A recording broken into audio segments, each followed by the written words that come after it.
Welcome everybody to the May 21st, 2025 Commission meeting. We want to start today's meeting with an invocation from Josh Cummins. So if everybody please stand. Let's pray together. Father, we thank you for this day that you've given us to come together, and thank you for just the love that everybody in this room has for your creation and these wonderful animals and all the things that you've given us. And so we just thank you for the love and the passion that every person has for your creation, God. And we just pray a blessing over this meeting. Would we glorify and honor you in everything we do. In Jesus' name we pray. Amen. Amen. Amen. Mr. Rhodes, could you lead us in the pledge? Sure thing. I pledge allegiance to the flag of the United States of America and to the republic for which it stands, one nation, under God, indivisible, with liberty and justice for all. Thank you. All right, we're going to do a quick roll call. All right. District 1, Jay Smith. Present. District 2, Jeff Raymer. Here. District 3, Matt Rhodes. Here. District 4, Greg Cecil's present. District 5, Josh Cummins. Here. Vacancy in District 6, District 7, Chuck Mead. Here. Present. District 8, Fred Shortridge. Present. And District 9, Walter Robertson. Present. All right, all members are present.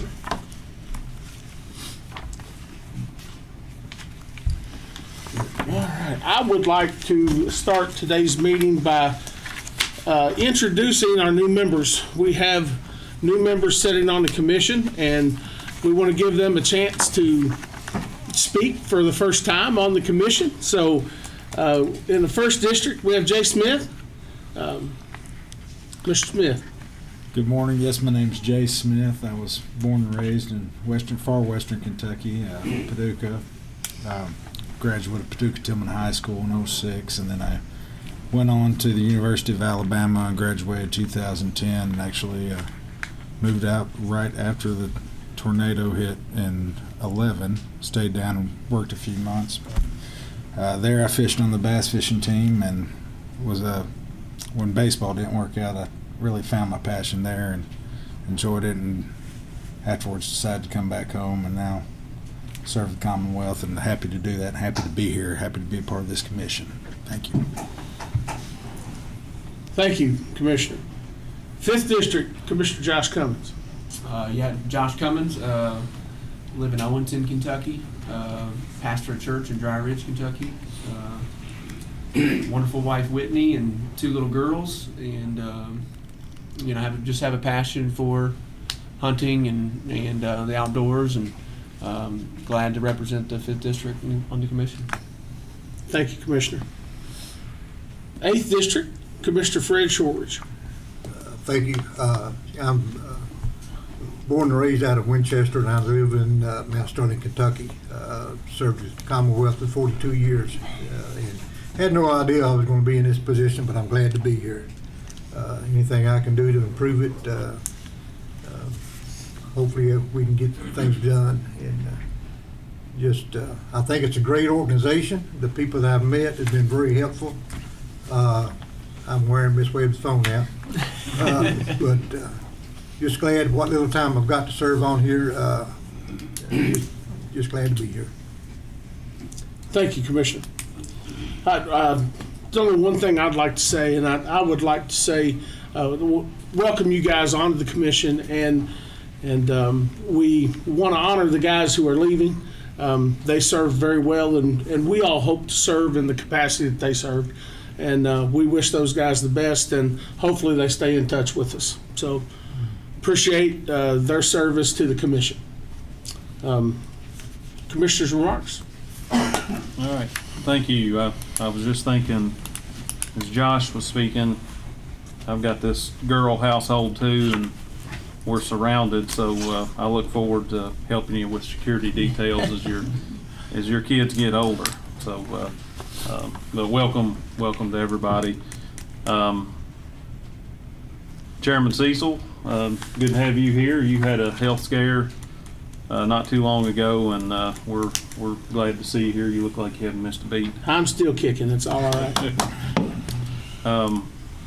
Got some good news. Got some challenges as usual. I'll start with turkey season. Was fantastic in spite of the floods that we've had and some storms.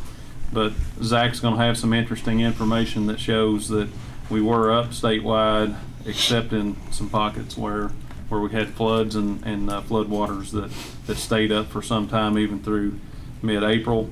Our youth season, it rained that weekend, and it poured the rain, and that was the initiation of the flood. So our youth season wasn't so peachy, but anyway, that's good news.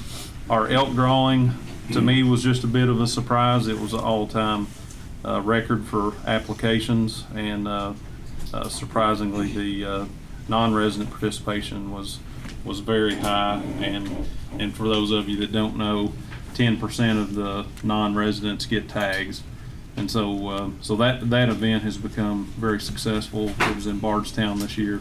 There were probably 5,000 people there. Thank you all to the commission that came out. And all the supporters. This week we had our officer memorial. It was a great event. Give just a shout out to law enforcement for their preparation, and then our staff. The memorial was a hit, and again, that's a very difficult event. And I just have to say it's an honor and a privilege to get to be a part of that. The storms have been frequent, and we've had not only this rain event, but on Friday night we had some tornadoes in the southern part of the state. A lot of folks impacted, and I will name a few, but we've had staff that have been impacted, and our people have not only tried to help staff, but they've gone and donated their time for a good cause. And so anybody that would be interested in donating, you can reach out to us. And in fact, we've had employees that lost everything. And I'll tell you, when you see those pictures, that's a game changer. And so our priorities, our circumstances we're in day to day, they can shift in an instant. And we're going to do everything we can to help our people get back on their feet. In the storm, some of you may remember former commission members David and Chris Godby, again, Fish and Wildlife family. Chris's mother and David's wife, Melody, she died in the storm on Friday night, and David, through that, had a heart attack. And so they would appreciate prayers, and hopefully David can get back on his feet. I have not had an update there. Staffing updates, we just had a record number of applicants for our game warden positions. We would like to hire as many as 30, and we had just south of 1,000 people apply for those jobs, and I think specifically around 850. So that's good news, and we hope we can fill some of those openings. A few other staffing updates. Brian Blank is now our public outreach coordinator, which means he's going to go work on local issues statewide, and he's everywhere right now, so we're appreciative of that.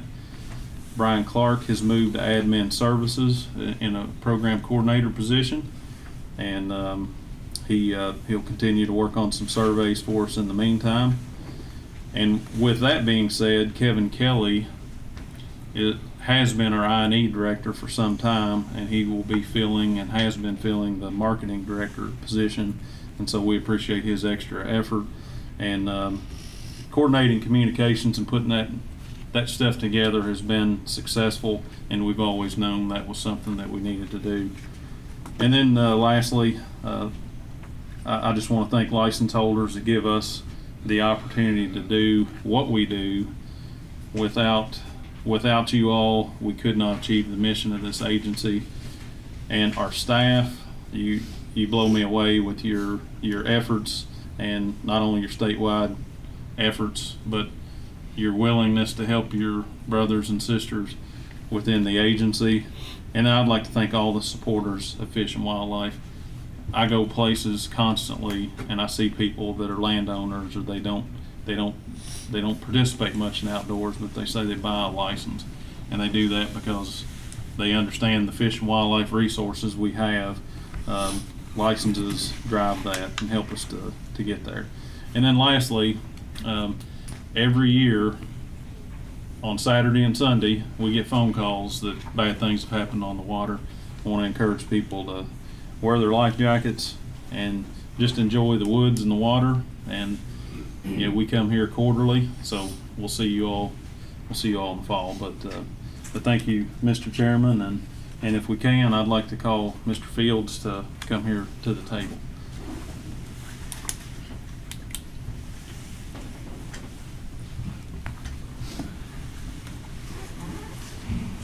Stephen, if I may ask you to explain where we are with our leadership positions on the commission and how that works and what we need to do to get this meeting started. All right, I can do that.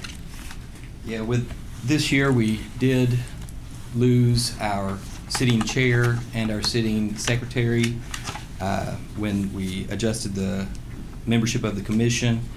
As such, looking at the bylaws of the commission, which state that we'll operate under Robert's rules, I then moved to Robert's rules, and basically if a member leaves their office, we would need to elect a new member to take over that role for either secretary or vice chair, and the vice chair would move up to be the chair if the chair office is vacated.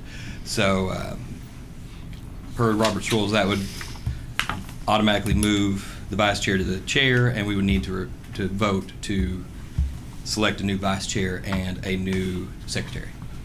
I'd like to make a motion, Mr. Chairman. Be fine? I can make a motion. I'd like to make a motion to have our annual leadership elections, and the reason the majority of the commission and the leadership is not on the commission anymore, and also over 70% of the commission is new and hasn't been able to vote for its full leadership. So I'll make a motion that we have our annual leadership meeting today. If I'm not mistaken, that's supposed to be in December. Is that correct? Just when we There's elect nothing in the officers. bylaws that says that we've had our annual meetings in June before. It says specifically shall elect annually from its members a chair, a vice chair, and secretary. It does not set a specific time for it. Robert's rules simply states that let me find the spot. Sorry, I'm just looking through my notes here.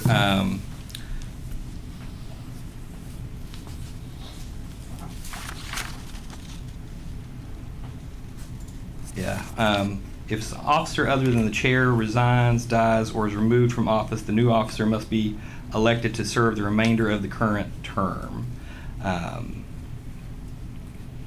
The remainder of the current term, I believe that's the current question. I'll second if you need a second on that, based on the information you just gave us.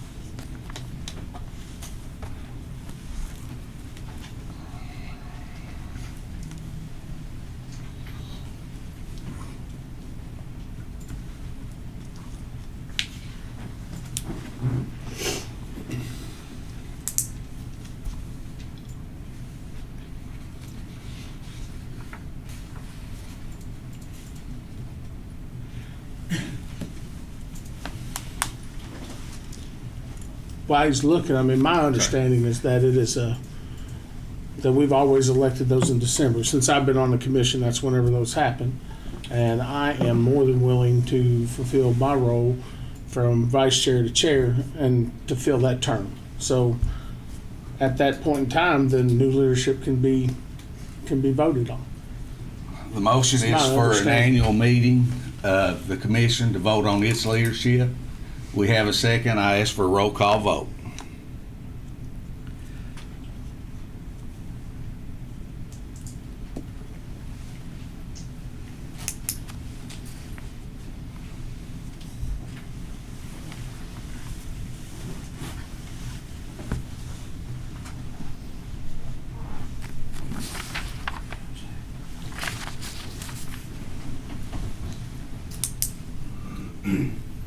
What was on the, may I speak? Yes, you may speak. sir. What was on the agenda? Did it say election of officers or? It says election of vice chair and secretary. Okay. But the board determines their leadership, and we have a right to call an annual meeting.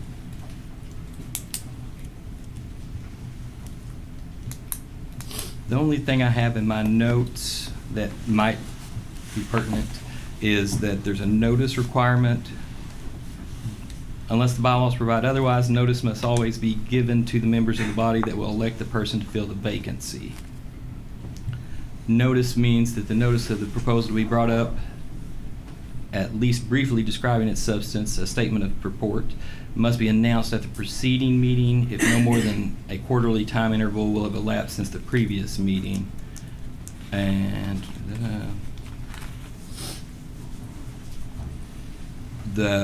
everyone's present, right? Yes. Then the notice requirement may be suspended by a 2/3 vote for those members in attendance, and the annual meeting portion's not within the scope of what I had looked up. So I would have to look further into that before I could actually say anything as far as the parliamentary procedure. So, point of discussion, do you have an objection to Commissioner Cecil serving as the chair from the vice chair position and not voting for I just don't vice have chair an and secretary? I don't have an objection if this board elects him. And the past practice has been that the vice chair, once the chair rolls off, the vice chair rolls into that position, correct? I don't know when it's last occurred in that manner. When you lose two of your leadership and majority of the commission is new, over 70%, and the motion is for an annual meeting and vote on leadership, and we have a second, I call for a roll call vote.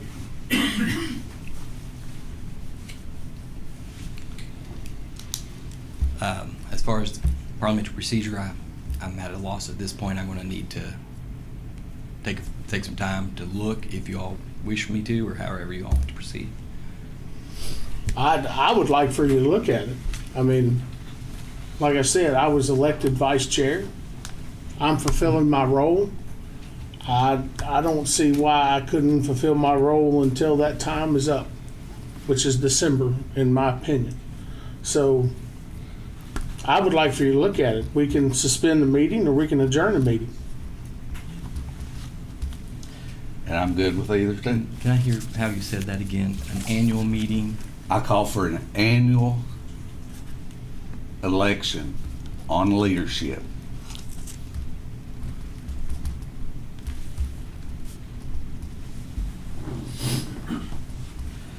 We have a second, and I've asked for a roll call vote.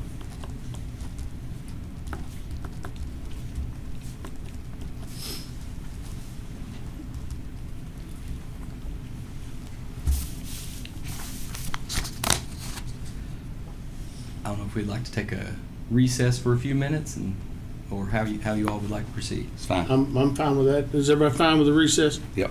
I think we need it. We'll be in recess.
Okay, I think legal has some ideas and they want to present it to us. So where'd we fall?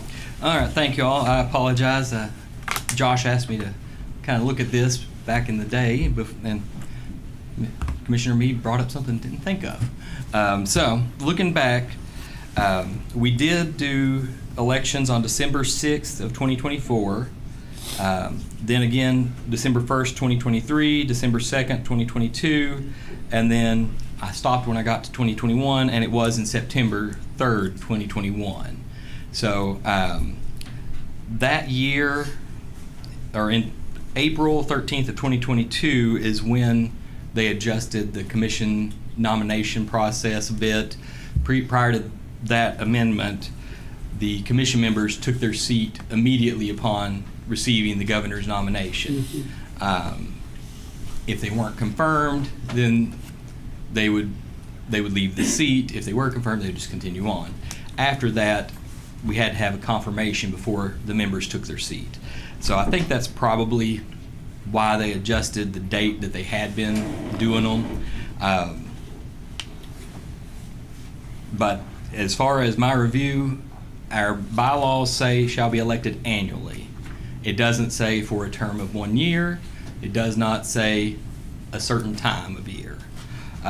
So without making everybody wait on me for hours and hours trying to research further, I will say my review does say if we're going to elect an officer, we do need to have that notice occur so that everybody's had notice for it.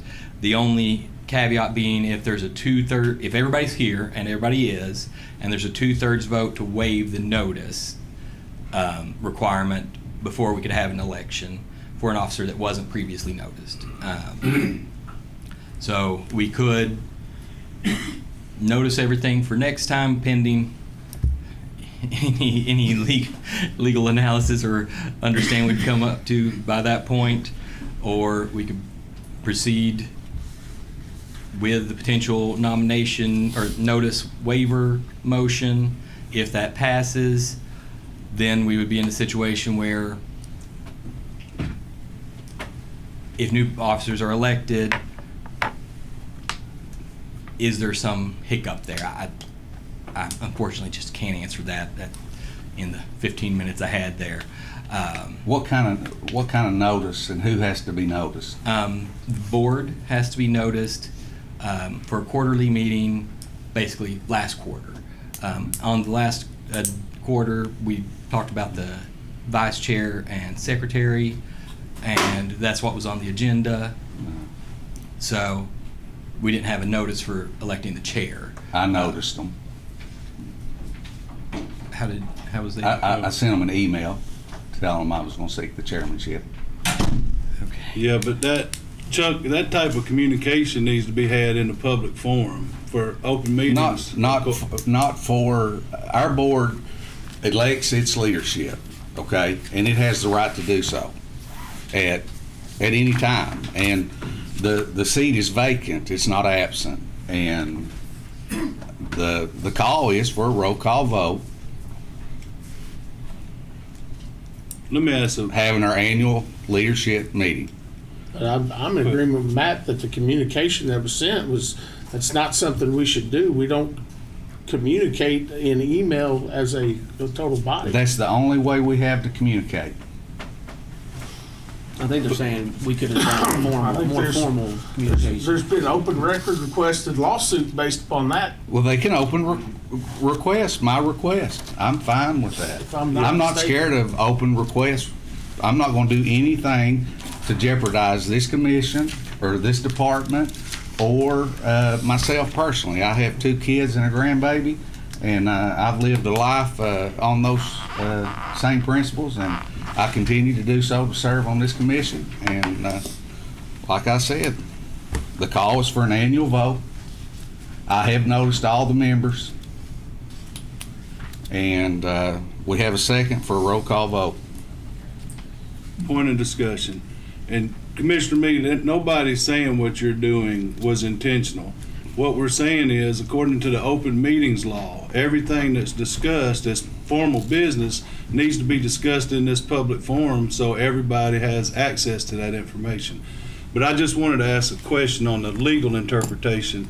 And I know you have to be careful when you're looking at regs and bylaws, but is there a legal inference there that if you elect them annually, that they serve in that position until that annual 1-year time frame rolls up? He just stated there was no date. But No time frame. it says you elect them annually, so you would assume there's some type of inference that they would serve for 1 year, because then you re-elect annually, correct? I will say it never occurred to me to even look into it. Sure. Because I saw annually and I just went with it when I was looking to see what happened with our chair empty. But yeah, the wording is the commission shall elect annually from its members a chair, vice chair, and secretary. There isn't a specific date requirement there. Last It legal was last question. December. It's been December for a few years, but Last it had previously been September. legal question. We're talking about Robert's rules and the vice chair. Well, the way that I understand it, having served on other boards and served in the chair seat, that vice chair serves in the capacity when the chair is not available, whether it be they can't attend a meeting or they're no longer part of the commission. Is that the assumption that we're going by now with the vice chair rolling into the chair position? There's two different things happening there. When the chair's absent, then the vice chair takes on the role of the chair's duties for a meeting. Excuse me. But when it's a vacancy, it adjusts, and if the chair of the commission resigns, dies, or is removed from, this is my paraphrasing, these are my notes, sorry, it's not an exact quote, or is removed from office / membership, the vice chair automatically and immediately becomes chair for the remainder of the term. It's per sections 4723, 4728, and 5631.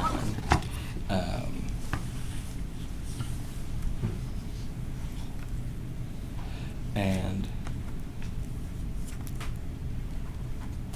that they would we would need to elect a new vice chair per 4728 and 5631.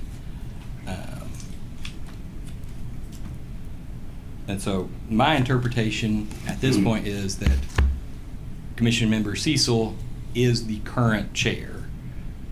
I think the question before us is whether or not we're having an election for a new chair. So I think those are like three different questions, if that makes sense. And according to Robert's rules, he's made a motion and got a second, so we need to follow the proper course of business if that's the case. And you're saying with 2/3 majority of the You said there's been no notice. The It says notice there's no requirement notice. needs to 2/3 be, would waive the notice. the notice or previous notice means the notice of the proposal will be brought up, at least briefly describing its substance.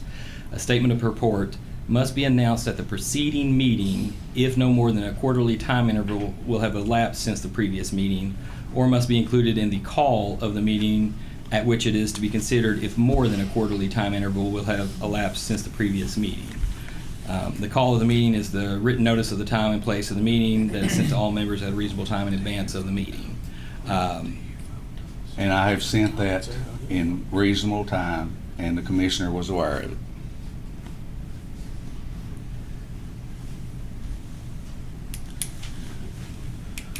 Can I speak?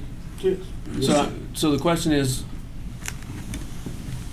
that a formal notice or not, technically? And then if not, we proceed with the 2/3 vote and move on. That's my understanding of it as well. It's not a formal public notice, though. Does it distinguish? I would agree with you. Yeah. My interpretation would be that the notice, since this is the quarterly meeting, since the prior quarterly meeting, it should have been announced at the preceding meeting based upon this section of Robert's Rules. I have a question. There's nothing. Is there anything in the bylaws requiring the chair to, or nominations to be one meeting to the next meeting? Like nominate this meeting, elect next meeting? Yes. And there's nothing that would address that, I don't believe. Let me, in the bylaws. So what is, what implication would that have on a public notice on electing chair, co-chair, and secretary? If you don't have to give formal notice that you're running? You don't have to give notice on who you want to nominate at the prior meeting, but just that, hey, next meeting, we're going to elect these positions is the notice. Who's running or who's up for election doesn't seem to be covered by it. And the bylaws are pretty short, so they don't cover a whole lot. Sounds like we may need to define it explicitly in the bylaws from this point forward. Yeah, probably be a good idea so we don't have this concern again. Yeah. So we might want to amend the bylaws since we're talking about it at a future time. But I guess that would be my interpretation. As piecemeal as that was, did that make sense to everybody what I'm interpreting? And obviously, I'm advising you all. So the motion is for our annual meeting to elect leadership. We have a second on the table. I call for a roll call vote. Now, I think the first thing that we need to do is have a vote to waive notice. Correct. That's my interpretation. That's, But I have given them legal notice. It's not just us, it's the public. I The open understand. meetings law requires that everything be disclosed to the It public. is, and we have had our annual elections in closed session. We did the last time, No, you No, have it they're in not. open Open session session. every time. open session. Yeah. I looked at last time's video even, so I'm sure of that one. But the notice has been sent, so I'm saying the notice is there. You're saying the notice that was sent by email to the commission To members? Commission members. That's They're not the ones. public notice though, Chuck. It Public ain't. notice is it's got to be It is- posted on the agenda. It's not defined, Matt. Open meetings law defines the nature of our work though. I mean, I think we just need to do the 2/3 vote and waive that notice, if you want to do that. That's the way to go. you gotta have a motion for that. I'm gonna speak Go now. ahead. We seem to be at an impasse. And it seems to me that we need Attorney General opinion. I move that we adjourn this meeting and get Attorney General opinion on this.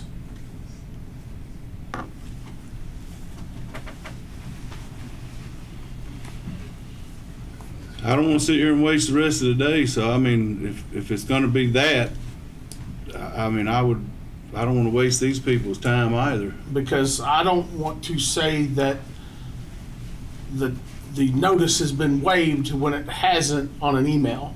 And I don't want to be a part of that. So I would need an Attorney General to tell us that notice is viable, because I don't want to be in another lawsuit. Just saying. Do you want me to speak? Yes, sir. As I was stating, I believe the notice needs to have been in the prior meeting to be effective and on the actual agenda that was issued, is the way I'm interpreting it. I think that could be waived with a 2/3 vote. But I advise you all do what y'all want to do. I don't have actual authority to tell you all what to do. I'm just giving my advice and my opinion. Y'all want to have a 2/3 vote, or you want to adjourn the meeting and get attorney's opinion? I vote we have a 2/3 vote. I second. So you got a motion and a second? All in favor? Uh, All right, let's have the vote for notice. So we're gonna have a roll call vote on waiving notice for officer election, correct? I think that's what the motion is, Josh. Correct. Director Cummings. Is that what this motion needs to say? And that's according to, That's my That's according to his understanding based understanding, upon this reading of Robert's rules. Okay. All right. District 1? Vote to waive. I Huh? vote to waive notice. Okay, so it's a, that's a nay. That's a No. yay. Oh, you vote to waive? I Yeah. thought you said wait. I'm sorry. Waive. Waive, okay, yes. District 2, Mr. Raymer? Yes. District 3, Mr. Rhodes? Nay. District 4, Greg Cecil's nay. District 5, Mr. Cummins? can I explain my vote? Or no? I don't know if we're in vote, whether we can do that. I'm We not have sure. in the past. Huh? You can. Okay, I'm just explaining that I'm gonna vote yay, just so we're not kicking the can down for later. Seems like we're at an impasse, might as well deal with it now, so. I'm gonna okay, vote yay. District 6 is vacant. District 7, Mead. Yes. District 8 Yes. and District 9, Walter. Yes. That is 6 out of 8, right? 6 of, yeah, it's 6 of 8.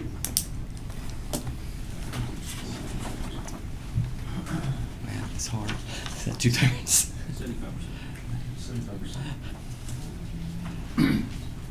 Sorry. Do we meet the 3/4. criteria? If we hit 2/3 vote, that's my understanding. Okay.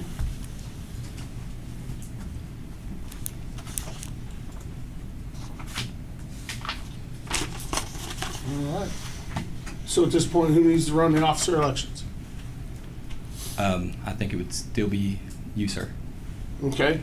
Is there anyone in the officer elections? We'll just do it all on this roll call right here.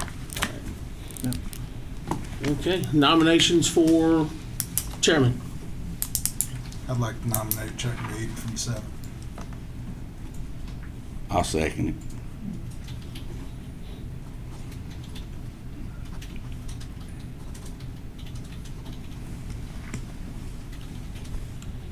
In all fairness, I think we need to nominate Commissioner Cecil. I would agree. Well, we I'll- gotta have a vote on the, Go ahead. we gotta have a vote on the first one. If it makes it, then there's no need. You can't have multiple nominations to vote? I don't think so. One's got, Okay. I think one has to either pass or not pass, and then we go to another. Am I correct? I think you take multiple. I think we take Oh, we multiple. take I thought you multiple? took multiple nominations. Okay, we may be.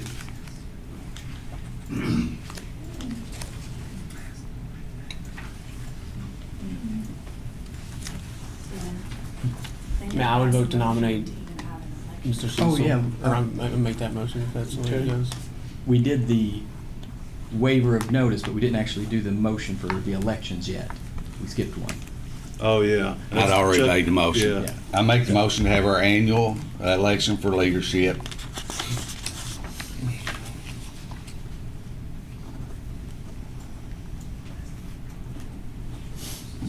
Need a second? Mm-hmm. Yeah, second.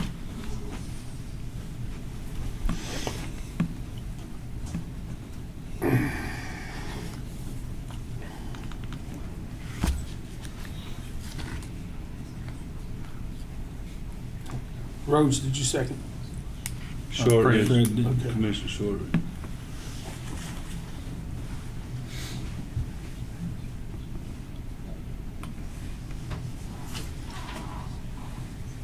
District 1, I vote in favor. okay. District 2, Yes. District 3, Yeah, I think the horse side barn, I vote yes. okay. District 4, yep. District 5, Yeah. District 6 vacant, District 7, Yes. District 8, Yes.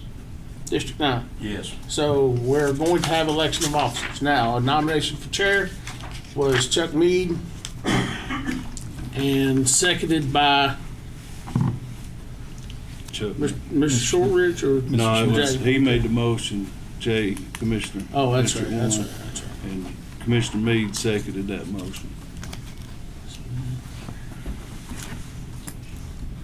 And legal point of clarity, we can have multiple nominations for positions, correct? That's what I was looking in the book for right Okay. now. I All right. apologize.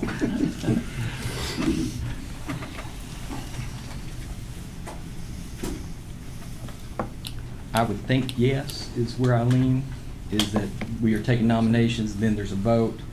I don't think it's a motion to elect this particular person. We are now nominating the people, and so then we would vote on who we want to select, if that makes sense. So I do think we can take multiple nominations. But I was trying to point my finger at it here.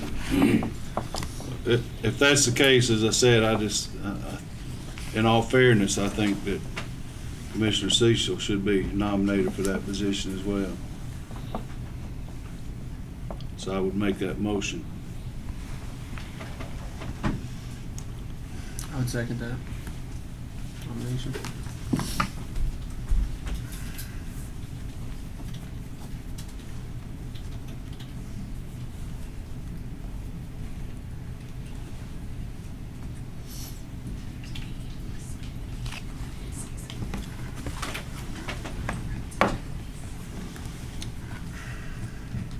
All right, how's this vote gonna take place? Since we have two, are we gonna do a ballot? Submit a name? How are we gonna do the vote with two? I mean, I think you can do it out loud. Okay. If nobody opposes. I don't oppose. So, I guess the first one, District 1, Commissioner Smith, I'm gonna vote for the District 7 Commissioner. okay. So you're Meade, I'm me. okay. District 2, Mr. Raymer, Commissioner me. Mr. Rose, District 3, Commissioner Cecil, District 5, Mr. Cummings, Commissioner Cecil. District 6 vacant, District 7, Mr. Meade, Commissioner Meade, District 8, Commissioner Meade. and District 9. Commissioner Meade. My vote doesn't matter. Mr. Meade will be the new chair. All right. And then will he conduct vice chair, secretary? I would think so. All right. I nominate Jeff Raymer for vice chair. Second motion.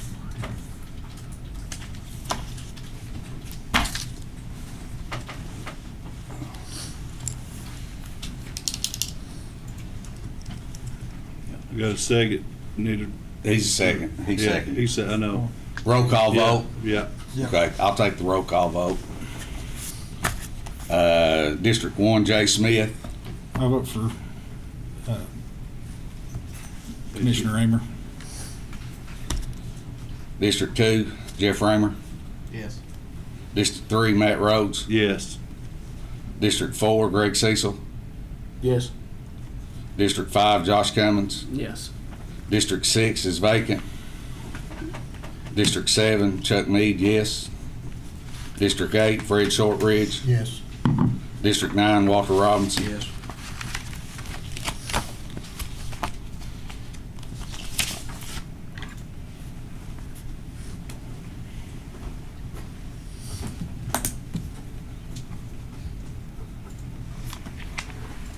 Ayes have it. Jeff Raymer. We're taking roll call vote for secretary. Any nominations? Or that's Cecil's job, I'm sorry. Go ahead. No, No, it's yours. yours. Okay. It's yours. Your chair. We're taking nominations for secretary. Any nominations? I nominate Jay. Any other nominations?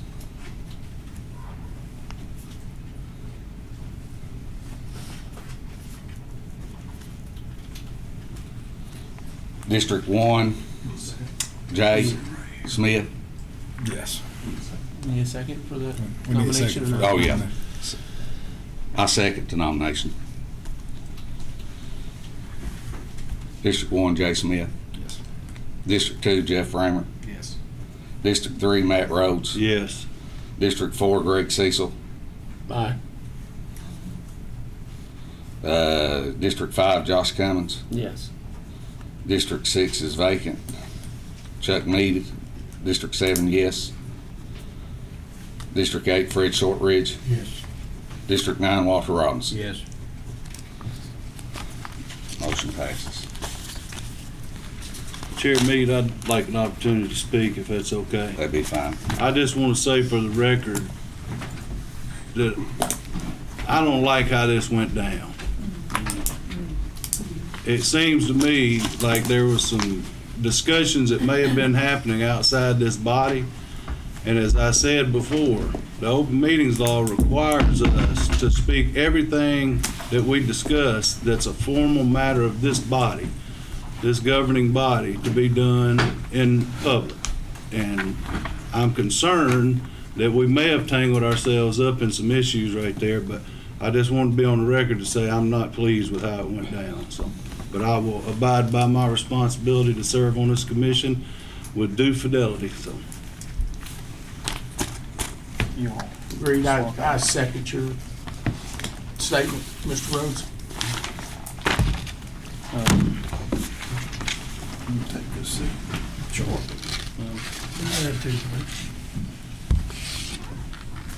Josh, I'm gonna swap out here, if you don't mind. You move down? you get to come over and do my paper, don't you? We done it before. Yeah, we have.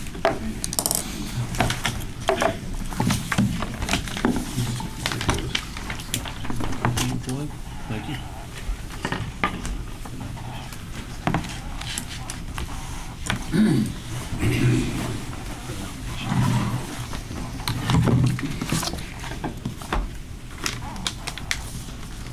All right. Okay. I'd like to thank everyone for being in attendance. I'd like to thank the commission for their support to lead this organization. This has been a lifetime dream of mine. As I've said many times, there's no greater department than the Kentucky Department of Fish and Wildlife.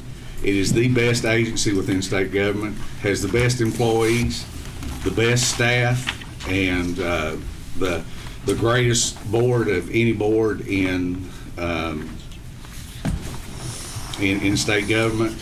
And I appreciate the opportunity to serve and look forward to everybody's comments, and thank everybody. And I'm new at this chairmanship, so I'll be a little nervous, but pray for me, and hopefully we can all get this done. Thank you. Greg, can I swap packets with you on your notes there? Here? Yep. Yeah. You guys just swap those out. That way you'll know who to call. Thank you. So, quarterly financial report is where we'll go. Call Melissa Trent. Okay. We are into our quarterly financial report and information update from spring 2025 turkey season. And Yeah, first Melissa. oh, Melissa, thank you. Okay, in your packet, you all received a copy of the financials. After you all reviewed that, did you have any questions? I didn't see anything that was out of the ordinary to stand out, to point out to you. I know that our turkey season, so this is our first quarter, so of course, March 1, you do see that we had the licenses, hunting and fishing licenses jump up because that's our new year. So that's kind of typical of every March. So I didn't see any outliers, I guess. So is there anything that you all? Yeah, I have a couple of questions, if that's Uh-huh. okay, Chair. Yeah. and as you know this much better than I, and I've asked some of these questions before, but I'm assuming that these seasonal anomalies will roll up, but basically this information, I'm assuming, is based on historical data. Yes. And so when you see 60% of hunting and fishing license receipts already received, and we've been through 75% of the fiscal year, you have no concern with that gap there because it doesn't follow like month over month? Correct. Yes, Okay. by the end of the year, we budget so that the FY25 budget numbers are based on historical revenues. So yes, that is a number based on the past. Typically, we look at when we budget, we do, for the biennial budget, we do a 5-year historical. So it does look like that they're up, but it is because that's the first of our season. So we do look at it that way. And there's two of those that are tracking really well. That's the camp income and interest income. They're both close to 100%, if not over. Is the interest income, is that money that's invested in? It is. Is it invested in treasury bills or what? We have an investment. The finance department has a whole branch that does all the investments for the whole Commonwealth. Yeah. So I believe it's a combination of that and mutual funds. They have all kinds of things that they invest in. So what happens is whatever our percentage of the gain or the loss, so that has rebounded back, but we did have a big loss in the last fiscal year and had negative interest, which always kind of raises a red flag, but it's due to that. And they invest the funds as a whole for every agency in the Commonwealth. Great. And one last question. Two questions. The fish and game fines and forfeitures restitution, it's at about 55%.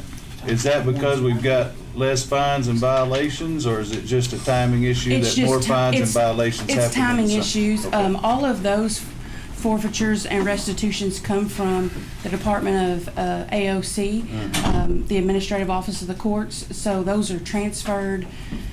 We get fines and restitutions two different ways. Sometimes the court will actually run it through the court system and the county clerk, and they'll collect it there, and then they transfer those funds to us. Some court systems or some county judges will say, pay this restitution to Fish and Wildlife, and it'll give them. So they will actually write a check and send it in. So those funds there are the ones that we receive through all the county court systems. Okay. So it's kind of it's a up and a down, but the budget is based on historical revenues that come in that way. All right. And the last thing, the miscellaneous receipts, you've probably told me before, but what does that encompass? So miscellaneous receipts is a lot of our WMA program income. So if we have timber, and so they fluctuate a lot. Any of our WMAs, that information, anything that comes in from them, the program income would be included in there. One other thing that's included in there is when we do disaster recovery work, our law enforcement all gets called a lot through the emergency management, and when they reimburse us, we put those receipts in there, and like miscellaneous donations will go in there. So roughly, the majority of it is the WMAs and the program income, but we do have some outliers that kind of end up in there. Right. And those are the other two big things that would end up in there is miscellaneous donations and the any reimbursements we get from emergency management on projects that we helped work, like the floods and tornado. Right now we're working tornado stuff. And the expenses all look like they're tracking according to quarterly expectations, so Yes. that's good. One note, Chair, at the last meeting, it was brought to my attention that we didn't make a motion and a second to accept the financial Yes. reports, but because this is a quarterly roll-up report, if we accept today, it should show that quarterly report and summary as well. So. Yes, yes. The other item I wanted to go ahead and, I gave you all a copy of it just to address it and let most of you know, since we do have some new members. I have highlighted two numbers on there. This is actually the budget that was passed through the General Assembly, and that is our number. So they actually give us a restricted number and a federal number. And then it is broken down by our units based on historical. So you don't normally, you all don't vote on the budget because it is voted on and it's in the governor's bill and it is approved by the General Assembly. But that is our number for FY26, and then we are getting ready to start our biennial budget process, and we'll work to get a budget working group together for that. And usually we keep you all, whoever's on that working group. Along with that, just one last question. I'm assuming like salary increases are part of that budget that's approved through the governor's presentation and the legislature. Yes, correct? so we have just gotten notice of the retirement rate that has went down. So the 3% raises that are going to start July 1, the decrease in the retirement is going to make that basically a wash. So the department won't be out any additional for those. So that worked out really well because a few years ago, the retirement was way underfunded, and so the retirement rate for all employees went way up. I mean, it got to the 80% that we were paying per employee. Now it is down to 42.3, I think, is what the new rate is. So it has decreased, and that's helped a lot. But yes, to answer your question, those raises are in there, that 3%. Thank you. May I ask a question? Yes. The 3% you're talking about is just a washout. So What yeah. they've lost and that 3% is going to put them back to balance? Is that what you're saying? So what happens is we have to budget. If you were an employee, I would have to budget 40-something% for retirement for you. And the 3%, we would add that onto your current salary. Well, the retirement for 26 is going to come down, so we are going to actually save, it's like right at $1 million. And that made up the difference in our 3% raises. So the officer didn't lose anything? No. Nobody's going to lose anything. Okay. It's just that we're not paying as much into the retirement system as the previous year, and that is all delegated by the governor's office in the budget bill each year. And they give us those retirement rates that we have to use, and they also approve the raises, the 3%. Go after. Does that make sense? Firing range. In this next station. Any other questions? Okay. Thank you. No other question? We'll No other questions? make a motion to accept the report as submitted. I make the motion to accept the, Second the motion. Yeah. Is that Walter or Fred on the second? Walter. any discussion?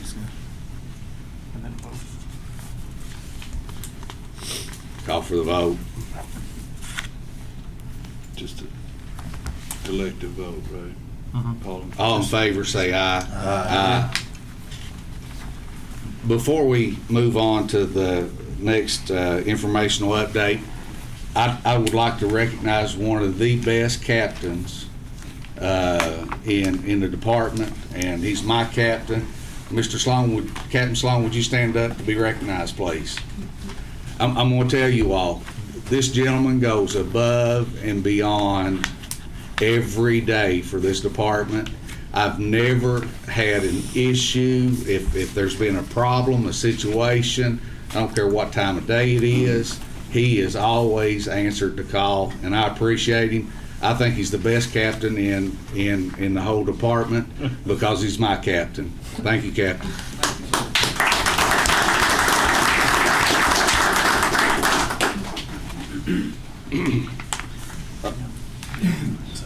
Okay, our next informational update is spring turkey season 2025, Ben Robinson and Zach Danks.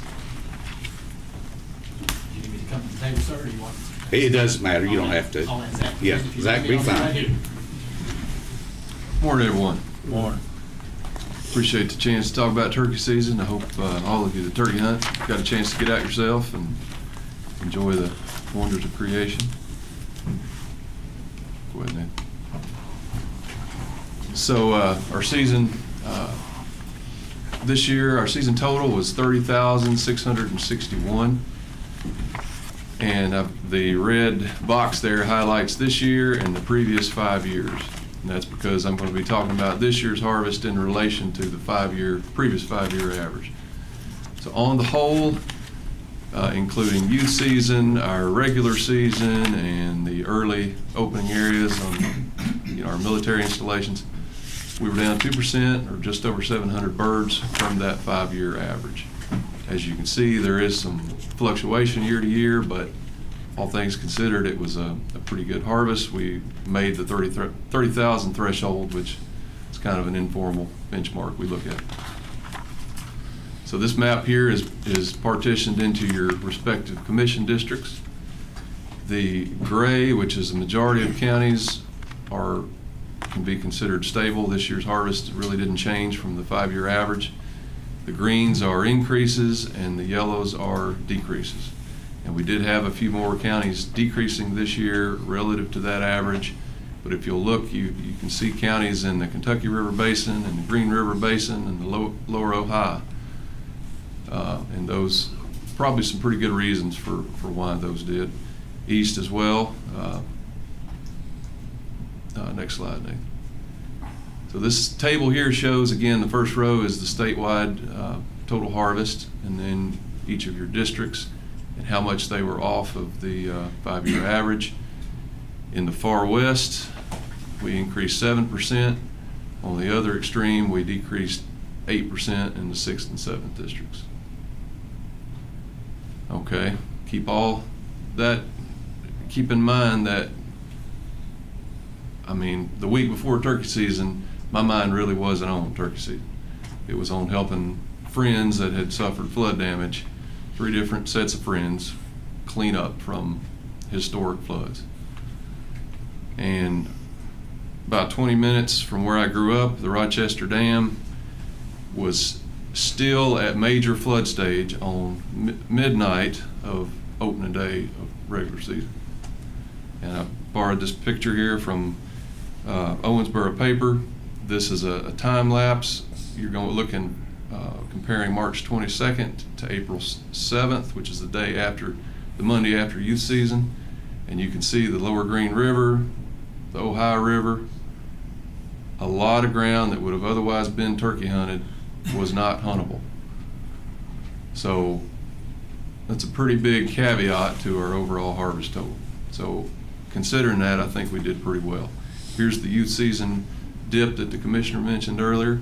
Obviously, youth season was impacted. I wouldn't have wanted to have my kid out in that kind of situation.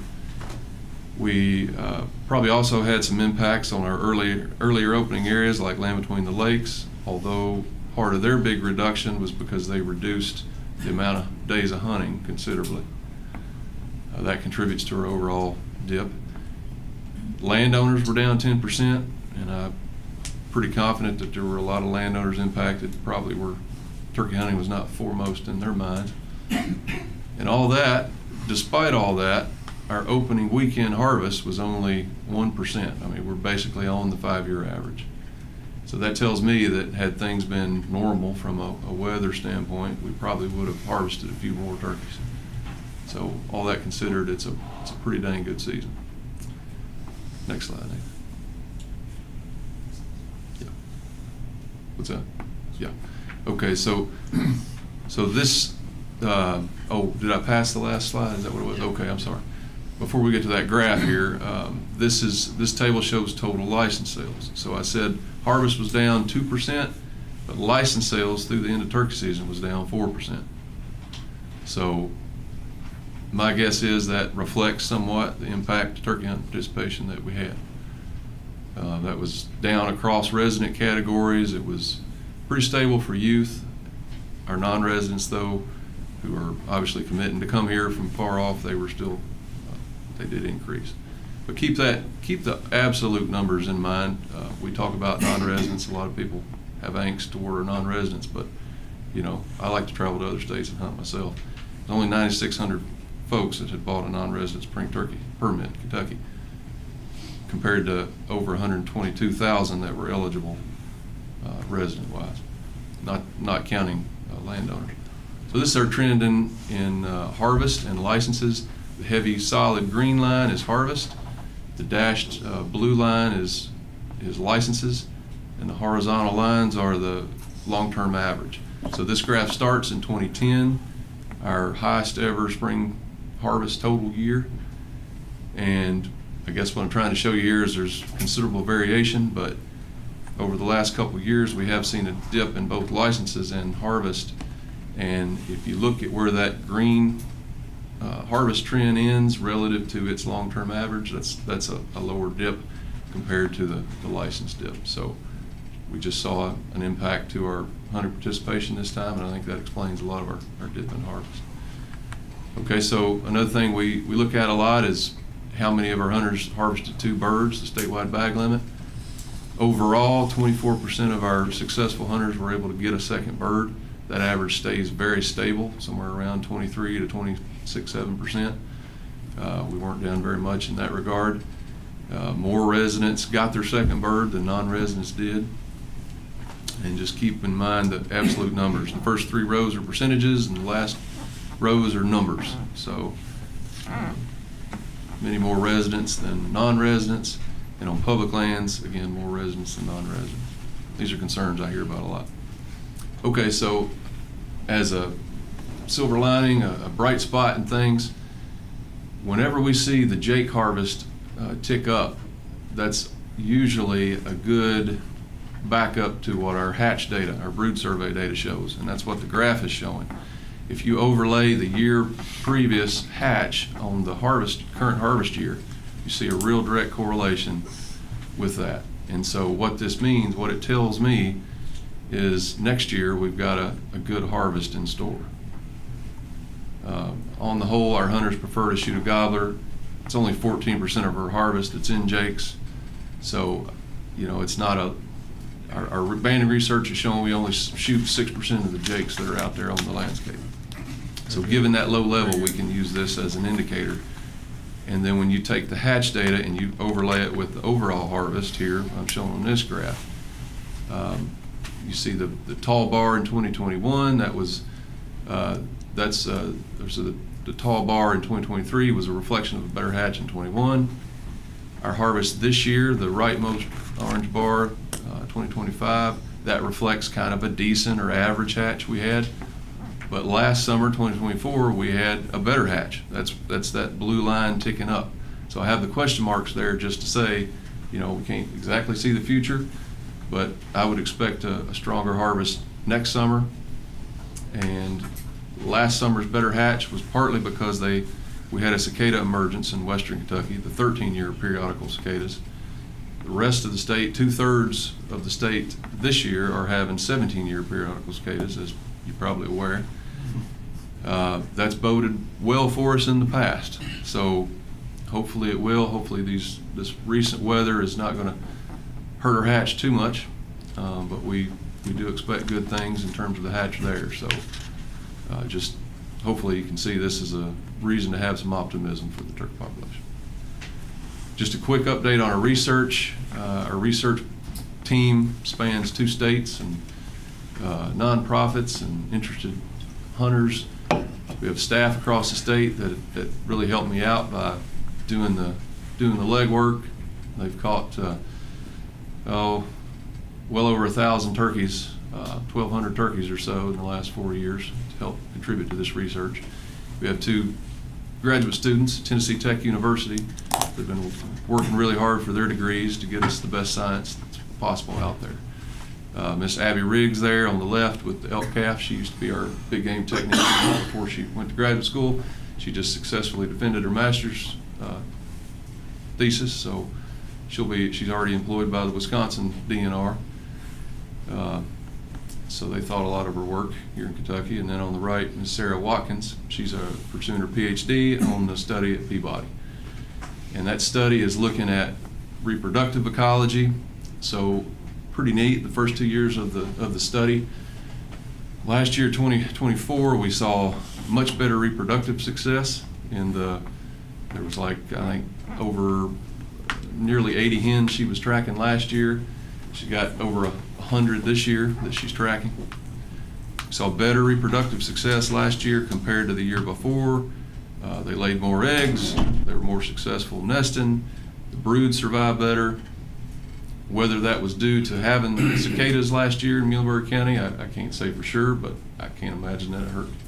So that just shows you when we have good conditions, favorable conditions, things can really help the turkey population. And if you've not had a chance, if you're on Facebook, look up the Cohen Wildlife Lab. That's Dr. Bradley Cohen. He's the Tennessee Tech professor.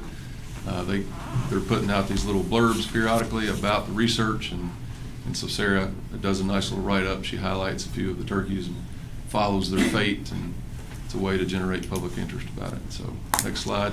This one is our, did you have a question there? Yeah, over, when on the hens that are being tracked, where's the coverage area of that? I mean, are they more east, west, north, south, or are they scattered over the whole state? Those are all in Muhlenberg County. So they're kind of in a radius around Peabody Wildlife Management Area. Sarah and her team are based at Peabody, and about half of her transmitted birds are on Peabody, and the other half, maybe a little more than half, are on private land.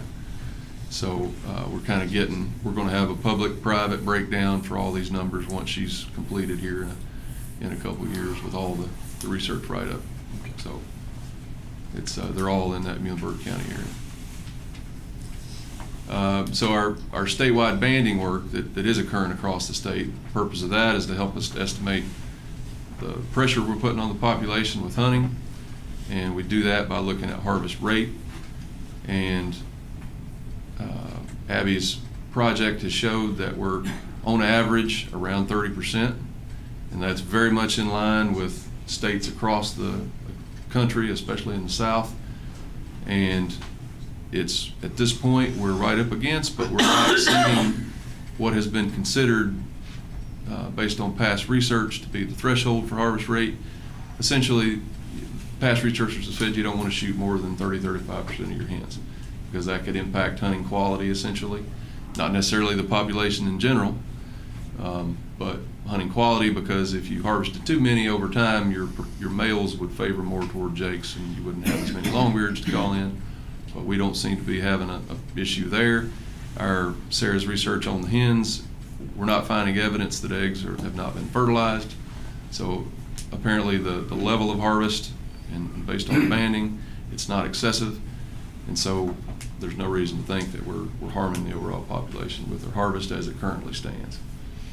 So that's pretty much it. I'm happy to take any questions you might have. I'm assuming that's an overall statewide perspective, but are there pockets where we might see anomalies as it relates to these? When you look regionally, none of the regions are above 34%. So they kind of range from like 26% to 28%. They are a little higher in the west, but again, these are averages. And you know, I can say with certainty they're not over that 35% mark. So certainly locally, you know, we're not able to draw inference at a local level just, you know, based on sample sizes, but regionally we feel pretty confident in the estimates. I'd like to thank Mr. Danks for his hard work, and appreciate what you do for the department.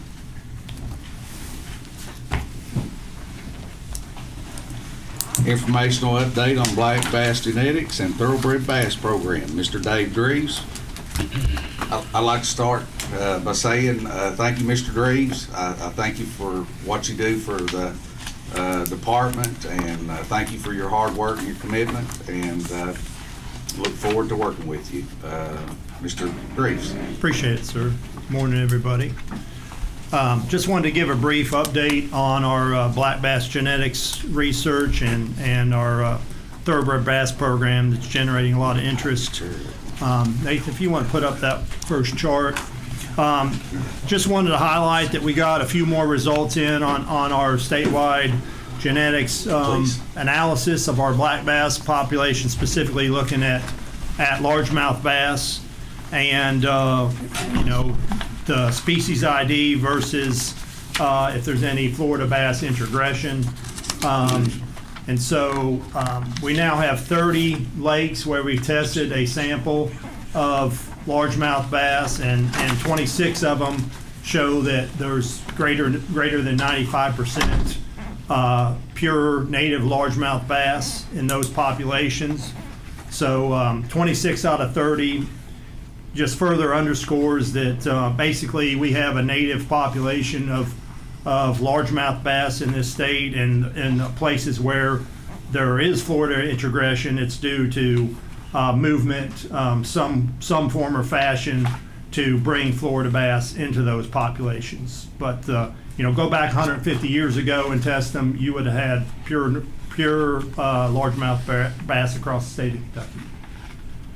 And we have a number of lakes that are at the genetics lab right now, and so we should have another 10 more lakes, within the next month or so, and then we have another batch waiting in the wings that we'll send in after the new fiscal year.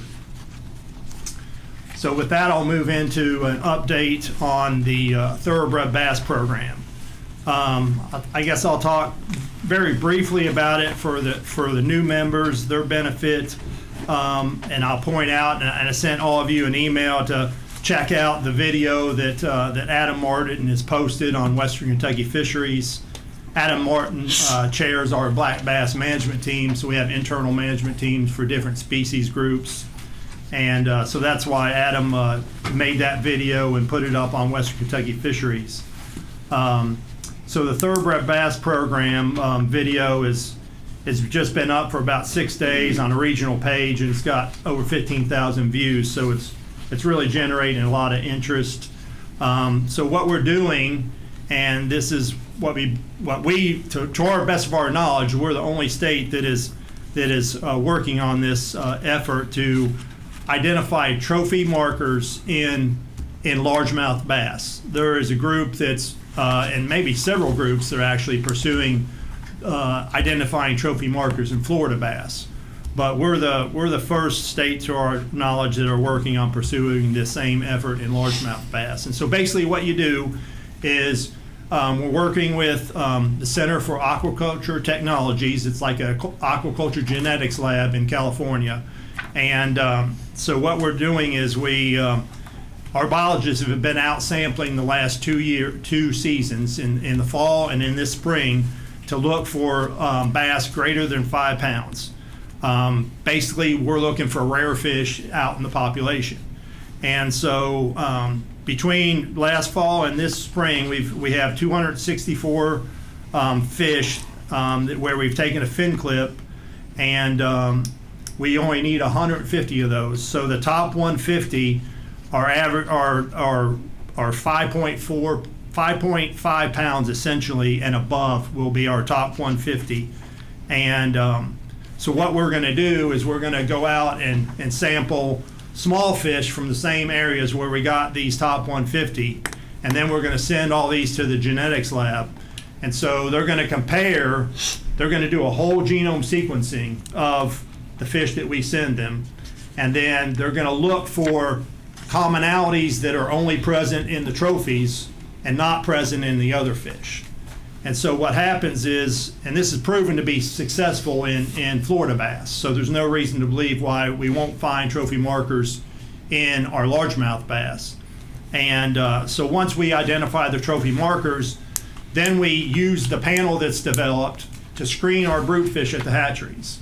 Our brood fish at the hatchery are maintained at the hatchery year round, so you don't get new brood fish every year. So it's ideal for this effort because we can gradually screen every fish that we have, and then they're individually marked with pit tags. So we'll know this is fish A, this is fish B, and so we'll know the genetic identity of the fish that we're using for brood fish, and we can selectively breed only the ones that have the trophy markers at our hatcheries. And you can selectively breed, like if there's 10 markers and this fish has 5 and the other fish has another 5, but they're not the same, you can breed those 2 fish together to try to get the brood fish that you refine, basically, to have the most trophy markers. Essentially, the more trophy markers you have, the higher growth potential, or potential for large size those progeny should have. And so that's where we're at right now. We're at the stage of we're about ready to send all these fin clips that we have on hand. We're about ready to send those to CAT, and our understanding within 5 weeks or so they'll identify and make sure that we're only using the largemouth bass and we're not using any samples that are contaminated with Florida bass. And then they'll do the whole genome sequencing. And so, again, by the end of this year, we should have a panel that will be able to screen our brood fish. And next spring, we'll be using brood fish, hopefully that have markers. It's just a matter of time to get all of our brood fish with markers. Hopefully, we'll have enough that have markers, and we'll be making fish for this thoroughbred bass program next year, beginning in spring of '26. And certainly, I'm sure that as we go on, that our brood fish will get better and better. But we will be stocking all the stars align like we hope. We will be stocking some thoroughbred bass progeny next spring. Any questions? I should mention our range went from 5.5 all the way up to 9.6 pounds. So that was the range of fish that we used for the trophies. Is there any idea where you're going to stock them at? We're going to stock them. What we're going to do is we're going to try to pick a suite of lakes that are smaller in size initially, because we are going to research this, obviously, and we want to be able to measure the impact. And certainly with our current limited hatchery capacity, we need to use smaller lakes so we can make that impact on a small scale. A larger lake, we just need more progeny, more fish to put in the water. So initially, we're going to start with smaller lakes, like Cedar Creek Lakes is a good example. We hope to use Paintsville Lake, but lakes under 1,000 acres or 1,000 acres about is what we hope to do initially. But hopefully, as we expand this program, the sky's the limit. Hopefully one day we'll end up with another hatchery, and then we'll be somewhat, we will not be as limited right now in terms of capacity. But right now we have to work with the existing hatchery capacity that we have. I have a question, Director. Yes, sir. Is there any way that you could put together a potential list of the lakes you want to stock before the next meeting? Sure. Yeah, we can do that, without doubt. Okay. And that for the 26-year broods? We can certainly put together a list and a priority list, but for example, we don't know for sure that we're going to find the trophy markers. Again, I can't guarantee that, and we also don't know how many progeny or how many brood fish we're going to have in our hatchery if we identify the trophy markers. So it's really unknown how many fish we're going to have to stock next year, but we can certainly, and we would, plan ahead and identify the lakes that would be candidate lakes. Those are two I mentioned already that are on the agenda, but certainly we can come up with a candidate list, and then we can certainly work down that list when we figure out how many fish we actually have to stock. By our next quarterly meeting, will you be able to give us a clear indication of your trophy markers and where we stand on how many trophy markers we're If our next meeting is in August or September, I guess, quarterly meeting, I'm not sure. September, Rich? Probably September. Adam, I don't know if you remember what Cat was thinking on their timeline, but their whole genome sequencing would be the stage they'd be at, I believe. It depends on when we send in the samples for the smaller fish. Yeah. So, yes, we could have an update with more information about what's been done. I don't think the timeline that they've given us would allow us to say for sure whether the markers have been identified yet or not. They estimated But that process. we do have markers identified for the 5.5 plus pounders. No. We have We haven't even sent those in yet. Yeah. So we have to send those in, and then they have to sequence the entire genome of those 300 fish. And then they need to use a supercomputer to compare the genome of the 150 big fish with the genome of 150 small fish. and try to look at commonalities that are only present in the big fish. And so then after that, then we'll have the markers. So I'm not exactly sure of their timeline. I just know it's going to happen this summer and fall. And certainly we've been told by the end of this year, we will have a screening panel. And at that point, we can screen the fish, the brood fish that we already have in our hatchery. Director, does CAT give you any kind of like weekly updates on your progress, or? We've just now started, working with them in terms of sending them samples. So they've been good they've been responsive about, some issues that we've been working through on some other fish, because we haven't sent them the trophy fish, but we're working with them on these other genetic samples. So we haven't sent them the trophy fish. Again, we have not sent them the trophy fish yet. So we will be sending the trophy fish in very shortly. And those are scheduled to be sequenced for ID of whether they're Florida or largemouth before July 1. Yeah. July 1 is when we're budgeting for doing the whole genome sequencing. So they're not starting on the whole genome sequencing until after July 1, which is the new fiscal year. Okay. Environment has a whole lot to do with the way a bass is going to grow anyway. So is there an effort on these smaller lakes to go in and remove some of these stunted or smaller bass out of the lake before we introduce these bass into the lake to give them a better chance for survival? I mean, certainly what we're trying to do is we're trying to promote the best management at any place we would stock them. Some of the lake, I don't know yet for sure if the lakes where we stock them will be the places where they have slot limits and they're stunted. That probably is not going to be the case. We're better off stocking them in places where there's already good growth potential. Director, this is my last one. I don't want to take up any more commission's time on this, but is there any kind of forage analysis out there we can do to kind of supplement that list, or are we? I mean, I know we shot, but we.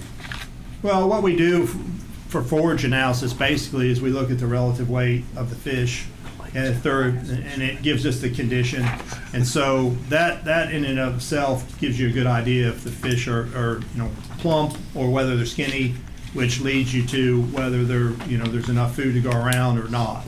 And so relative weight of the bass is a pretty good indicator, and for those that don't know, relative weight is simply there's a standard weight out there that of largemouth bass and many other fish that's been created, and it basically says if you're 12 inches, you ought to weigh this. Right. If you're in average condition.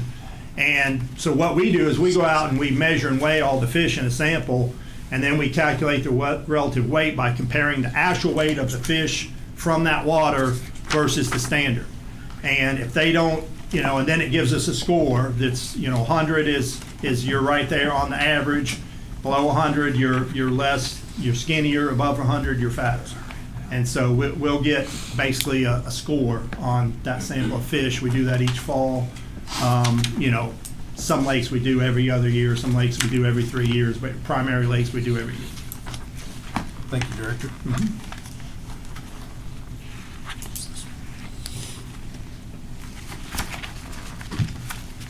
Any other questions? Thank you, Director Thank you. Grace. Thank you. Great job.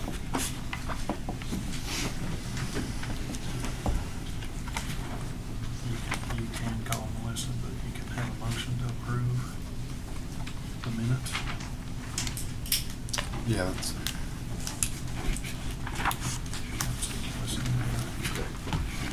We just need to call for a motion for our to approve our quarterly financial, or I'm sorry, the minutes from the December 6, 2024 quarterly commission meeting And March 21. and March 21 quarterly commission meeting. I make the motion. Second. This is for both of them. Okay. All in favor, or do we need a roll call? Any discussion? Any discussion? All in favor? Aye.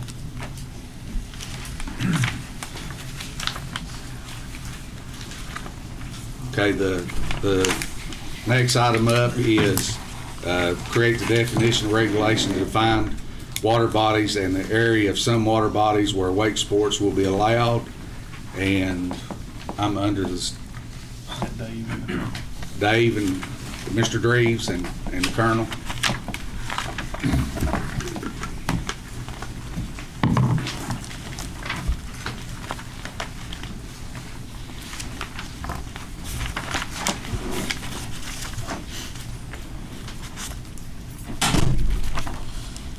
Thank you, gentlemen. I shouldn't have left the table, should I? I guess I'll recap what this action item is for you briefly, and especially for the benefit of the new members that try to get you up to speed on this if you're not already. So what we're proposing is to add definitions in Chapter 6, which is our where we have boating regulations, and also amend 6030 waterway safety requirements. And so the definitions, this is to regulate wake sports. And so the definition would first be a wake boat shall be defined as a motorboat that has one or more ballast tanks, ballast bags, or other devices or design features used to increase the size of the motorboat's wake. And wake sports shall be defined as operating a wake boat with ballast tanks, bags, or other devices or design features engaged to increase the size of the boat's wake, or using a surfboard, wakeboard, hydrofoil, or similar device to ride on or in the wake. And wake sports zone simply means an area of the reservoir or river that is at least 300 feet from shore on all sides and at least 300 feet from a commercial dock or moorage harbor, at least 300 feet wide and a minimum of a quarter mile in length. So basically, in a nutshell, there's been more and more concern by some about some of the drawbacks of wake sports. And so these regulations would be proposed to try to regulate them in a moderate manner, and establish an area in each lake where they're eligible, so they would be further from the shore, so those the energy from those larger wakes could be dissipated, and also there's some other mitigating factors that could be controlled, like damage to property, danger to other boaters. The habitat destruction that may come from the energy from those wakes. And also, we in fisheries have a concern of transport of aquatic nuisance species in ballast water. And so that's why we've also put in there a stipulation that you have to make sure you adequately drain the ballast before you leave the water body and go to another water body. And so what we've done to this stage is we've created basically a list of lakes and 2 rivers where wake sports would be eligible, and the other any other water body that's not on this list where wake sports would be ineligible. And so the list is currently listed on our website. But we do only have maps that are ready for public consumption for the smallest 8 lakes at this stage. And what we did with those is we had biologists and game wardens review those lakes that knew those water bodies and identify the zones that they thought would not be an issue based on underwater hazards, proximity to marinas, shallow water, poor sight lines, those kind of things. And so, so the maps for Harrington Lake down through Linville, those 8 lakes, as you see in the agenda, have a zones in parentheses after them. Those maps are currently up. but we do not have the maps for public consumption on the largest reservoirs at this stage, but I will say that they, certainly the main body of the water will be open, and it's more of identifying those embayments and those narrow places that may be a concern for the wake boating activity. And so I guess that's it in a nutshell. Happy to answer any questions or have any comments from the Colonel if he would like. Chair, got a question. Go ahead.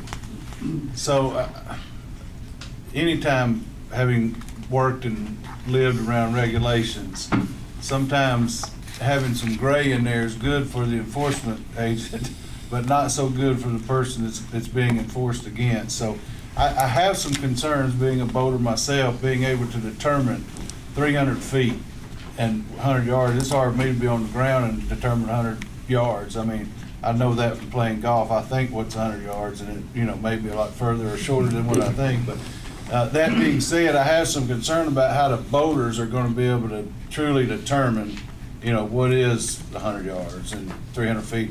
And as you might remember, I asked last time, is there some type of technological advancement that would be available for people to know when they were in the appropriate areas?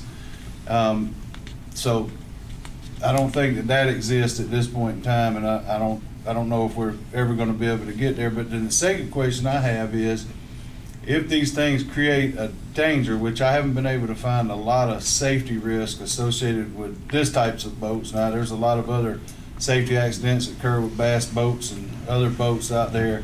I do understand that there's maybe some damage that's caused to other boats and or docks and so forth and the like, but does it create more of a safety risk if we confine them to a smaller area of the lake for these boaters that are wake boaters?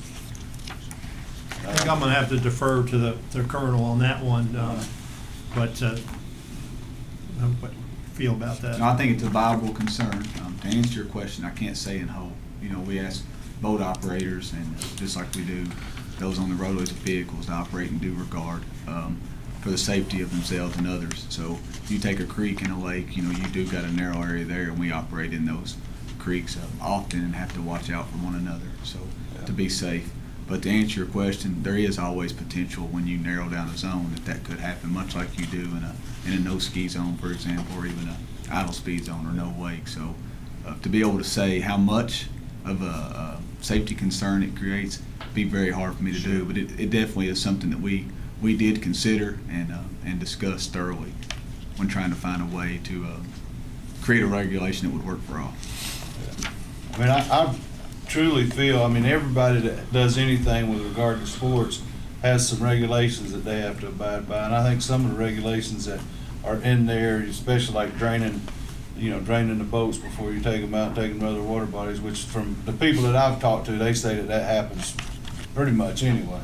I don't know. I've never been on a wakeboard and don't know the details around it, but the folks that operate those say that they do it, I guess, because of the weight of trying to load the boat back on the trailer if they load it. But I think a lot of them may stay on the water or something. I don't know. But so I had those concerns about putting a regulation in place that may create more of a potential risk than.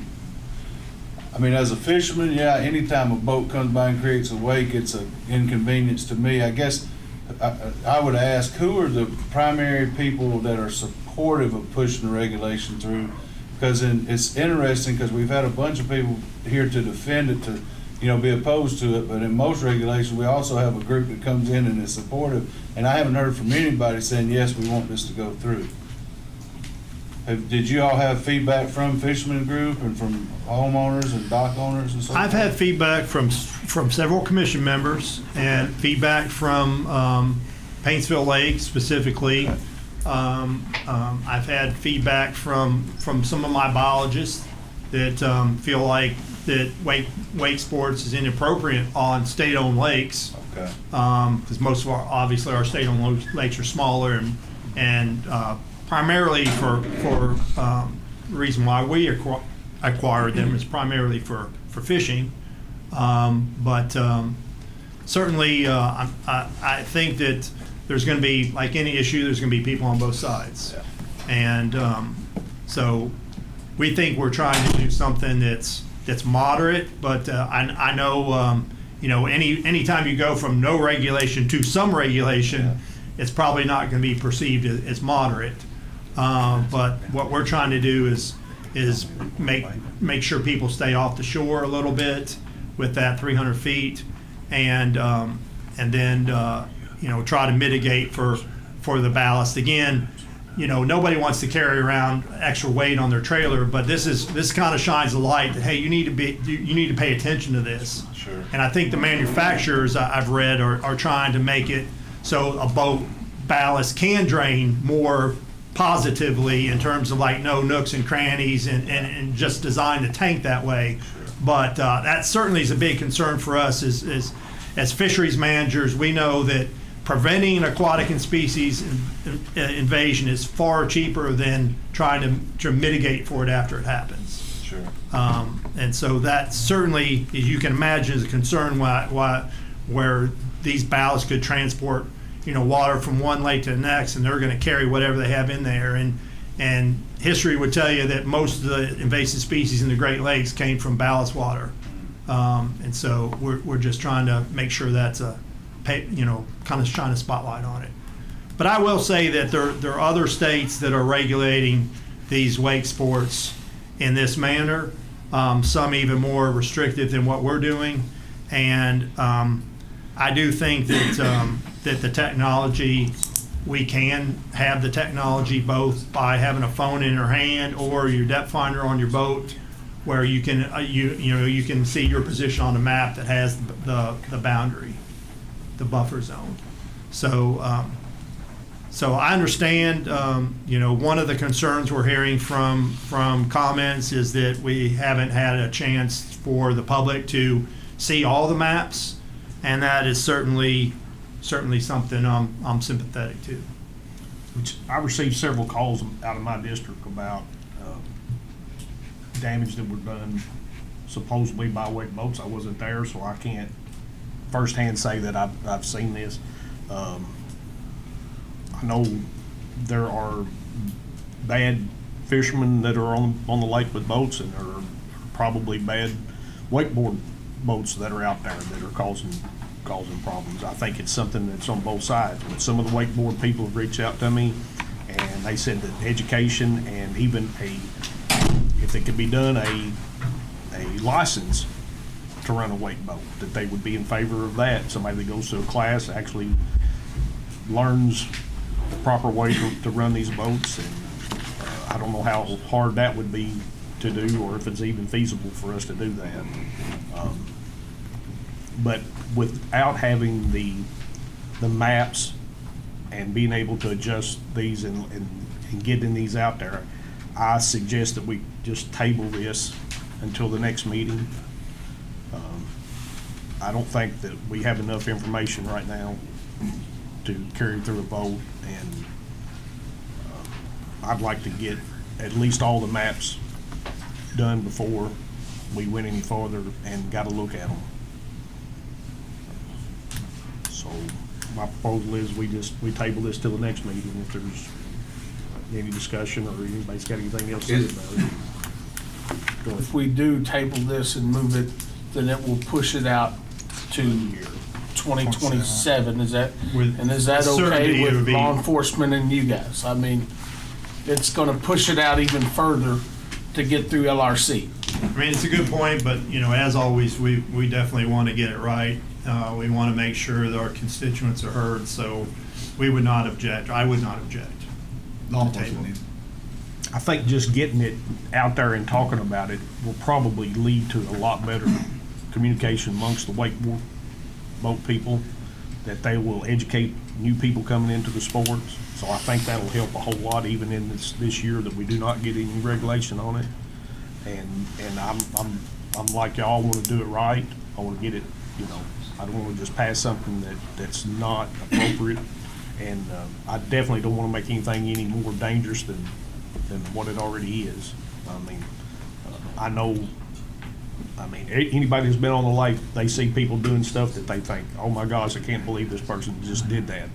They're jet skis riding 20 feet behind a boat trying to ramp over the waves and stuff. I mean, it's, you know, and somebody falls off of a wake boat, off of the board, and you got somebody following too close behind them. I mean, there's no way that they can see them. I mean, so I think it's a lot of education, a lot of talking about it. It's going to lead to a whole lot of improvement on it, but I want to do this right and get it done. So. Yeah, I agree with Commissioner Raymer, and that's the reason I asked you the questions. It wasn't to put you on the spot or create any contention. It's just out of pure ignorance on my behalf, because wake boats and wake sports aren't something I've ever done. You can look at me and tell I don't have a physique for that. So. May I ask a question? If we table it, does it go all the way back in the process, or still be an action item? It'd be action item for the third quarter. Clarification there. And to that, do you want that to be discussed? Do you want to make it a discussion item so that you got more time at the next meeting? Or do you want to take it to action item? We need that point of clarity. Well, we're going to push it back a year anyway. Would it? How much difference would it be if we bring it up as a discussion item for the next meeting? Is it going to? It won't push us any farther down the line, will it? It's your all's call, but it will not push us back any further. We just, you know, to have it for 27, we have plenty of time. Okay. I'm fine with that. I think discussion item would be the best thing, because that way, hopefully, all the lakes are out. Public can see the big lakes and weigh in as a discussion item. I have a motion to table it for a discussion item for the next meeting. Is there a second? Second.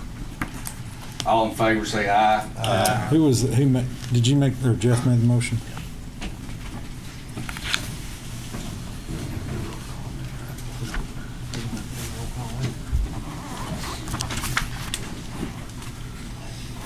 That's Fred on the second. Our next item up is update on license purchasing regulation, to use current terminology and other regulations or statutes, and clarify or update other unclear or outdated provisions. And that would be Mr. Stephen Fields. Thank you all. I believe we've discussed this one previously. I don't know if anybody had any questions.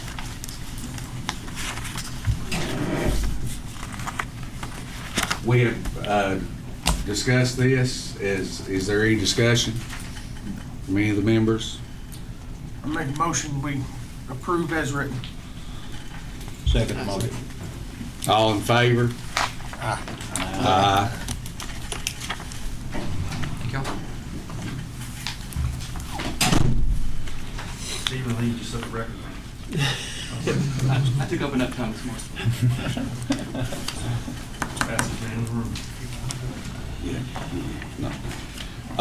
I'm gonna just ask for a motion for the black bass F1 proposal study on Paintsville Lake for the department to put 4 to 8 inch.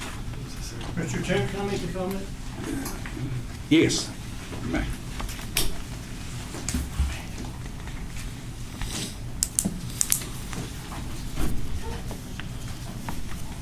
Before you gentlemen vote on this issue of stocking the F1 Florida bass, I'd like to make a statement. And I don't generally read my remarks, but I would like to get my words down just right. So I print them out, and I'm going to read to you my statement.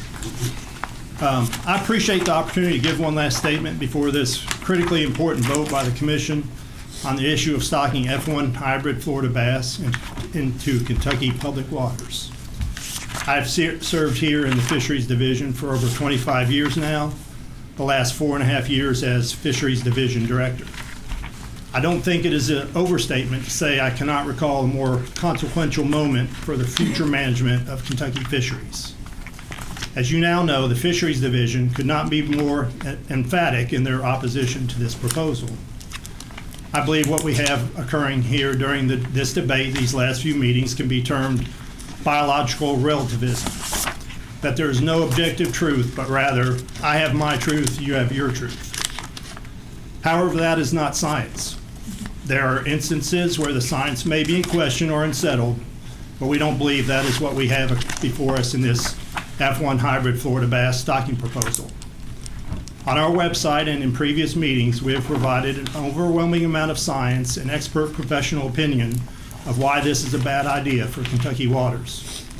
The angler group pushing this proposal has regurgitated cherry-picked data points from their quote-unquote research and other misinformation that fits their agenda while ignoring facts that don't. But that is not science. In fact, they have not been able to provide a statement from any professional fisheries biologist that supports their position. At least that wasn't an quote-unquote anonymous source.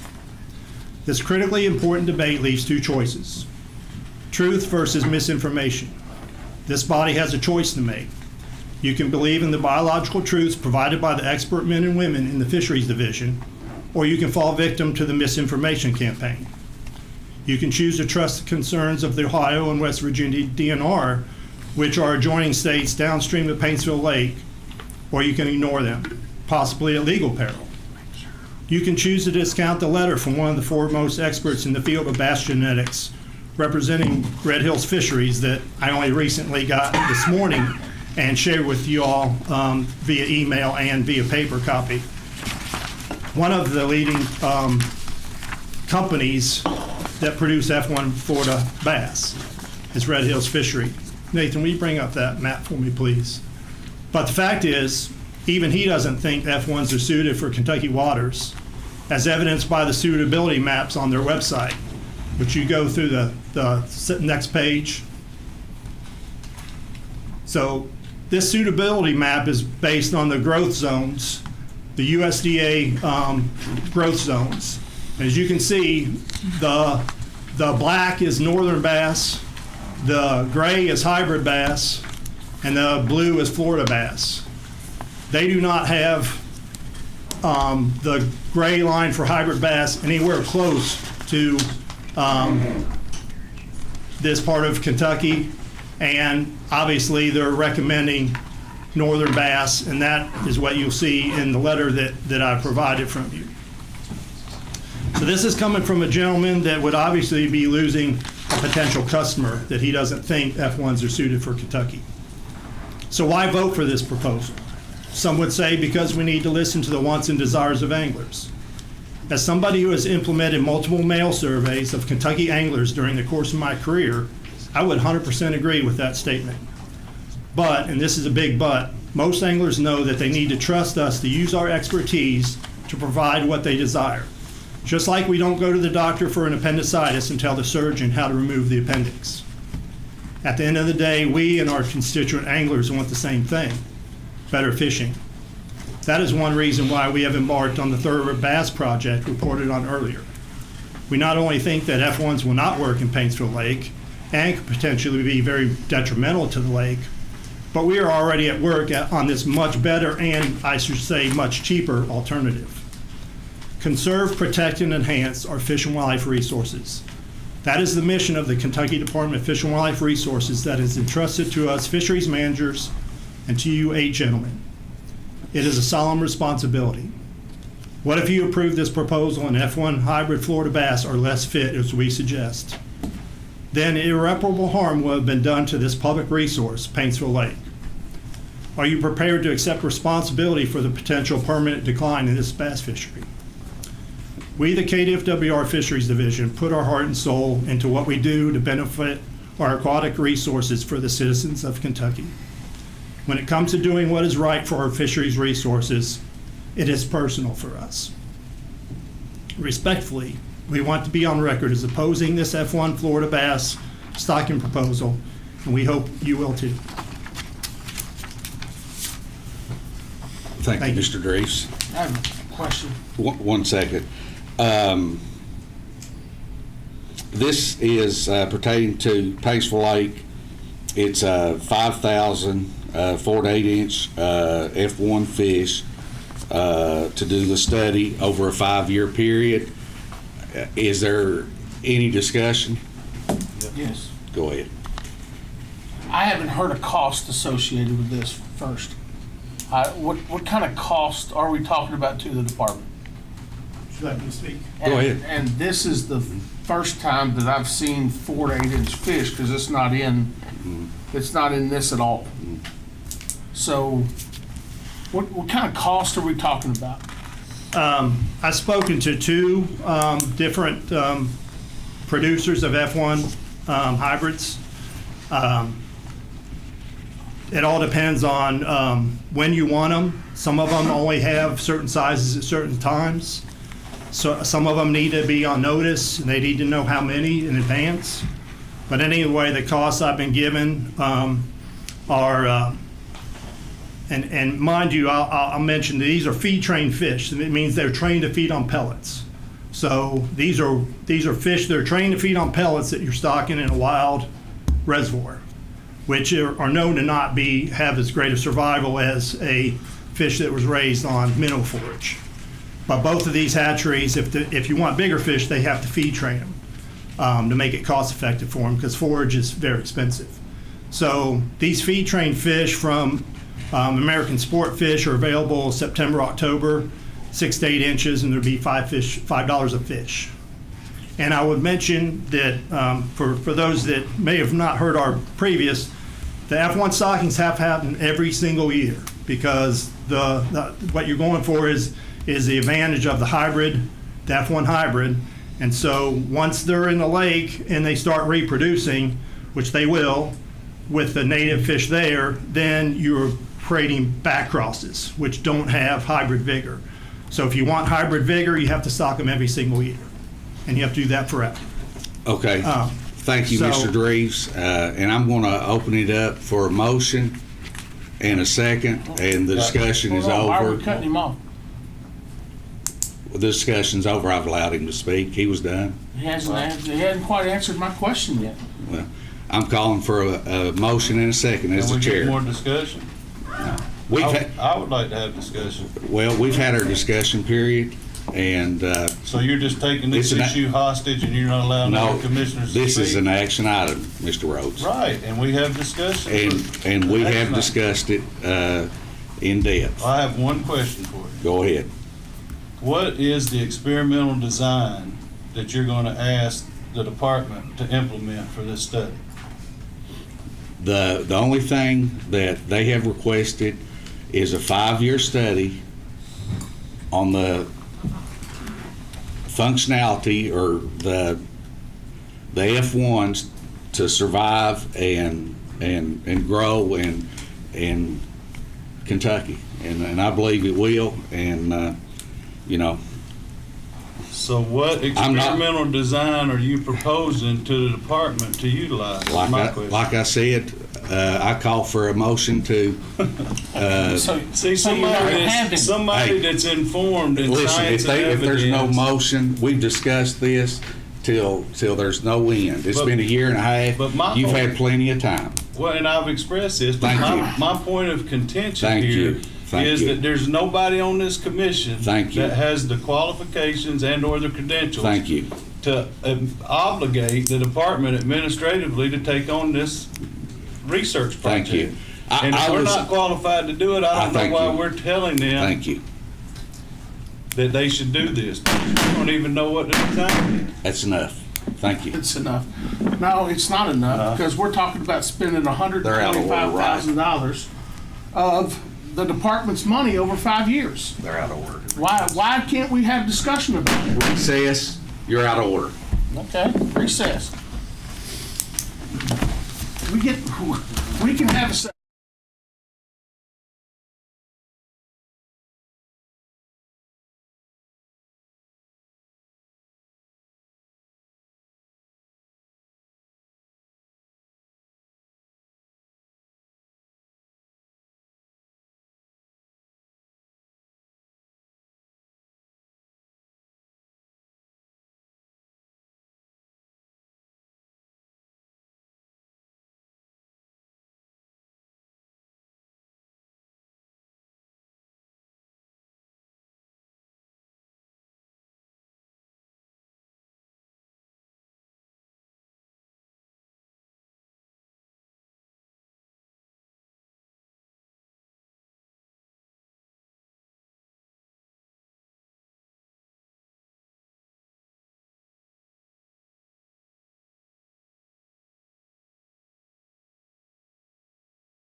The agenda item that's up for action item is the proposal to put F1s, to do a study on Paintsville Lake, to put F1s in Paintsville Lake over a 5-year period and 4 to 8 inch minimum, for the department to do a study over 5 years to check the vitality of F1s in Kentucky. And I call for a motion. Mr. Chairman, Yes. I'm still calling to have my question answered. It has not been answered. This will be the end of the debate. I move to the previous question. Mr. Chairman. You allowed me to ask the question. I have not gotten my question answered. So the debate is not over. The debate is over per legal counsel. Where's legal? Let's hear it. I want to hear it from legal. Mr. Chairman, can I ask that we add a contribution study if we do vote yes on this, conducted by the department on Paintsville Lake to those F1s each year of the stocking, and on the 5th year, I would think it'd be wise if we did a growth analysis study. We do that. Yes. Okay. Can we add that to the vote? Yes.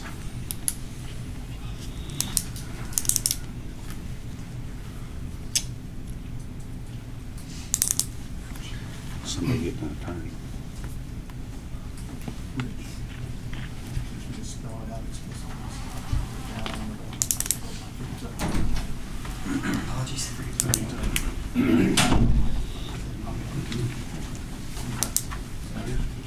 The question is, I have ended debate and I have moved to the previous question, which is an action item to vote on. I have asked a question and I have not received an answer to my question. Okay, I was allowed to ask a question. I have not received my answer and I want to hear my answer. So somebody has moved to end debate. I have. Has there been a second?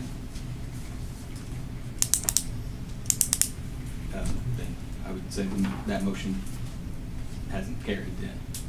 So we continue debating. Okay. Until it could be renewed if the debate keeps continuing for an extended period of time or something. Okay.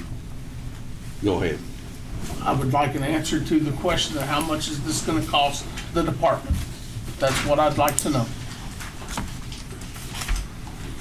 Dave, may I speak to that? Sure. So his proposal of $5 per fish is only it's a guesstimate. By law, we have to put that out to bid and see what those bids are. We can reject a bid or accept a bid, but we have to go through the normal process. And if I'm making a recommendation to this, I think that we need to clarify that in motion, either at the department's discretion or this body's discretion after we receive those bids. I think you could do that either way. But the cost that I'm wondering about is because this is said, it said 5,000, but now I've heard for 5 years. So how many fish are we talking about? Are we talking $125,000 worth of fish? Are we talking about $300,000 worth of fish? How much fish are we talking about? I don't know the answer to that. 5,000 fish times $5, if that's the number. If that's the other, the number. The other estimate was $6 a fish. And again, based on availability, 5,000 times 5 obviously is $25,000 for each year of stocking. So we're talking about stocking it for 5 years. That's correct. So we're talking 125, a minimum of $125,000. That's what one we're lake. talking about. Mr. Chair, can I ask a question? Are we talking stocking it for 5 years or studying it for 5 years? Or doing Stocking and studying for 5 years. Mr. Chairman, ask a question. But the study would also cost the department money because we're the ones studying it, correct? So I don't know the estimate on what that would look like as far as the cost We'd as have to sign well. a research biologist to carry out the study, carry out sampling, additional genetic work to analyze what fish are F1s that are caught and which ones are not F1s to adequately evaluate the F1 contribution. So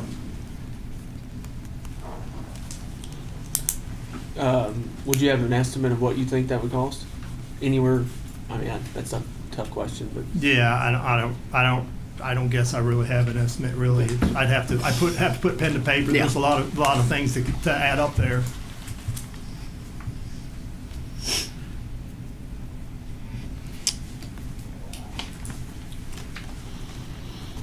last point.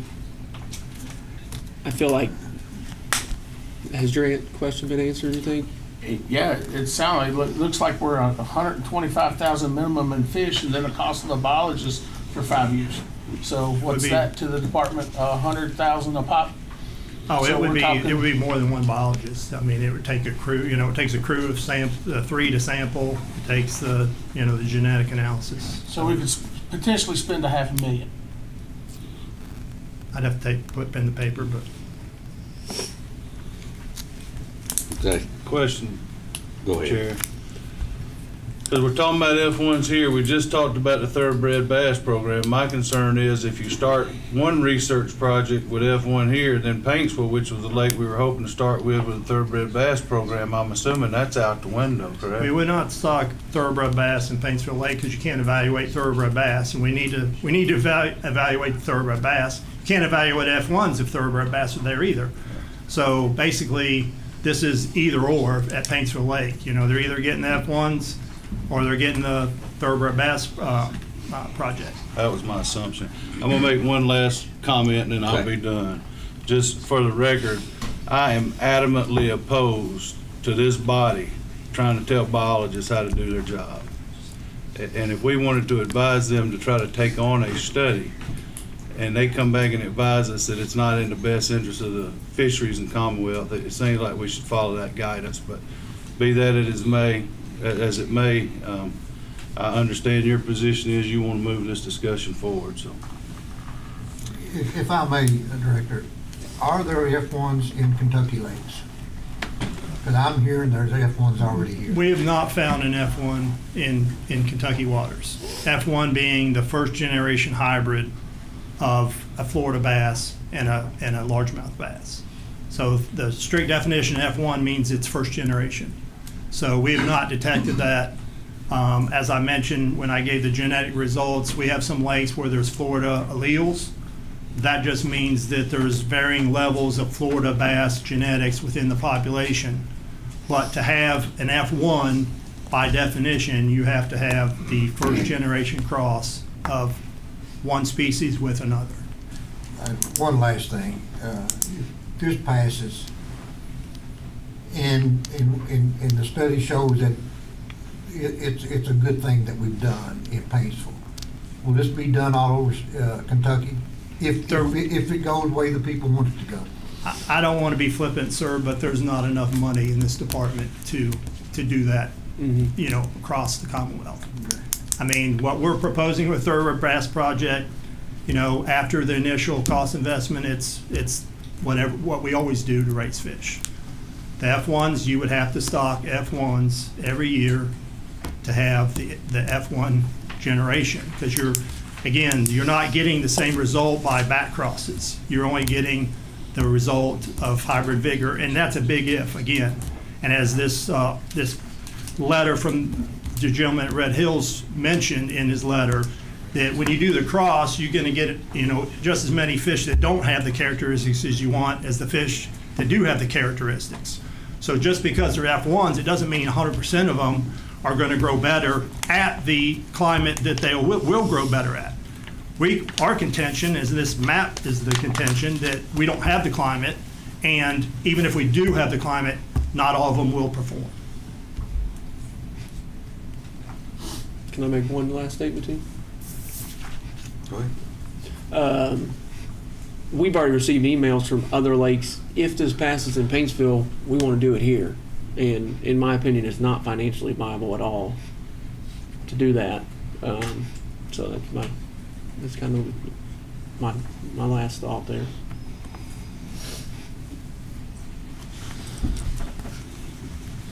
Everybody got their questions? Again, I ask for a motion and a second. Is there a motion? I'll make the motion. What is the motion? The motion is that we direct to receive bids for stocking, and I understand that, Rich, that's what we have to do. We have to receive public bid for F1s. Motion for stocking and a study. And a study. A study related to Contribution. growth rates The growth rate would be after the 5th year. performed by The department. KDFWR, by our biologist, after year 5. After But year this 5. is clarification. The contribution study would be annually. Contribution? It would be two different studies. Your growth analysis would be after year 5, after the 5th year if you did this. That'd be two different motions? Motion could be really long, it won't hurt anything. Just read it and see if that's what Yeah. Jay? I'm down. Might as well try to focus.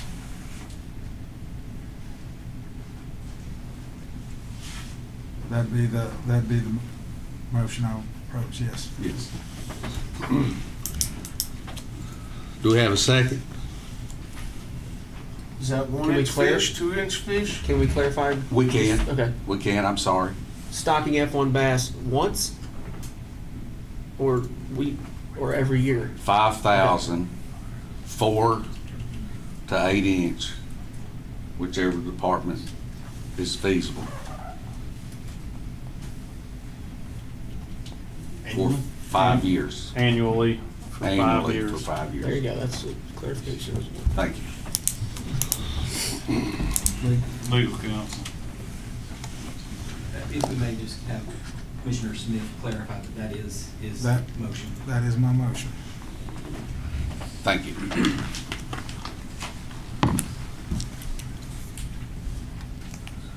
We have a motion. Do we have a second? I'm gonna make a second. And if it don't work, it's paid for the bad luck. Discussion? Roll call vote. Go ahead. District 1, Jay Smith, aye. District 2? District 3? Nay. District 4? Nay. District 5? Nay. Going to District 8? Yay. District 9? The ayes have it. The motion has passed. Our next item up for a discussion is Otter Creek Outdoor Recreation Area, and that's Ben Robinson. Mr. Chair, hello, gentlemen. Thank you, Ben. Apologize if my voice is a little scratchy. I've been under the weather, but I'll try to get through this. So first up, for me, we have Otter Creek Outdoor Recreation Area deed transfer to the Meade County Fiscal Court. And this would amend 301 KAR 5022, KAR 3012, KAR 2178, KAR 2142, KAR 2049, and KAR 1201. Multiple regs because Otter Creek's mentioned in each of these, should we make the transfer. Essentially, Meade County Fiscal Court has reached out to us. They've been a really good partner over the years. I've talked to you about this recently, but just a little more information for our new members. We assumed Otter Creek Outdoor Recreation Area several years ago. It's a unique property. Unlike any of our other properties, it doesn't really fit into our model of a wildlife management area, but it does provide some good outdoor recreation and some good hunting and fishing opportunities. However, there's a lot of other opportunities there as well through multi-use trails, horse trails, mountain bike trails, campgrounds, YMCA camps, disc golf, you name it. Again, doesn't really fit the mold of a wildlife management area, so we partnered with Meade County Fiscal Court a year or so ago to take over the campground, and they've done a phenomenal job with that and the operations of that campground, and now they've asked if they can take over the entire property. We're interested in that, assuming that we can write in deed language that would protect, restrictive covenants essentially, that would protect and offer us public hunting and fishing opportunity in perpetuity. So no matter who owns the property, if Meade County didn't own it down the road, we would still, as an agency, have that hunting and fishing opportunity on the property. We would also, we'd have to have a survey done, but we would carve out the gun range and the archery range. We estimate around 40 acres, along with the roadway that leads to that, and we would maintain that property at this time. So with that, Mr. Chair, I'll turn it back to you. I thank you, and I had spoken with Commissioner Gabe Jenkins, and he clarified a lot of those same issues, and I'd like to recognize the Judge Koch and Magistrates Webb, thank them for coming. Would you please stand up? I know this is an important agenda for your community, and although public lands is public lands, I did have a bunch of questions from some constituents that are sportsmen and women concerned about, it being the sportsman's property. But I'm in favor of this, and I hope it does and serves you all well. Thanks, sir. Appreciate it.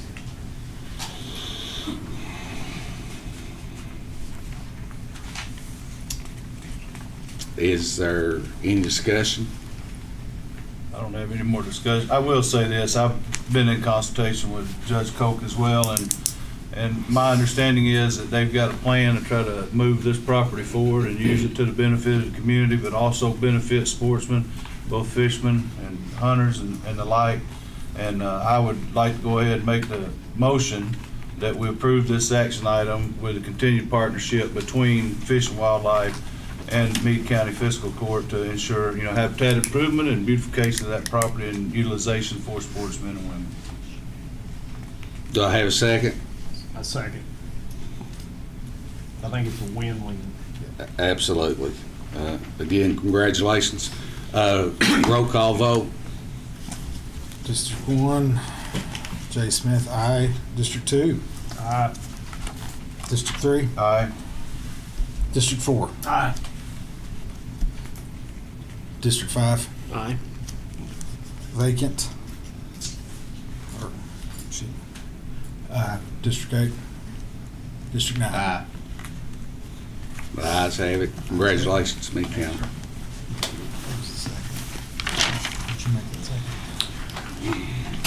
Okay, sir. Next up is our wildlife causing damage, and Gabe Jenkins has really helped lead this one. I don't know if Gabe's available, Nathan, online to join us or not, if there are questions. If not, there he is. So if we have specific questions that I'm unable to answer, Gabe will jump in here and help, but I'm going to go ahead and present it while I'm here.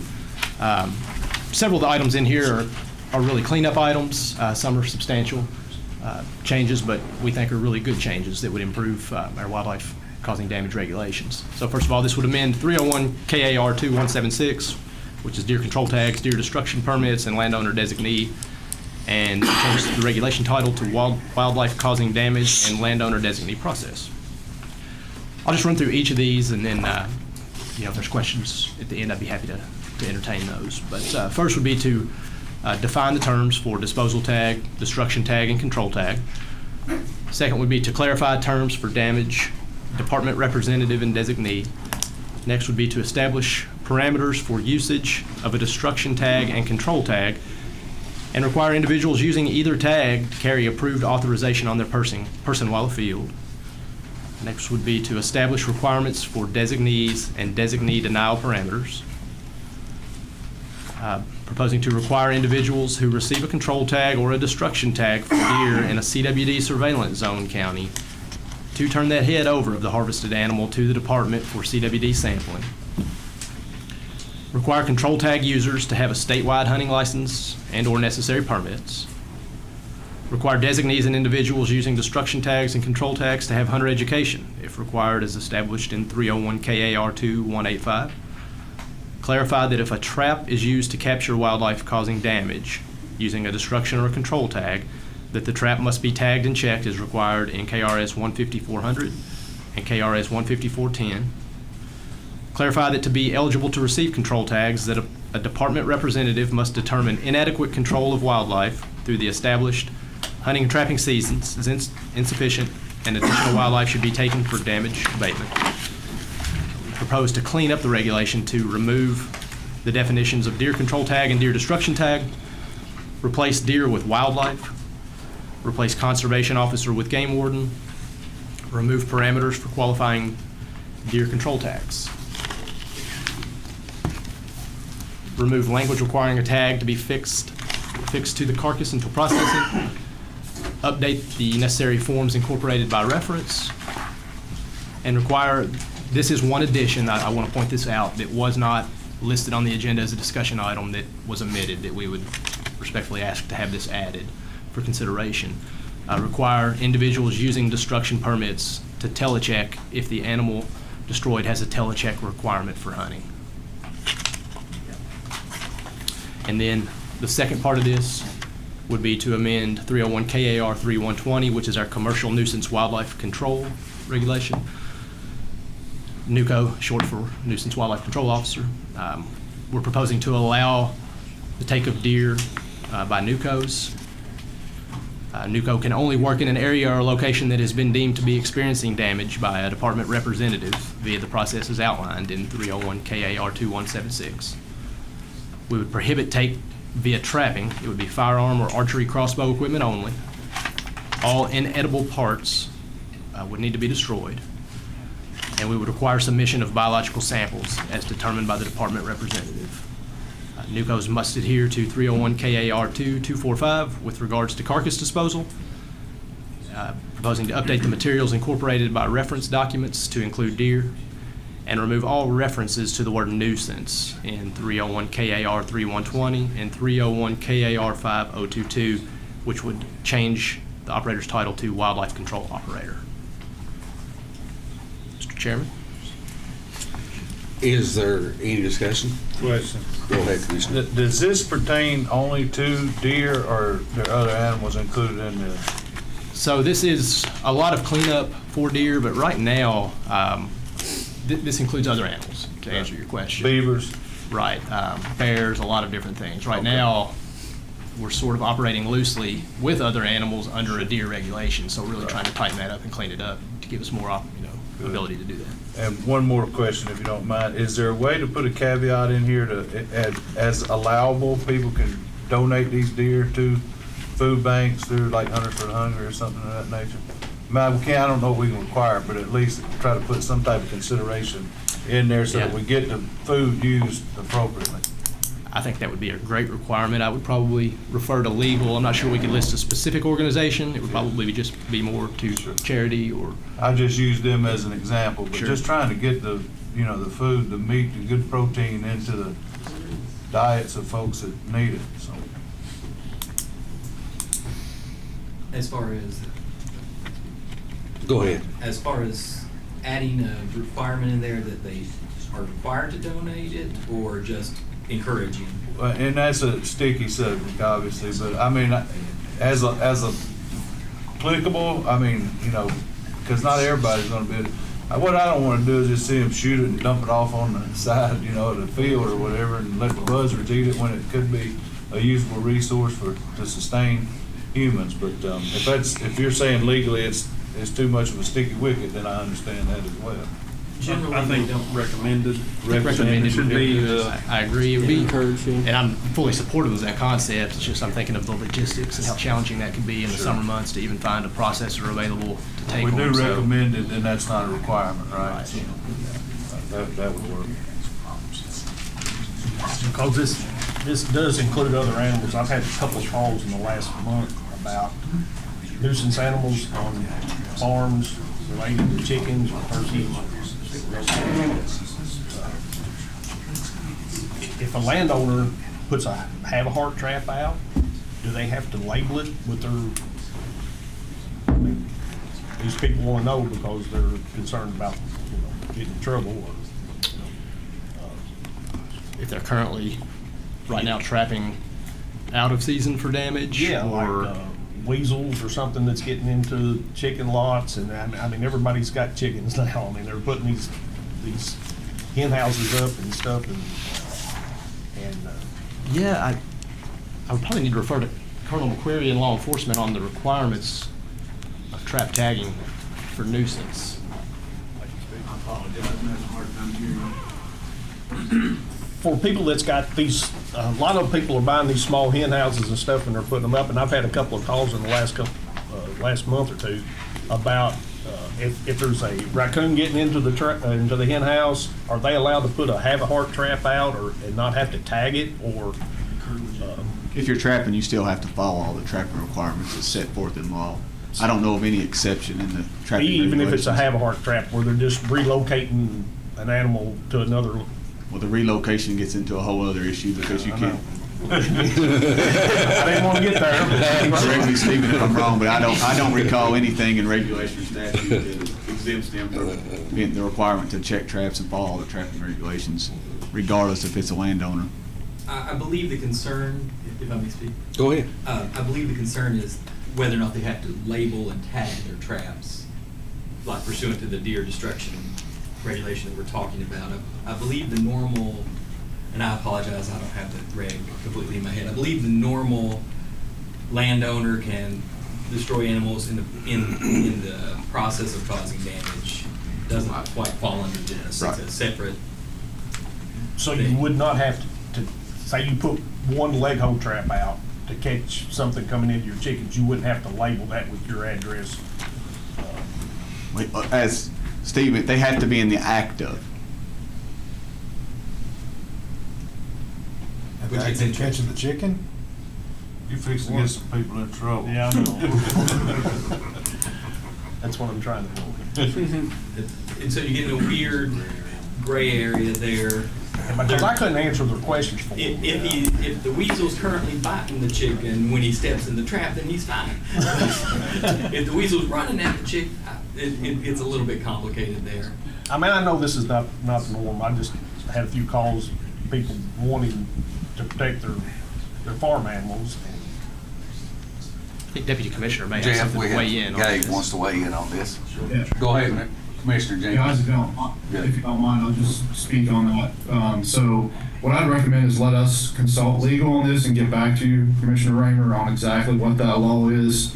There are statutes that speak both to a trapping of wildlife causing damage, and then we have statutes related to the landowner's rights and protections. So I think it's one that we need to be 100% correct on what we say here in the moment.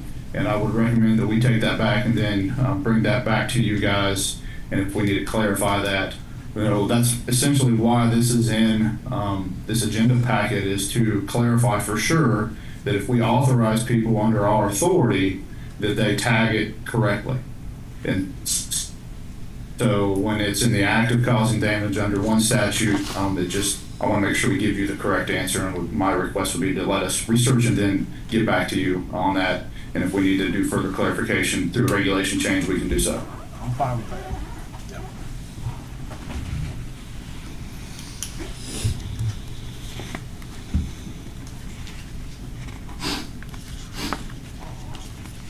Any more discussion?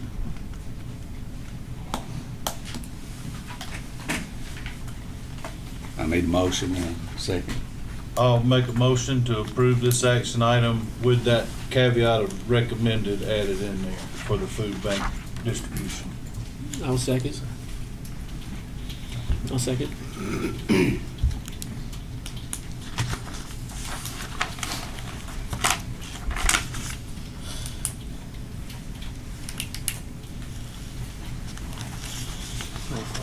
Roll call vote. Roll call vote.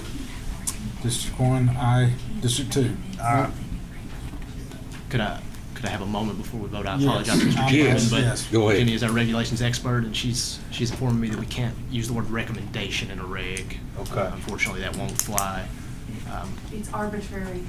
So I think that may be more of us to inform and educate as an agency, and really, as we're working with these folks and issuing tags and whatnot, that we'll certainly And that was what recommend I that. meant, is we issue We these, recommend it, we not- work okay. with these new codes, that we can put that in there as a recommendation, but a white-tailed deer that could be causing damage could not be fit to eat for multitude of reasons, but we could do that in the permitting process.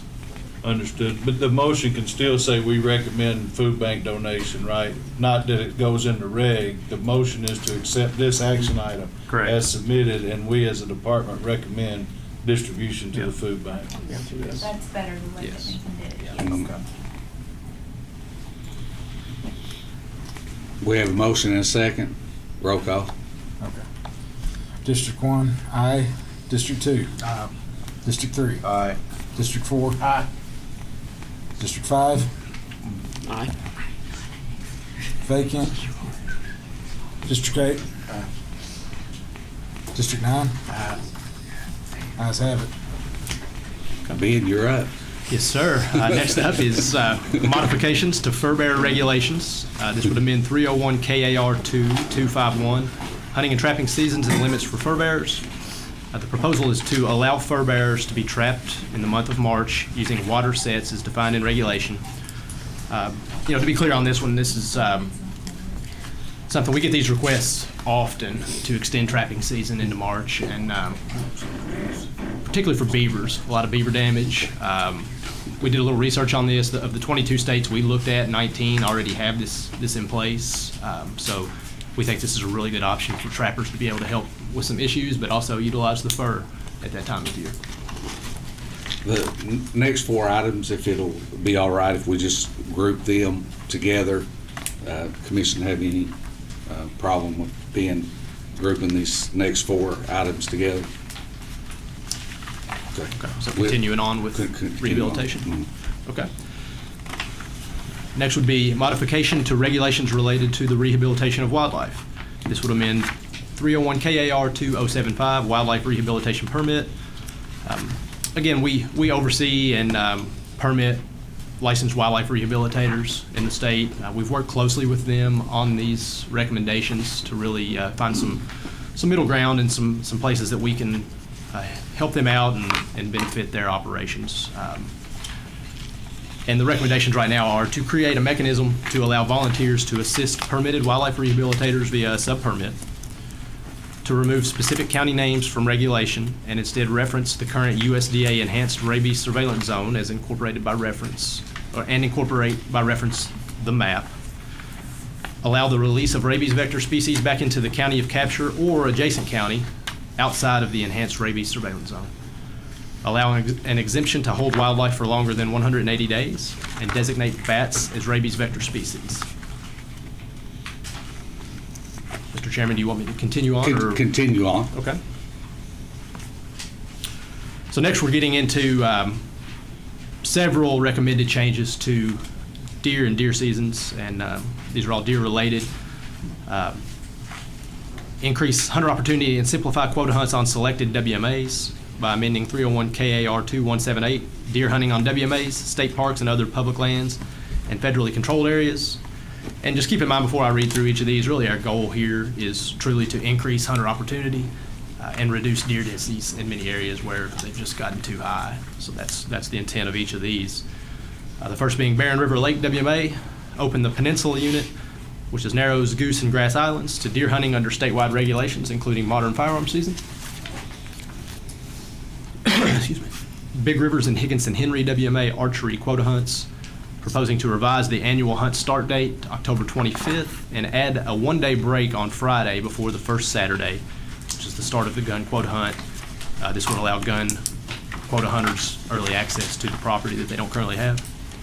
Cane Creek WMA proposed to establish quota hunts as follows and remove the muzzleloader hunts, proposing to add an unstaffed archery quota hunt beginning Monday following the third Saturday in October until November 30th, but closed for 3 days beginning Friday before the first Saturday of November. and unstaffed firearms quota hunt beginning the first Saturday of November for 2 consecutive days. This one, just a little clarity on this one. I talked about increasing hunter opportunity and whatnot. This one's kind of in the middle of increasing and limiting a little bit, and that's the intent, because we're really trying to create a high-quality WMA hunt area in the southeastern part of the state that we don't currently have. So by some of these changes, we think we can protect some of those younger age class bucks and hopefully see them grow to a bigger, an older age and grow a little bit bigger and create a high-quality area there.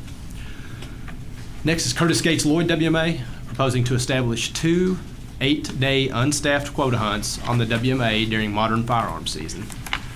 And we would propose to put approximately 12 hunters per week on the area, which equates to about 70 acres per hunter. And just one additional stat there, when we started checking on our archery crossbow harvest numbers there during modern gun season, it's relatively low. We average about 4 deer per year during that time period. Dewey Lake WMA, establish a 2 deer limit, 1 antlered and 1 antlerless per year. Dewey Lake, Fish Trap Lake, Grayson Lake, Griffith Woods, Cleaver, Rich, Knob State Forest, Kentucky River, Mullins, Paintsville Lake, T.N. Sullivan, Taylorsville Lake, Twin Eagle, J.C. Williams, and Yellowbank WMAs. We would propose to open during early muzzleloader season for added opportunity. Green River Lake WMA, proposed to open to deer hunting for late muzzleloader season. Green River Lake and Penny Ryle State Forest WMAs, proposed to reward hunters for harvesting antlerless deer during quota hunts by awarding a preference point per antlerless deer taken and setting a maximum of 4 preference points per year. Miller Welch Central Kentucky WMA, proposing to open that to archery and crossbow deer hunting under statewide regulations. Mudcamp Creek and RF Tartar WMAs, open to deer hunting under statewide regulations. And Yatesville Lake WMA, allowed deer hunting for the entire modern firearms season. Mr. Chairman, you want me to keep going or take a stop there? We'll just go ahead and go into discussion. Do I have any discussion on those 4 items? Yeah, the last point you made about rewarding hunters, incentivizing them with these preference points, is that for like the next year's quota hunt? That would be, yes. Okay. On just that quota hunt on that specific property, or any quota hunt? No, it would just build up your quota hunt points total, your preference points total. So that they could they use it on any quota in other hunt places that that they they apply, and we've done this in other areas as well, and it's pretty successful approach. Just real quick, Ben, how did we determine the established 2 deer limit on Dewey and the Dewey Lake and Grayson Lake and the second one? Yeah. So each of these opportunities, number one, we work closely with our regional staff. We have a pretty good grasp on what's going on there, but we've went in and done some specific surveys on a lot of these areas where we're doing spotlight counts. Yeah. We've got some new thermal technology that we can go out and count deer at night. We do what's called abomasal parasite counts, where we'll take deer, we count parasite loads, gives us an idea of if they're overpopulated. And then just our general modeling. And they're doing well. They're doing well there. Paintsville. They're doing well there, So, and that's yeah. why we're recommending some added Good. opportunity to Good. Thank you. to keep those under control. As far as, I talked to Joe a little bit earlier, but Lloyd's is the one that, is a sticking point for me. Like, not a sticking point, but I want the opportunity. But if we pass what's here, we're guaranteed to do 2 of those if we affirm this? Because I know that we talked about possibly doing 1.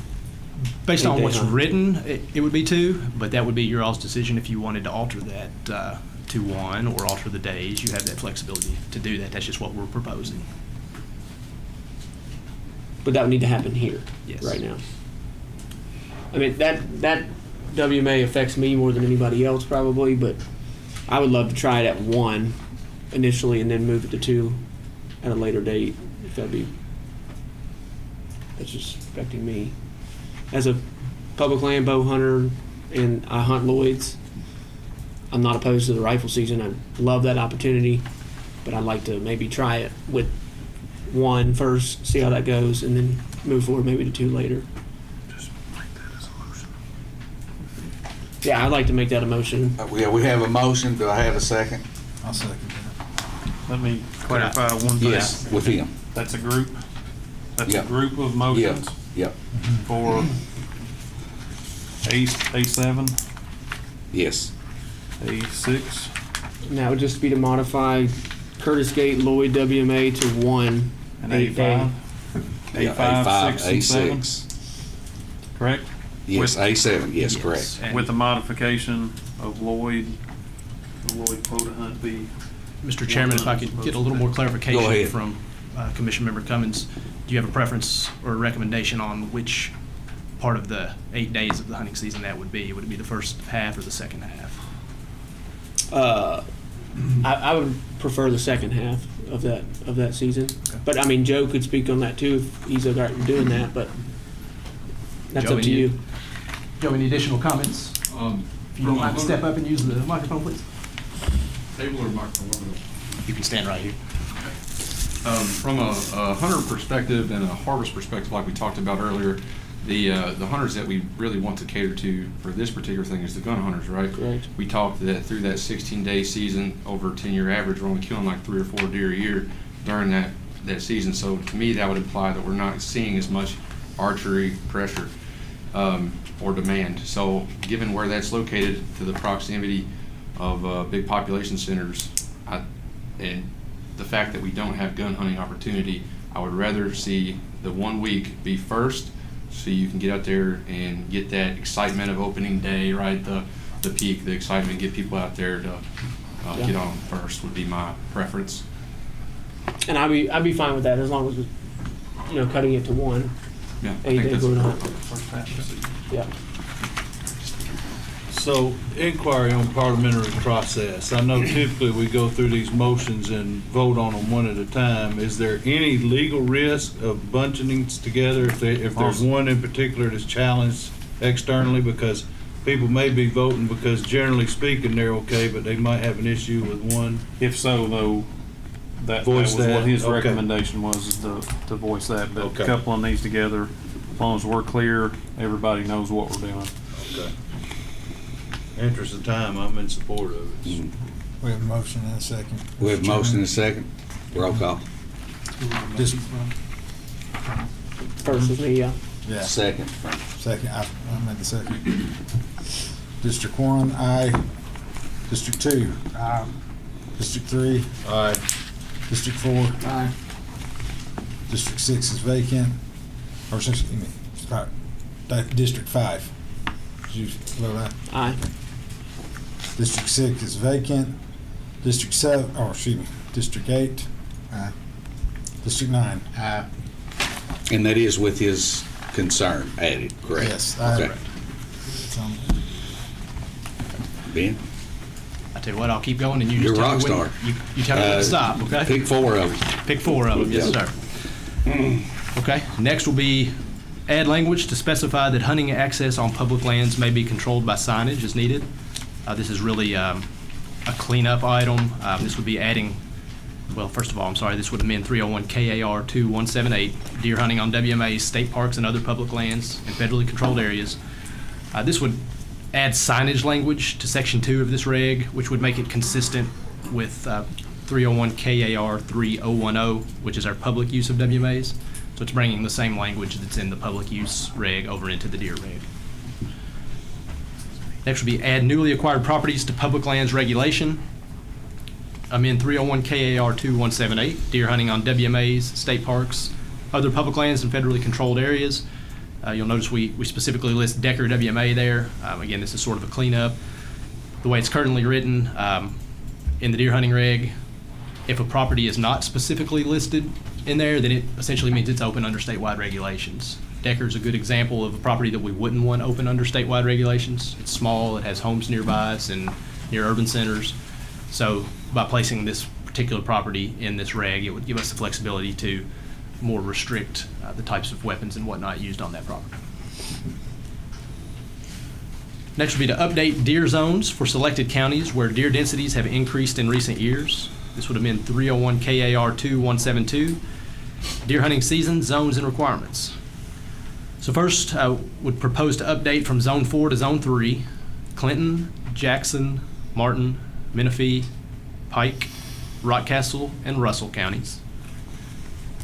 Update Zone 3 to 2 would be Cumberland, Elliott, Garrett, Johnson, Morgan, and Rowan.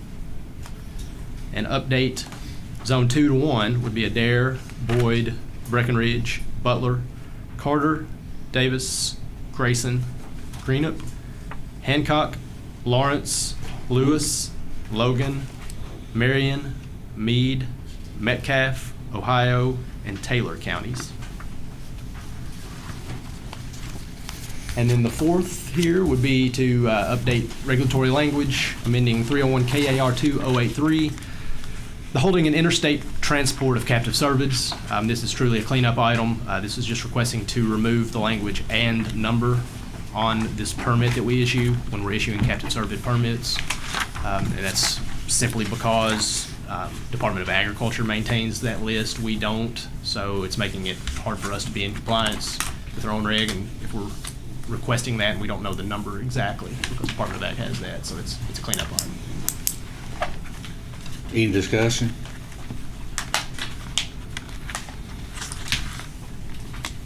I need a motion and a second for A7 through A10. I have that as A8 through. A8, I'm sorry, excuse me, A8 through. I make the motion that we accept action items 8 through 11 as written. Second the motion. All in favor? Aye.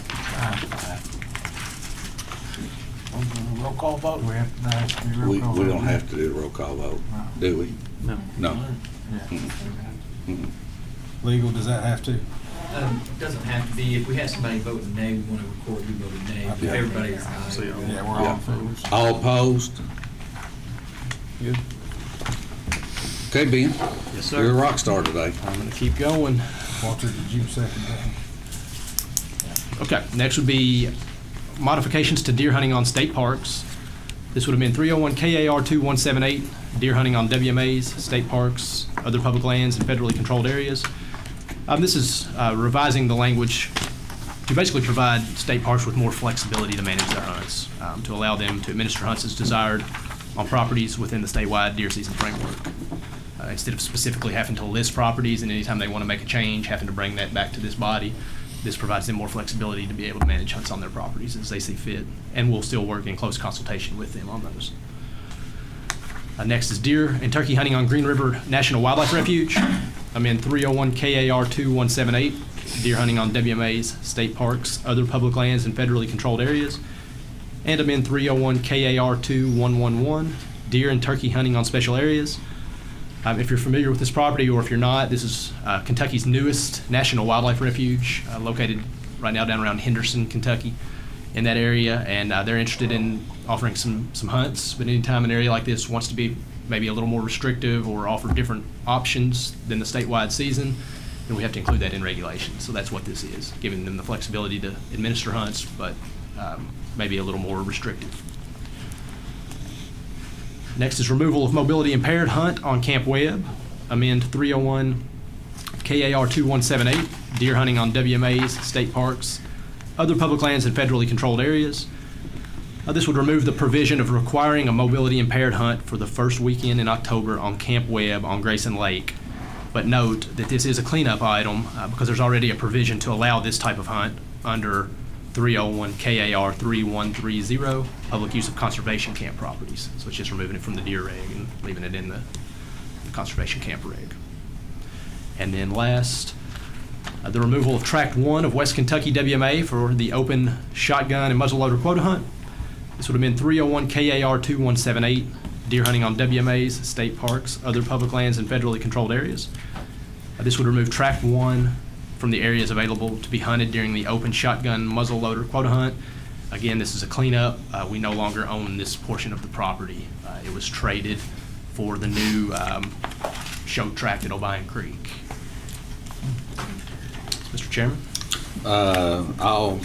Any discussion? Yeah, I got discussion on the one action item on modification to deer hunting on state parks. Is that happening as a matter of practice now, where we're allowing them to have that flexibility? Right now, there are specific parks listed in regulation, so we have to meet with parks. And if, part of the trouble is, I don't want to speak for parks with them not being here, but we have had conversations with them. And a lot of times they'll get new park managers. Their ideas change on what parks they maybe want to hunt or don't want to hunt. And again, right now, they're specifically listed in reg. So we were proposing really to not specifically list properties, instead just give them that flexibility to work with us, and we'll help them manage the hunts as they see fit, but not have to come back and get commission action every time we want to make a change to a different park that goes in that hunt structure. Is there any potential challenge that may exist? Because as we know, hunting can be dictated by different personalities, and with the overabundance and overpopulation of deer, if you get somebody in leadership that says we want to ban all hunting, does this restrict our ability to have hunting on some of these properties? Well, right now they have that flexibility because we work closely with them, and if they come to us and say, in that exact example, we don't want hunting on this property anymore, we work with them to remove that. It's really their decision. It's their property. It's still their decision at this point. Correct. Even the agreements that we had. And I'm assuming there's a good working relationship at this point, but yes. As we know, as was discussed earlier, certain states, the value of hunting wanes with, different people, and waxes and wanes, I should say. And we certainly know the value of hunting, taking these animals. So one of the things I notice every time I go to a state park, they seem overpopulated with deer, that's for sure. They've got a lot of deer. Yeah. They do. I have a motion. Make a motion, we accept these actions. I second. All in favor, say aye. Aye. Anyone opposed? Okay. Ben and Dr. Hast.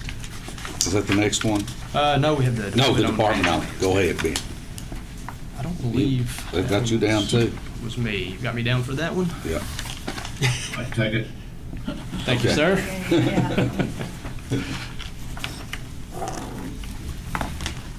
Commissioner? Yes, got me. Gotcha. All right, thank you. So the last action item we hear on I'll handle this is department owned or managed lands that are not wildlife management areas.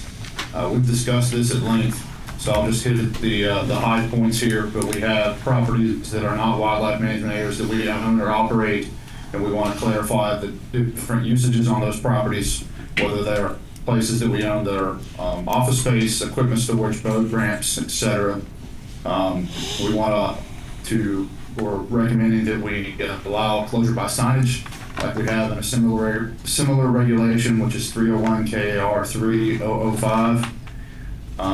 We are proposing to modify the title of 301 KAR 3130, which is the public use of conservation camp, to change the title to fit all of these provisions in here to simplify regulations and have fewer regs that speak about what people can and can't do on our department-owned and managed lands. And then lastly, we would remove the section about Otter Creek now that the action item has gone to transfer Otter Creek to Meade County Fiscal Court. With that, I'd be glad to answer any questions that you have. Any comments? I'll call for, do I have a I'll motion we approve that. motion? Yep, as written. Second. All in favor, say aye. Aye. Anyone opposed? It's passed. Thank you. Thank you, Commissioner.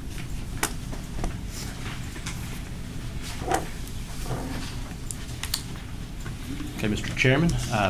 Next one, we've got Dr. John Hast here with us as well, if he needs to come up if you have any questions. But this is a research project that we're bringing before the board here. The request is to approve a fully funded elk research project conducted in partnership with the Rocky Mountain Elk Foundation that will evaluate the efficacy of habitat work within the Kentucky elk zone by evaluating nutritional metrics from elk scat.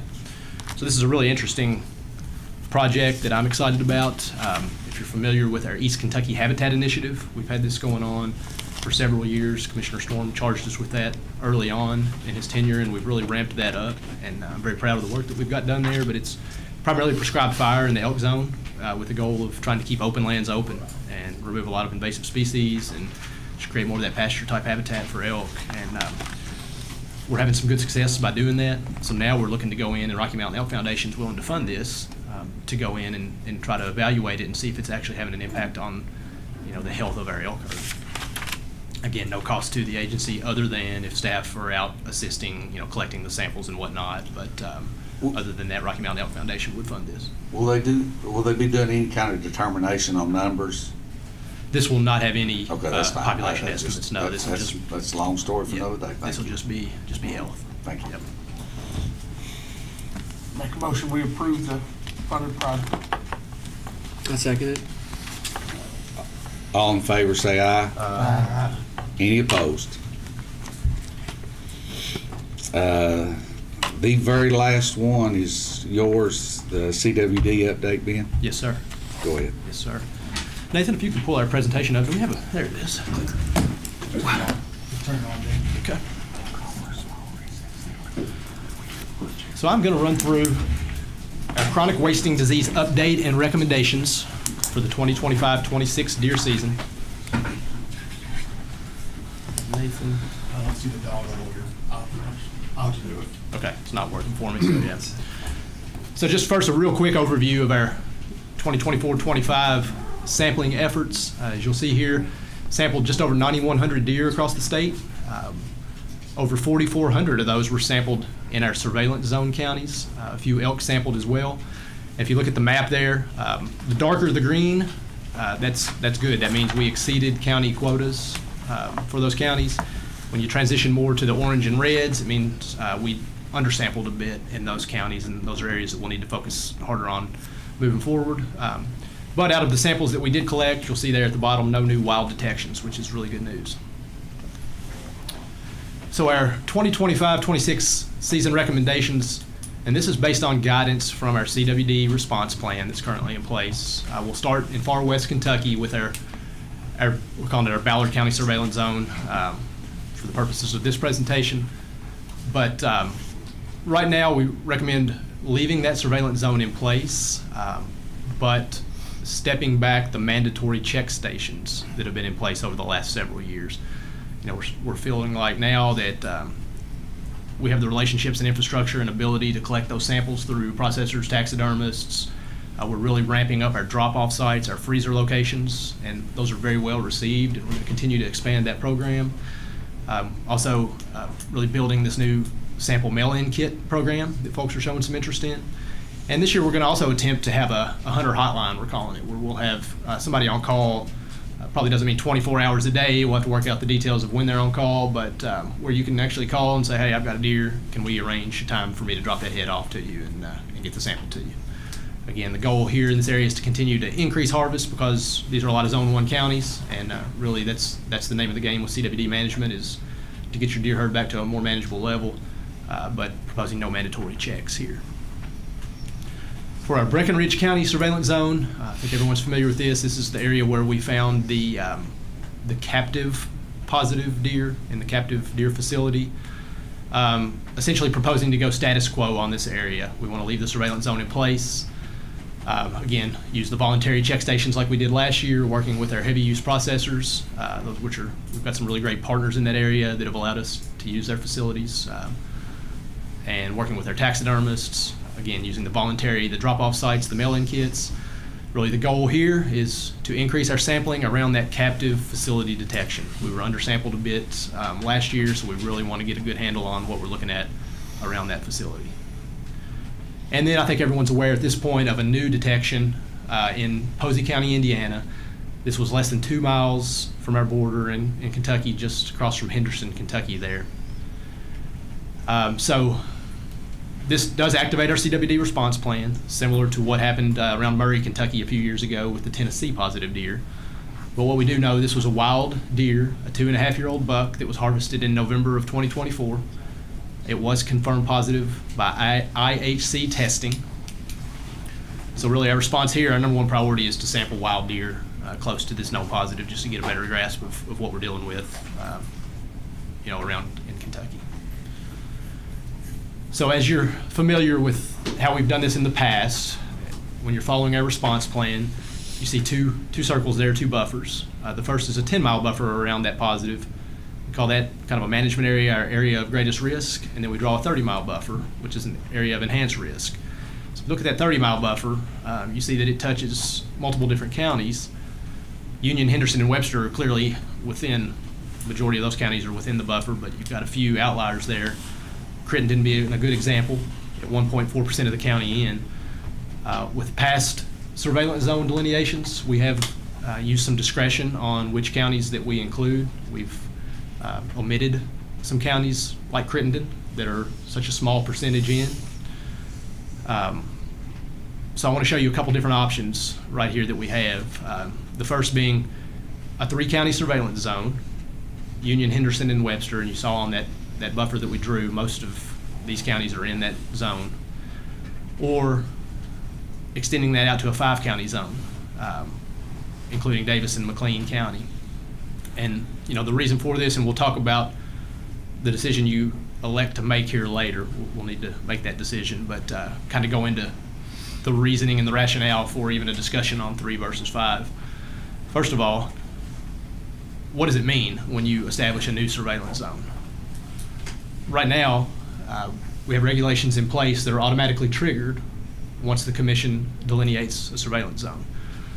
The first thing are carcass transportation restrictions. And we've got a graphic here that kind of demonstrates this, and this is really where in my mind, the 3-county versus 5-county discussion comes into play, because if you see the green arrows, you can move deer all around a surveillance zone county. You could take a deer from Union County over to Davis and vice versa.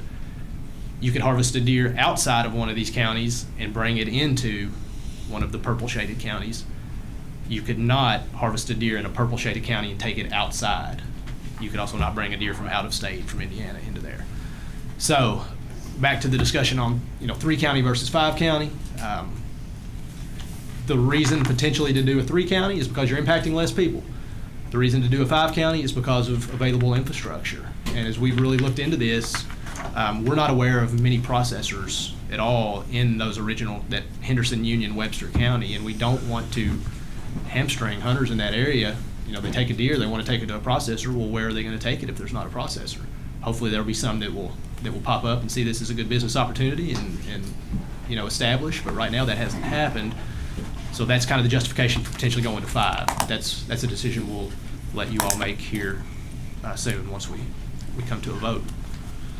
Also, once the surveillance zone is in place, that triggers the baiting and the feeding ban. Right, Nathan? And also would prohibit fawn rehabilitation. So no rehabilitation of wild fawns in these counties. Also, we have some flexibility and some options on mandatory check stations. As you've seen, some we've implemented, some we haven't. Really kind of depends on that infrastructure. In this particular instance, because we don't know what we're up against and we don't have as much infrastructure in place as somewhere like the Breckenridge County area, we would recommend the first 3 days of modern gun deer season to run mandatory check stations in this area. So transitioning now, that's really an overview of the response plan and what the response plan looks like.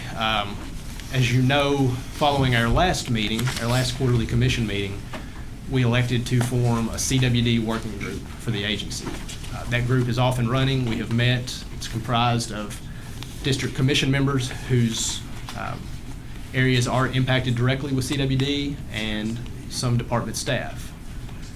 Been a lot of great discussion coming out of that group, and a couple of key points to bring forward here is the discussion on an early antlerless firearm weekend in CWD surveillance counties, and potentially reinstating baiting in surveillance zones. We'll touch on the first one there with the additional harvest opportunity. Our proposal would be from the working group, CWD surveillance zone, counties only, and requiring sampling through drop-off sites. So if you took advantage of this season and harvested a deer, we would want to try to get that sample from you. Proposing it to be in the last weekend of September. And something to note, for archery and crossbow hunters, they would only be able to harvest antlerless deer during this time period if this was passed.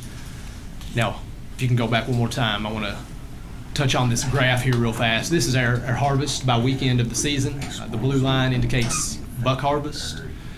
You'll see it peaks clearly during the rut. That's rifle season. The blue arrow indicates the timeline that's being proposed, the end of September, which is your least likely opportunity to encounter a mature buck, which makes it a little safer time to be out there. And, you know, from a buck standpoint, a good opportunity to harvest some does. That's fine. The other option coming out of the working group regarding baiting and feeding ban in surveillance zones would be proposing to allow baiting in CWD surveillance zone counties as an option to increase harvest. And this one I do want to be clear on. You know, from a wildlife division perspective, we still have concerns over baiting. We still see that as a high risk proposition because it congregates deer. And I do want to be clear on that. We also understand what you hear, what we hear, what your constituents are saying. We understand that baiting can be a really useful tool for people to harvest more deer. In fact, there's a subset of hunters that's the only way they know how to hunt is over bait. There's a subset of hunters that hunt on small properties, and it's a tool to attract deer to smaller acreage. We do think it's a high-risk proposition because you're congregating deer, you know, potentially as a compromise. Recommending the restriction of the contact style feeders. You know, that's the feeders, they're like troughs, they're like PVC pipes where they come up, put their nose in, get grain. And then a recommendation, and this would really come more through a best management practice, through information and education, not something we can just, as we talked about earlier, you can't recommend in reg, but really recommending that you broadcast your seed to avoid the big piles that are out there. We talked through, can we put that in regulation? You know, our friends in law enforcement, that makes it really difficult on them to try to enforce when you're putting a restriction on or a regulation on broadcasting. So it would probably be more of a best management practice. So, should the commission want to take action on these and want to take action on these immediately, there is an option there to be available for the fall 2025 season. You know, and that's commissioner authority. And I want to be clear on that. That's not something we take lightly. That's not something we throw around often. Commissioner authority is a big deal, and you don't want to use it just for anything you try to get through. But in this case, we're talking about disease risk and disease management. It does fit within these parameters, KRS 150.025, KRS 150.105, and 301 KAR 3040. So it could be an option, you know, should you choose to institute that immediately for the 25 season. The other option would be to, you know, run it through as whether it be new business or action items. So those are a couple of different options there that you would have. So in summary, for commission discussion and or approval, the first thing we need to decide on is the delineation of a CWD surveillance zone in response to the Posey County, Indiana. So first of all, we would need to approve a surveillance zone, but we need to decide if we want it to be 3 counties or 5 counties. Second would be the early antlerless firearm weekend in CWD surveillance zones, the last weekend in September, and then last would be our baiting and surveillance zones. Mr. Chairman. A discussion? Commissioner Raymer? This last surveillance zone is going to be in my district, and we were at the meeting in Henderson, and I'm personally leaning toward the 3 counties. There was not a large majority of the other counties that were covered, and there was also, you have the Ohio River that separates Kentucky from Indiana, and then you've got a river that also separates Davis County from this zone, the other 3 counties. I think with the boundaries and stuff, I think it's an opportunity for people to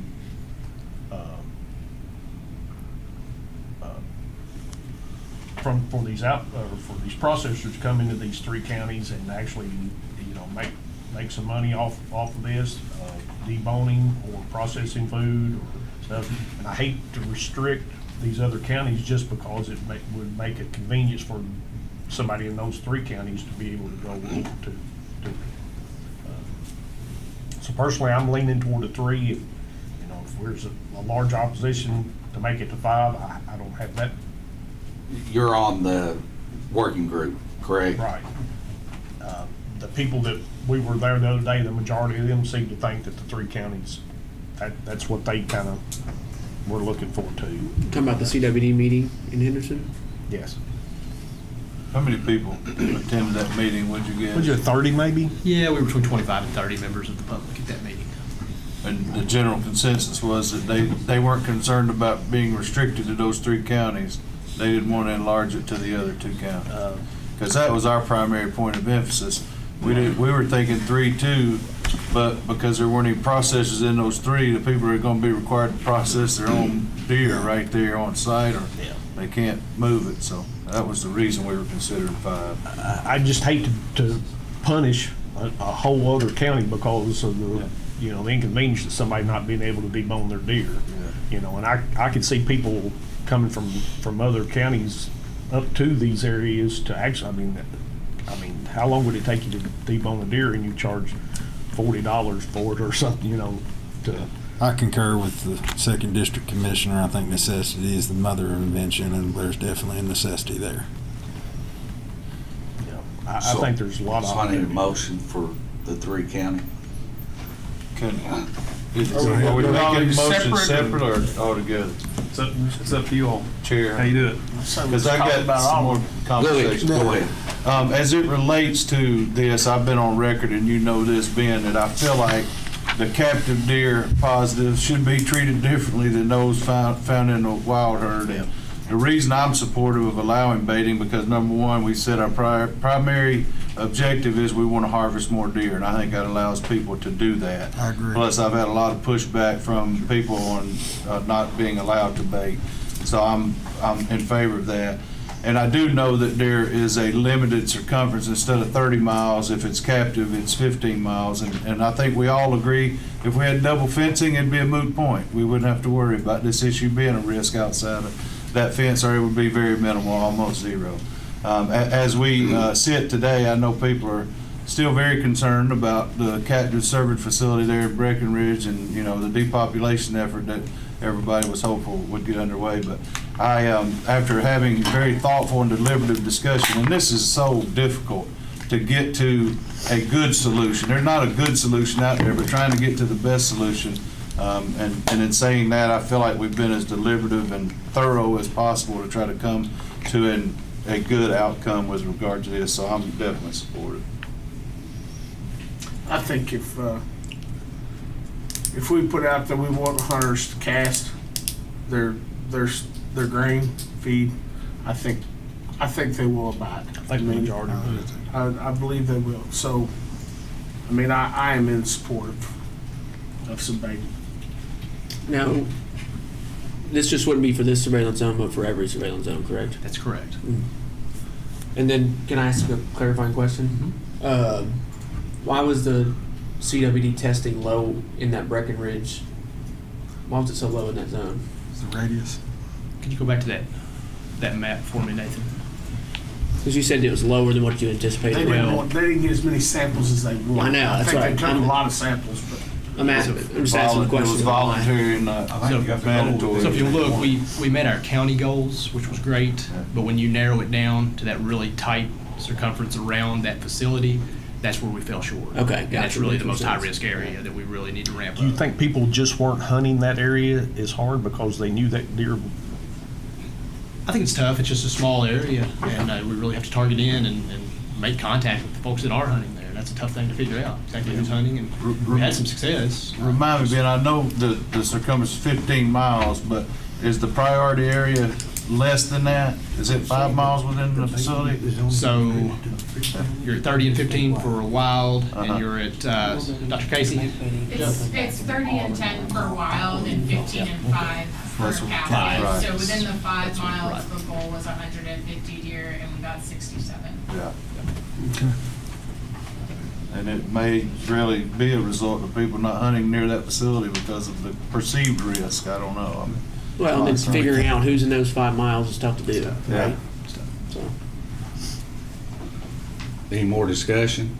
Are we lumping these all together, or are we going to? Nathan, can you go back to that last slide with the three. Which highlighted what If we you're didn't changing the discuss proposal very from last 5 time. to 3, then you've got to at least put that caveat in. Yeah, we have to Yeah, go much. 5 to 3. We have to include that.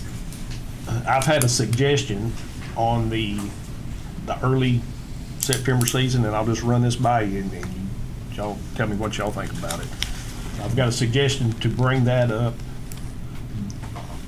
the week of Christmas, when the kids are out of school, to bring the rifle season in there for doe only. The name of the season. So you would have a roughly a 2-week period. When we had that discussion before, a lot of people's concern was the temperature during that time, and that they won't take their kids hunting when it's 10 degrees as opposed to September when it's 45, 50 degrees. Is Or that even around the hotter. affected zone? That's only in the zone. Okay. Only in zones. That was some of the discussion that went around when we were talking about adding that youth season and where to add it, because there was some discussion about December, and that's kind of what the consensus was, and they wanted it earlier, and it ended up earlier, if I remember correctly. No, is that right, Rich? Yeah, youth season in general.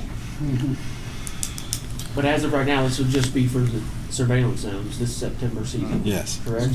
That's correct. And it'll be a two-day season, Saturday, Sunday. That's correct. Antlerless on. Correct. My only concern with those type seasons is archery hunters. As a bow hunter,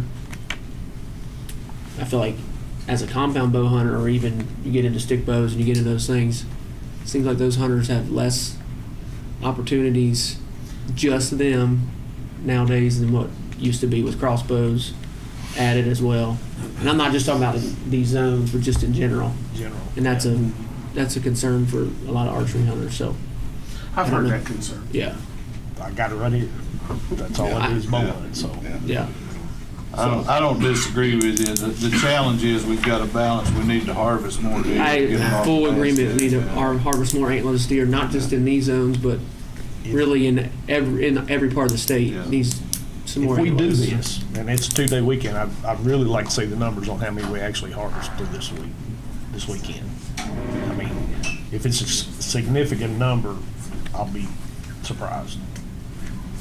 We all will. Yeah. Because I think there's some back and forth on when an antlerless season will be most effective. I have hunters saying, I don't want to kill a deer in 90 degrees, and then I got to go figure out a way to get it out of the field.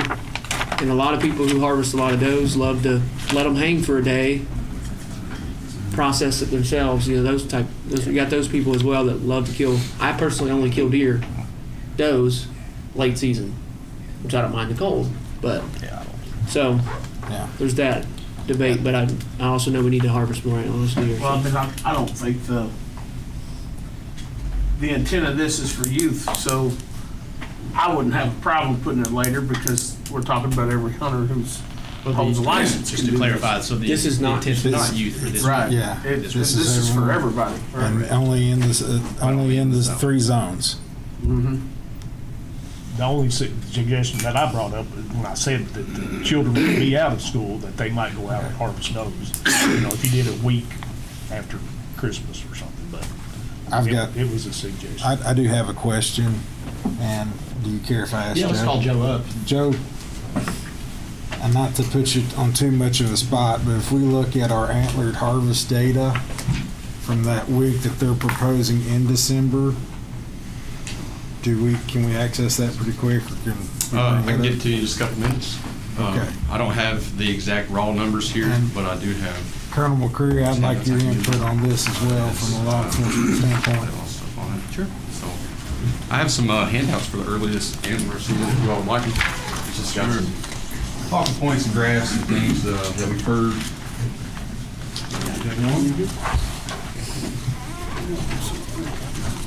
If we did decide to go from the September. Here, pass it. back- I had one. Pass it down, please. We got it. We got it, all right. Oh, everything's so nice.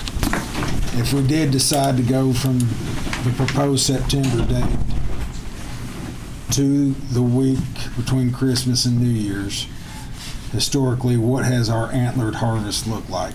We'll take that through. And Colonel, the next part, I guess I'll go ahead and tell you why he pulls that together, or ask you why he puts that together. Where does law enforcement stand on the possibility of we allowing the antlered harvest to continue with bow and arrow?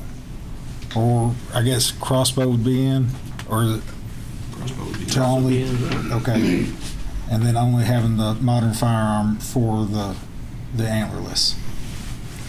I thought Ben said that during those 2 days it would be antlerless. But we're having discussions. That's why he's asking Colonel to come in on that discussion, yeah. Anytime you overlap, you do increase the possibility that you may have people whose intent is to do wrong already, because we create regulations for people who we believe are going to do the right thing. But if you have wrongdoers, it does increase the chance that they could harvest with the rifle and telecheck with a bow, which make it more difficult for law enforcement, because typically during that time, if we hear a high-powered rifle shot, we don't always chase those shots. But if it's kind of season in, it raises suspicion, and we may go to that general area. But if a rifle season is in, we certainly can't chase shots and anticipate, because we'd be driving in circles all the time because there's so much gunshot. So in summary, that would it make it more difficult for us? Yes, but we got to be careful. In my opinion, creating regulations to prevent people from doing things, because we're creating these regulations for people who are going to do the right thing, and wrongdoers are going to they're going to do what they do, for lack of better words. Okay. Joe, what does the antler data look like for that? So I can't give it to you this exact second, but I can direct you to the graph. I don't have my phone or computer stuff with me. That's all right. There is definitely at the end. So what you see on the graph on the bottom there, the horizontal axis, each number, the 1 to 1 to 20, each of those is one weekend of the season, right? So it starts at the archery season for weekend 1, and it runs all the way to Martin Luther King Day for the last weekend. So the reason we wanted the early one, there's a whole slew of reasons, and we can go through them all step by step if you guys want to in the document. But you lose that hunter motivation, that excitement, the further away you go from modern gun. Pretty much after, I can't say that with 100% certainty, because there are a lot of people who do solely deer hunt, but a lot of people switch to other things after modern firearm is over. So you're not going to get that participation that you're generally looking into. The average deer hunter kills 1.3 something deer in the year in Kentucky. If you can move that harvest earlier, the September, early October, maybe they can get those deer and utilize that venison and then go back and kill another one during modern firearm and go back to their old habits. But really, once you've hit November, your venison needs are done. And there's not that many people, whether or not we want to admit it, that are out there doing real management on their properties, that are killing the prescribed number of does that are needed, right? So that's the reason we want to move this up into the front. And to be quite honest with you, there's all kinds of creative strategies we can do to talk about killing more deer, and this is probably the least aggressive one that I can think of. Clarify your last statement. What do you mean? Least aggressive, is that what you're asking, Josh? I'm not sure we want to. Sorry, yeah, sorry. Today. That's a big hat. I think we'll hold on that conversation. Okay, because that made it sound like this is not that important, but it is important. It's an important thing. It's very important, and I think we'll focus on this discussion now. And to be clear, when you're looking at it, and Joe just gave a great example and a great document in favor of early season. Should you choose to go to late season, really not going to hurt our feelings either. The goal here is to try to get more deer harvested. I don't know which one would be the most successful. I'm just not really sure on that. And there's pros and cons to both. But, we wouldn't have a problem if you did both, really, because we want to see antlerless deer taken, but we were trying to be a little more conservative from the start. I mean, lowering the number of does is our ultimate goal. That's our ultimate goal. Yep. I think the one graph here that really highlights it, of course, it goes all the way to 2025, but the graph that you see here, it shows you the number of counties per zone based on different zones. And you see since 2010, I mean, they're all just skyrocketing. The deer populations are climbing. We're moving counties up from 4s to 3s, 3s to 2s, everywhere. And we really aren't doing anything additionally to get those deer killed. You have a season, yes, you can kill unlimited antlerless deer, but a lot of people are utilizing the current structure, and again, we're killing 1.3 per hunter. So what's the problem with doing both? Early and late? You get the problem is you get archery hunters and these people, archery hunters like myself, who are like, we're taking away an archery opportunity from just me, especially if we do. You can't kill a buck during this season because there's an antlerless season. Does that make sense? And but we're still talking about around the surveillance. Sure, zones, correct. correctly? Clarify think you're your probably- position on that. Well, you got to think about the early youth season. We allow firearms in the field at that time. We still allow archery hunting. So then there's that same issue that we have, and it's that we got a firearm there, and if somebody wants to use a gun and tag it with a bow, that opportunity is there. It's where your law enforcement effort has to continue to increase, and so we can make sure that people are following the law and the regulations that we produce. We don't have a proposal ready for if we wanted to do the second season in the CWD zones or have a second 2-day. Right now, that's not proposed, but it's something that the commission could propose should you choose to. If we were to propose it between the three of y'all, what days would you think would be the most successful? Me looking at it, we have an uptick in week 15 to 16 in our antlerless harvest. That's your late muzzle. That's late That's muzzle. right. That's what I'm getting at. Is there any correlation we can make if we put modern firearm or 2-day? I don't know if 2 days the answer or 4 days the answer in that week 17 to 18 time slot. Could we make the argument that we'd see continue that uptick as represented on this graph? I think you will. So each uptick that you see on this graph corresponds with the hunters that have guns in their hands. Yeah. So, the archers have that entire duration to hunt, but really the biggest harvest is coming when you put, whether it's a muzzleloader, shotgun, rifle, whatever it is, in someone's hands. That's where you see every uptick. So that's what we're trying to get, more of these upticks. How do we get more of these spikes? And again, our stated objective here is to harvest more antlerless deer around the CWD surveillance zone. We want to try to control our deer density populations around these areas. We do have a week between, muzzleloader typically goes out the week before the Christmas week, correct? Remember that right? It's the Okay. So if we go back and we put another 2-day there, how does that affect that youth 2-day season the week after Christmas? Jay? Yes. Commissioner wants to say a word. Gabe? Yep. Go ahead, Gabe. I appreciate it. Just wanted us to chime in there on something. So I would ask us to be hesitant on making additional adds to a season at this point. I think that the Wildlife Division has thoroughly investigated this proposal, and I think can back that up with science and fear. If we start picking and choosing randomly here for an additional hunting opportunity without fully giving them time to verse this to make sure that it's good in the name of more harvest, that I guess I would just ask that maybe we consider doing that for the future. And one thing that we've not really discussed is, do we want this to be implemented for this year, for the 2025 season and use the commissioner's authority, or wait until 2026? And so it would be my thought that if we're going to add on additional hunting opportunities that are not related to this proposal, that we hold this and discuss it at length again through the working group, and then look at implementing that for the 2026 season and not this upcoming. So I applaud the commission. I think we need to have discussions on ways we can take additional antlerless deer. It needs to happen, but I think we need to be cautious on when and how we propose those, and just make sure that we fully vet them through the public and through our staff. Yeah. I have no problem with it. I have no problem as written. Yep. Thank you, Commissioner. I think we can give it a try and see what it does. Yep. And I think the purpose with having the working group is something we wanted to execute commissioner's authority on for those surveillance zones. As written means No archery during that on this 2-day season, correct? In September.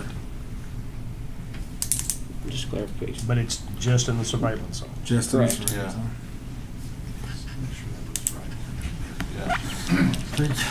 So, yeah, let me clarify that. I may still have misheard.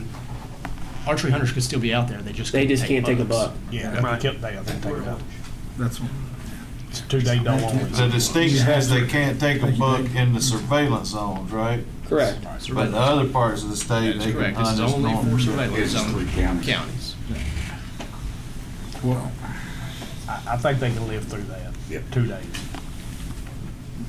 I think you wanted Yeah, just to making sure. clarify that on that 2-day, somebody said they wanted to make sure we had quote, all hunter safety orange has to be worn in that. That'll follow the same hunter restrictions. Somebody in was those whispering counties. over here at me.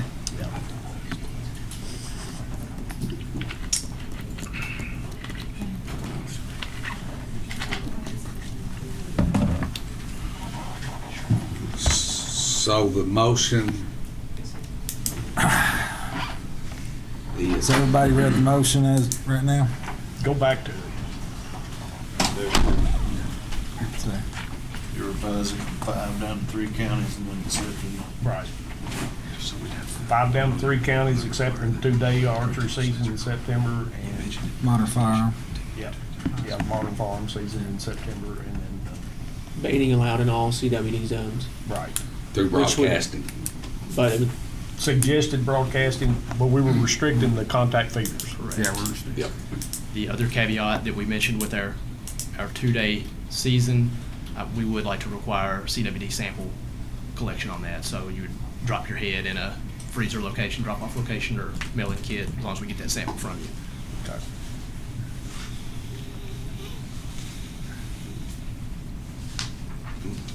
but all this is going to take It commission makes authority. sense, but it could potentially put another burden on people to prevent them from wanting to go out and hunt, so I mean, you 2 sides to every coin, sorry. Just to clarify, are we doing the commissioner's authority for this season? I don't see that. We are. Yes. Yes. Now, the required CWD sampling, we have it that we're lifting requirements for Ballard in there. Yeah, so we're not doing the current mandatory check like during modern firearms, where we're going down there and you come to see me when you kill a deer. We're not requiring them to come to a manned check station, but we've inundated those areas with freezers. They have the mailing kits available to them. We've tried to set it up to where it's very easy and convenient for our hunters to access these things. So the only thing would be, you don't have to come see us. It's not a manned check station. Just drop it off in the freezer. And it doesn't have to be exactly the day you harvest it, right? It could be the next day. But we just want those heads to end up in a freezer. Okay, and that's just for the 2-day modern firearm. Don't allow me to interrupt, but shouldn't we, if you're gonna restrict contact feeders, shouldn't that There's also no include public pilots? comment, I'm sorry. That's correct.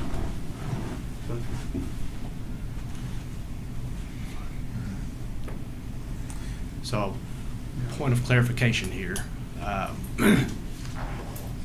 For the commission to establish the new surveillance zone would not require commission authority. That would just require a vote.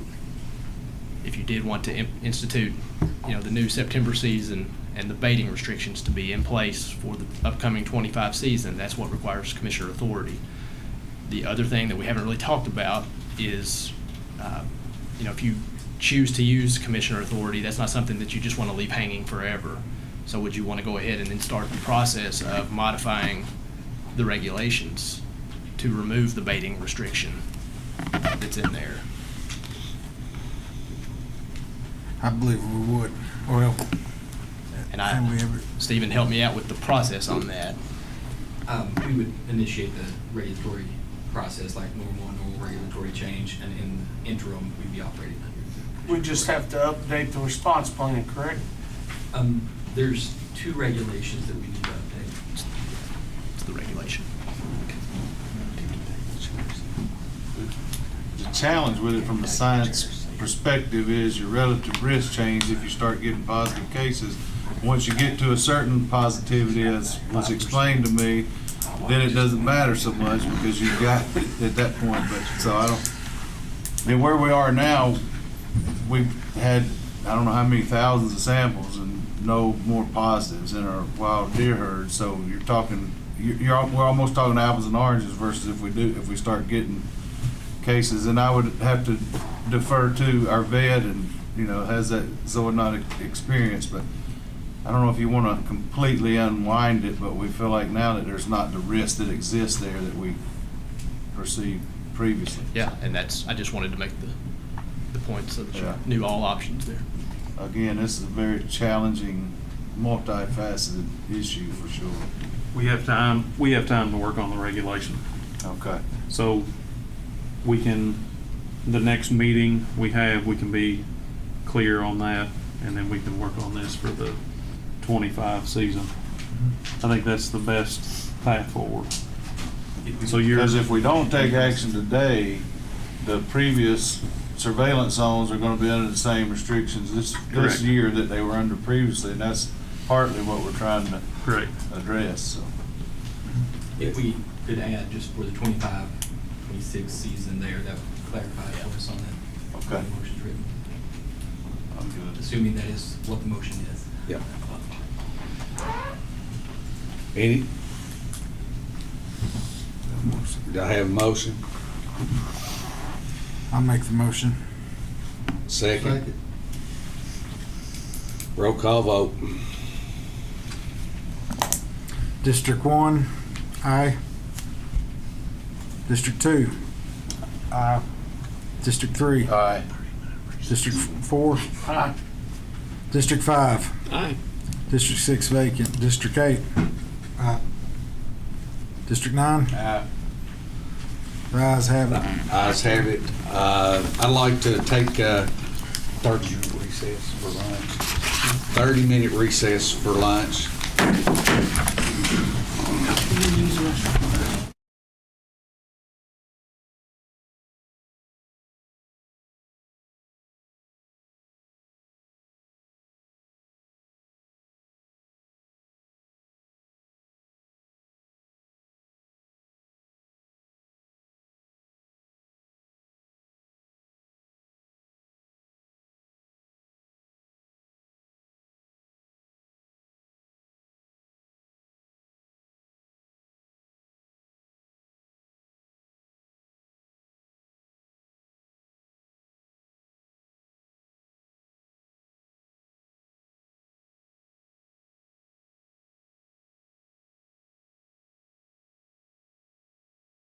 Fish and Wildlife. At the Kentucky Department of Fish and Wildlife Resources, we take those words to heart. We are conservation officers, wildlife and fisheries biologists, conservation educators, engineering, IT, communication specialists, marketers, administrators, and customer service representatives.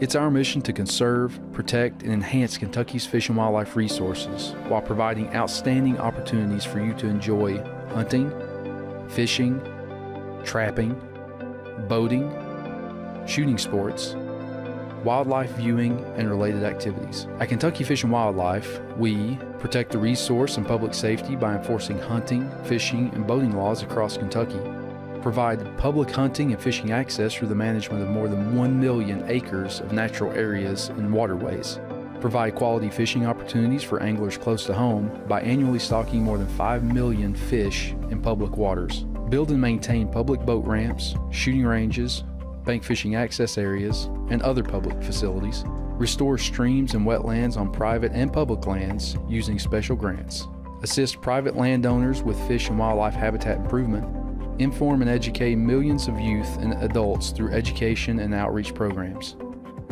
Not only are we responsible for the conservation of the few dozen species in Kentucky that are hunted, fished, or trapped, we are responsible for all of our state's incredibly diverse animal species, nearly 1,000 of them. All of this is accomplished with funding through user fees and grants instead of state taxes. The majority of the department's revenue comes from the sale of licenses and permits, federal funds, excise taxes on outdoor-related equipment, and boat registrations. Hunting, fishing, and other wildlife-related recreation generate nearly $6 billion in total economic impact to the Commonwealth, supporting about 70,000 jobs.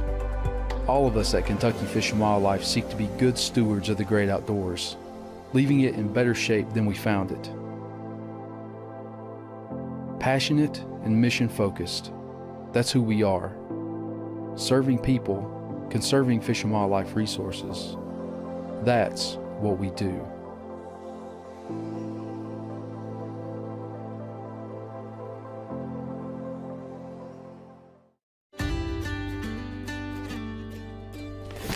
Got one. Get him in there, Annie. Get in there, Sadie. Get in there, Sadie. Jeez. There's turkeys all around him. Double point, they're in there. There they go.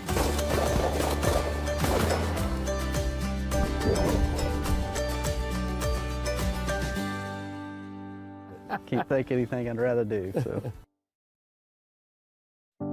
Serving people, conserving fish and wildlife. At the Kentucky Department of Fish and Wildlife Resources, we take those words to heart.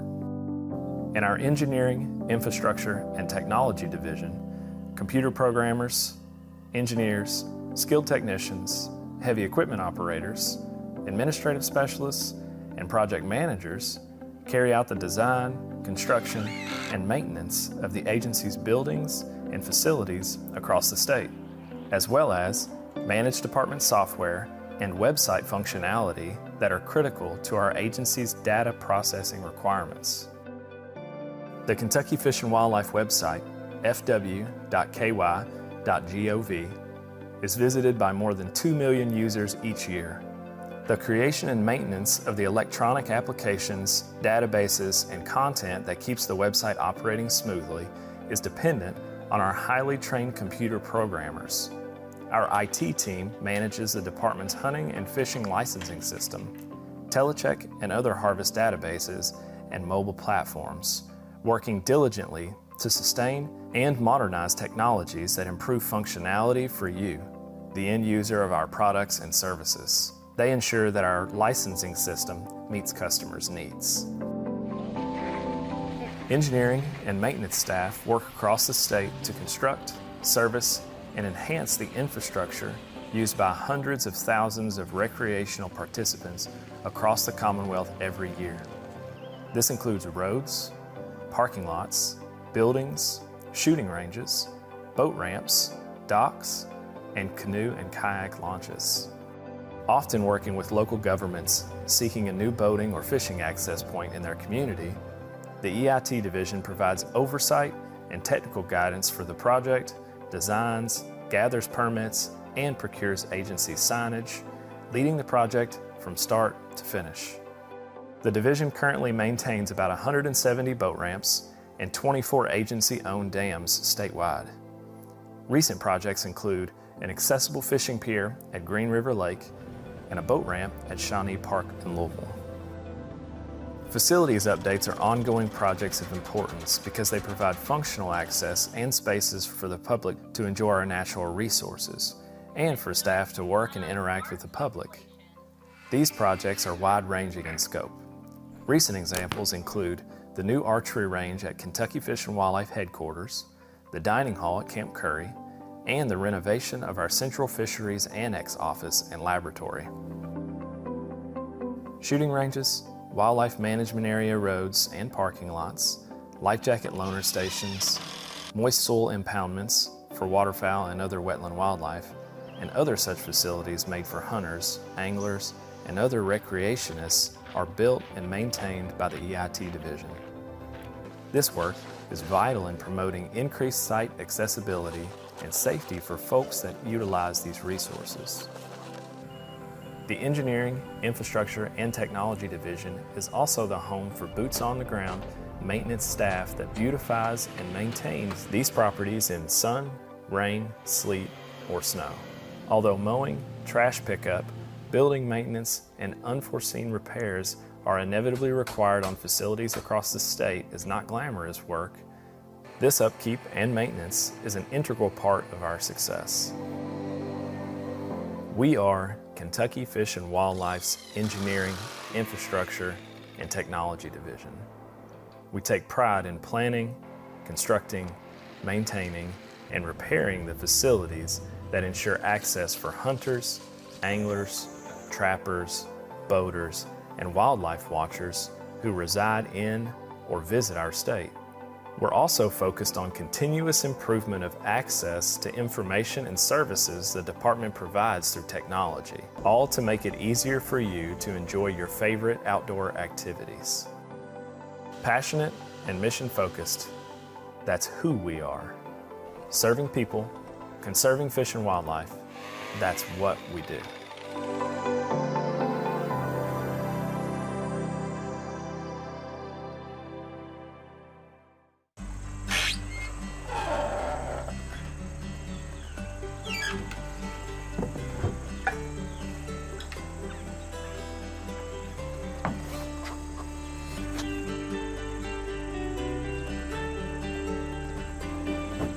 Honey, are you mowing again?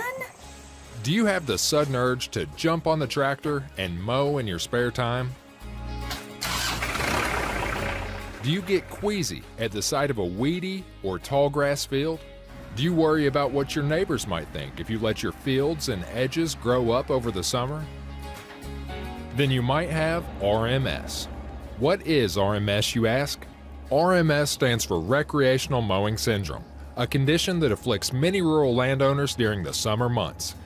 If you answered yes to any of the questions above, then you have RMS. RMS is the sudden urge many farmers and landowners have to clean up their property by mowing the fields, edges, and road ditches around their land during the summer months.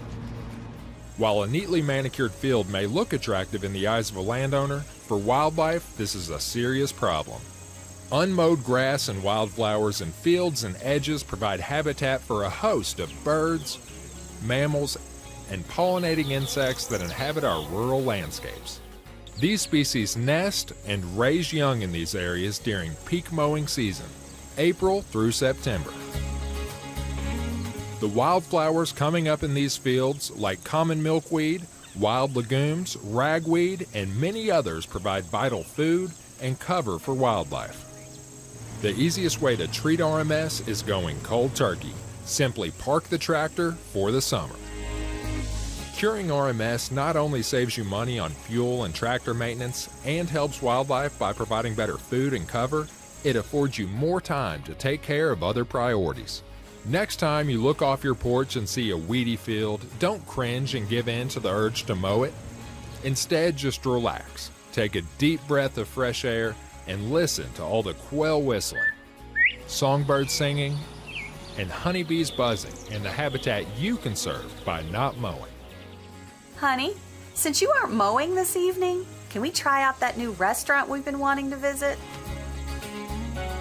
For more information on maintaining your property for wildlife, visit fw.ky.gov.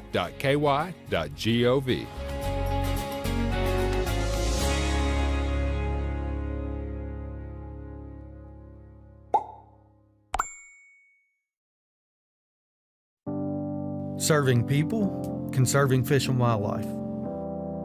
At the Kentucky Department of Fish and Wildlife Resources, we take those words to heart. In our law enforcement division, game wardens and administrative specialists carry out the agency's mission-critical enforcement and education activities. We're going to talk to you guys for a little bit about this firearm. Promoting public safety and appropriate use of the state's fish and wildlife resources is a division legacy that traces back more than a century. Game wardens work tirelessly alongside our fisheries and wildlife professionals on private and public lands and waters to help restore, protect, and conserve fish and wildlife. They have been instrumental in the restoration success stories of species such as white-tailed deer, wild turkey, freshwater fishes and mussels, bald eagles, and elk. Kentucky game wardens are sworn peace officers who enforce all laws of the Commonwealth, with a primary focus on fishing, hunting, trapping, boating, and commercial uses of fish and wildlife. They are some of the most highly trained law enforcement professionals in the nation. All recruits receive 20 weeks of basic training, 14 weeks of training in the Kentucky Fish and Wildlife Academy, Drop it. I'm gonna tase you if you don't drop that stick. and 12 weeks of on-the-job training with a field training officer. The Law Enforcement Division's policing of commercial uses of fish and wildlife helps to protect the delicate balance between conservation and sustainable use of vital public resources. Game wardens also pursue those who violate Kentucky's laws and thereby disregard the principles of fair chase and ethical stewardship. The poacher's illegal take of fish and wildlife steals opportunity from everyone who enjoys these animals legally. If you come out tomorrow or any other time, get that fishing license, okay? All right, sir. Be careful. Have a good day. You too. From the back roads and backwaters and all areas in between, game wardens are committed to ensuring our outdoors are a safe place for sportsmen and women to recreate in the Commonwealth. Tips regarding suspected unlawful activities related to fish, wildlife, or boating are welcome into the Law Enforcement Division. Game wardens investigate your tips, aiming to cut down on potential poaching or other illegal activities. Tips may be reported by phone, text, or smartphone app. To report a tip, call your local Kentucky State Police Dispatch or 1-800-25-ALERT. Text 847-411, type the keyword KFW Law, plus the details of your tip, or use the KFW Law smartphone app. It's available in your app store. Your tips often result in cases that help discourage illicit activities. Game wardens also are deeply ingrained in their communities across the Commonwealth. From school visits to assisting with toy and food drives, or youth fishing events to hosting special hunting opportunities for youths. We just gently press the trigger. Good job. They are eager to assist when there is a need. When raging floods or tornadoes hit Kentucky communities, disrupting essential services and putting citizens at risk, game wardens are among the first to be called because of our specialized training, equipment, and expertise. Our game wardens don't hesitate to provide emergency help to those in harm's way, even traveling outside the state to assist those affected by hurricanes or other natural disasters. They are the lead first responders on more than 2,000 miles of navigable streams and hundreds of lakes statewide. Kentucky game wardens spend thousands of hours annually on boating enforcement, helping to ensure impaired boaters don't negatively affect the recreational use of our waterways. The environment our game wardens work in daily also puts them in harm's way. Sadly, 11 game wardens have lost their lives protecting the natural resources and the people of the Commonwealth. They represent the immense dedication it takes to serve in this role and forever reminds the public of the dangers that Kentucky game wardens face every day. In 2014, a fallen officer memorial was dedicated on the campus of Kentucky Fish and Wildlife in Frankfort. And every year we honor those individuals that paid the ultimate sacrifice.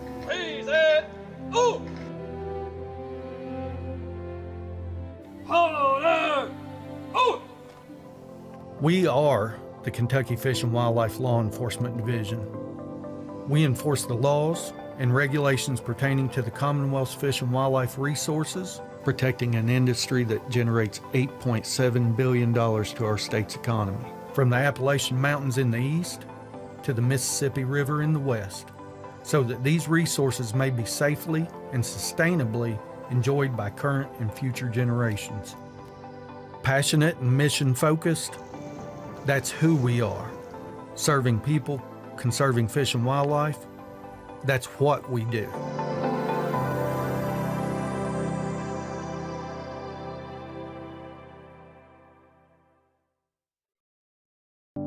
Serving people, conserving fish and wildlife. At the Kentucky Department of Fish and Wildlife Resources, we take those words to heart. Our Fisheries Division is comprised of fisheries biologists and technicians, fish hatchery managers, fisheries researchers, and administrative specialists. We focus on aquatic species and their habitats across the Commonwealth. Large lakes, vast reservoirs, small farm ponds, open flowing rivers, secluded mountain streams. Kentucky has them all. These waterways span some 215,000 surface acres of water. public spaces that more than 250 species of aquatic animals call home. And every year, more than 500,000 people enjoy the excellent fishing and other recreational opportunities these diverse waterways afford. Conserving and enhancing these aquatic resources and providing opportunities for their public enjoyment are the two main functions of the Fisheries Division. The primary strategies we use to manage Kentucky's fisheries include habitat improvement, fisheries research, stream restoration, fish stocking, invasive species control, and management of fish populations through regulating fish harvest. Fish habitat improvement usually involves either fostering beneficial aquatic plants or placing physical structures in waterways to provide places for fish and their prey to reproduce or take cover. Most of our public lakes are decades old, and the structure of their habitats has decomposed or has been washed away over time. Providing new fish habitat in aging reservoirs creates much better living conditions for fish and generates significantly more fishing opportunities for anglers. Fisheries research is vital to ensuring the health of all of Kentucky's aquatic species. Unless we know the actual condition of our fisheries, we can't manage them effectively. Annual fish population surveys in our many waterways provide the scientific data on species composition, abundance, and the health that our expert staff need to determine how our fisheries are doing in order to prescribe appropriate management actions. Relatively few of our aquatic species are harvested through recreational or commercial fishing, but the Fisheries Division is responsible for all of them. Researching and conserving Kentucky's lesser-known aquatic species plays a vital role in balancing Kentucky's aquatic ecosystem. Stream and wetland restoration is a key strategy that's spearheaded by the Fisheries Division's Stream Team. These restoration projects are accomplished through dedicated stream and wetland funding. Our Stream Team staff has overseen dozens of projects that have restored hundreds of miles of streams by stabilizing eroding banks and restoring original stream flows. These stream improvements not only benefit hundreds of fish and wildlife species, they also conserve soil and nutrients and improve water quality. In addition to improving the structure of waterways and monitoring the health of aquatic species, the Fisheries Division also uses fish stocking to help keep the fishing great statewide. We stock more than 5 million fish every year, from catfish to muskellunge, striped bass to trout. Fish are stocked across the state to help meet the strong recreational demand of Kentuckians and our visitors to enhance the fishing experience for everyone. Some stockings are aimed at returning native species that have been depleted, such as lake sturgeon and alligator gar. In time, these species will be added to the tremendous variety of fishing opportunities Kentucky offers. We intensively stock more than 40 urban lakes through the Fishing in Neighborhoods, or FINS program, in towns all over Kentucky. The FINS program is a partnership with local governments in which we provide the fish and our municipal partners provide access and maintenance. For many anglers, a FINS lake is the place they learn to cast a line or catch their first fish. Conserving the state fisheries also depends on decreasing threats to aquatic ecosystems. Controlling invasive species reduces the adverse impacts of harmful non-native species, like invasive carp, and is a must in the fight to keep Kentucky waters healthy and thriving. New technologies and innovative practices are helping Kentucky win the fight against these harmful species, which compete with desirable fish. A final key strategy in the Fisheries Division's work is the regulation of recreational and commercial fishing to ensure the health and sustainability of our fisheries for present and future generations. Fishing regulations govern legal fishing methods and place limits on sizes and numbers of fish harvested. Regulations are developed using the best available biological data and input from the public, including key stakeholders who are directly affected by the regulations. A unique combination of skills, experience, and dedication allows our Fisheries Division to strive for optimal management of all of the aquatic species that call Kentucky home. We are the Fisheries Division. We conserve and enhance Kentucky's fisheries and provide outstanding fishing opportunities across the Commonwealth. Passionate and mission-focused, that's who we are. Serving people, conserving fish and wildlife. That's what we do.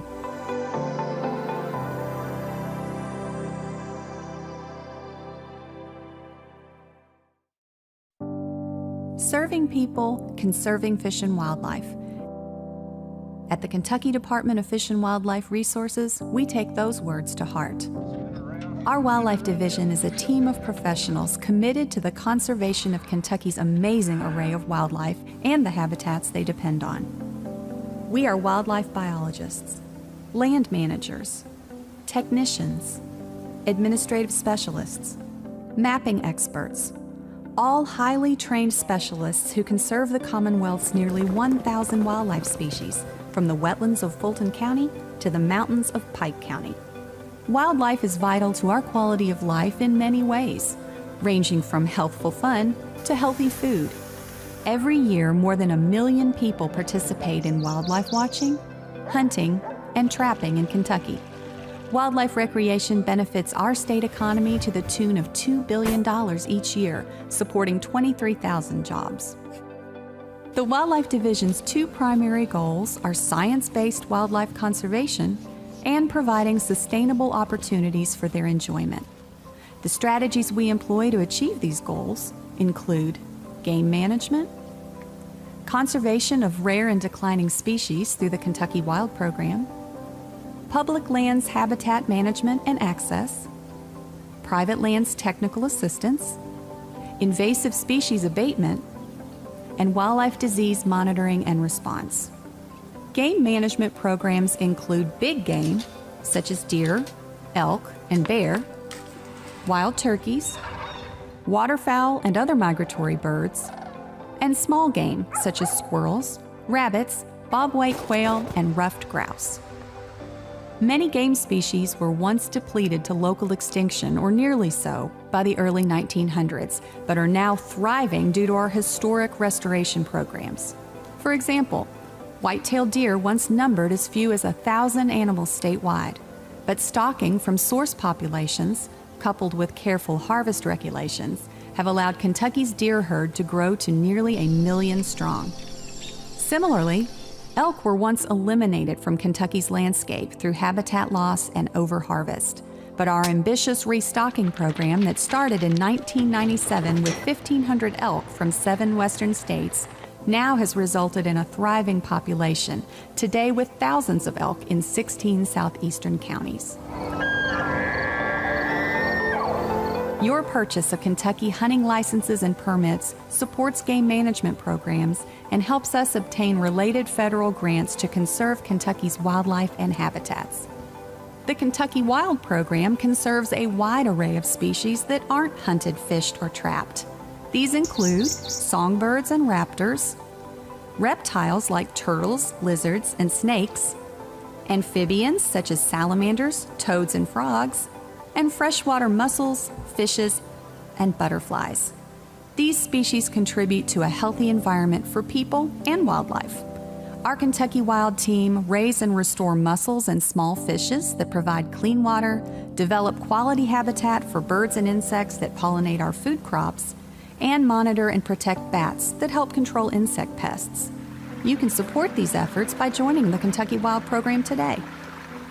Public lands protect important habitats for wildlife and provide public recreational access for hunting, wildlife watching, and other compatible uses. Although the department owns less than 200,000 acres of wildlife management areas, we're able to provide access to over 1 million acres of public lands through partnership agreements with other landowners such as government agencies, timber and coal companies, and private individuals. The Wildlife Division enhances habitats on many of these areas through plantings, prescribed burning, forest improvements, wetlands creation, and placement of animal nesting structures. Private lands assistance is available to owners of farms and other private property. Over the past 3 decades, our biologists have worked with about 2,000 different landowners and walked over some 2 million acres of private land, making habitat improvement recommendations and developing management plans. Our biologists have helped the U.S. Department of Agriculture to implement millions of dollars worth of habitat practices to benefit Kentucky's quail and rabbits, butterflies and other pollinators, songbirds, waterfowl, and other wetland wildlife. Abating threats that invasive animals and plants pose to our native wildlife resources is another important conservation strategy of the Wildlife Division. Staff have improved living conditions for wild animals on thousands of acres in Kentucky through the eradication of invasive plants, such as tall fescue grass and bush honeysuckle shrubs. Wild pigs are an invasive animal that cause costly damage to farmlands, threaten livestock and wildlife with diseases, and directly compete with native species. The Wildlife Division staff has helped landowners remove hundreds of wild pigs on private land, thus minimizing a threat to our native wildlife. Monitoring and responding to wildlife diseases is also a priority for the Wildlife Division. This conservation strategy includes preventing the introduction of new wildlife diseases, as well as controlling diseases whenever possible. Since 2002, the Wildlife Division has tested over 30,000 deer and elk to monitor these herds for the occurrence of chronic wasting disease, or CWD.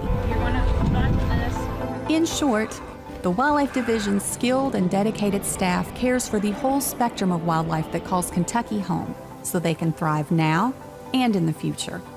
Passionate and mission-focused, that's who we are.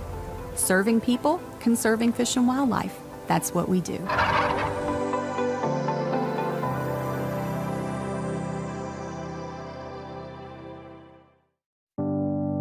Serving people, conserving fish and wildlife. At the Kentucky Department of Fish and Wildlife Resources, we take those words to heart. The department's Information and Education Division, comprised of educators, communicators, and information specialists, are committed to developing and enhancing awareness and appreciation for Kentucky's diverse natural resources.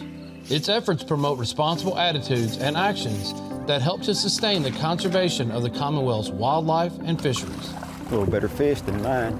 If you view or read something from Kentucky Fish and Wildlife, it likely was produced by the Information and Education Division. Kentucky Field TV, Kentucky Field Magazine, press releases, regulation guides for hunting, fishing, and boating, and informational videos. They are all developed by this team of communications professionals. Kentucky Afield, a program designed for sportsmen.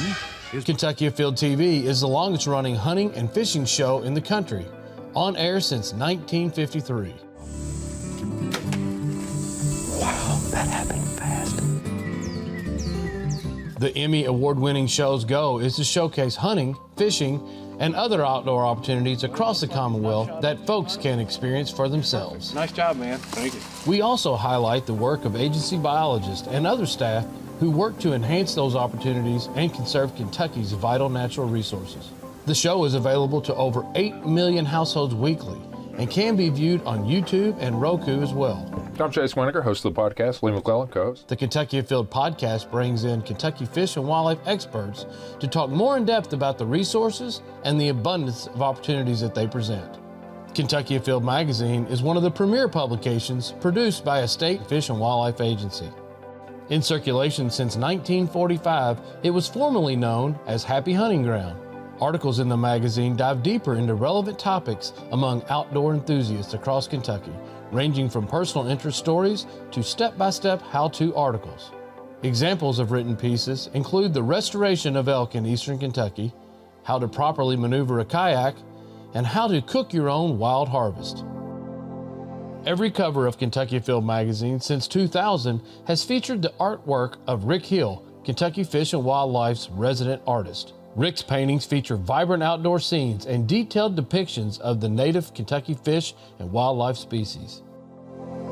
Some of the most important publications for Kentucky's more than 1 million outdoor enthusiasts are the hunting, fishing, and boating guides, which summarize regulations that must be followed while in the field or on the water. Need to know the statewide size limit for largemouth bass? That's in the Fishing and Boating Guide. How about when and where you can bear hunt? Look in the Hunting and Trapping Guide. 5 different guides are produced annually by our Information and Education Division. Hard copies of some of these guides can be found at local licensing agents such as sporting goods retailers, bait and tackle shops, and gun shops. All of the guides are posted on our website in PDF format for viewing electronically or to print out.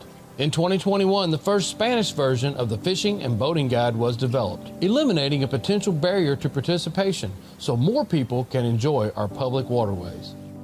Do you have a question that you just can't seem to answer using our regulations guides or our website, fw.ky.gov?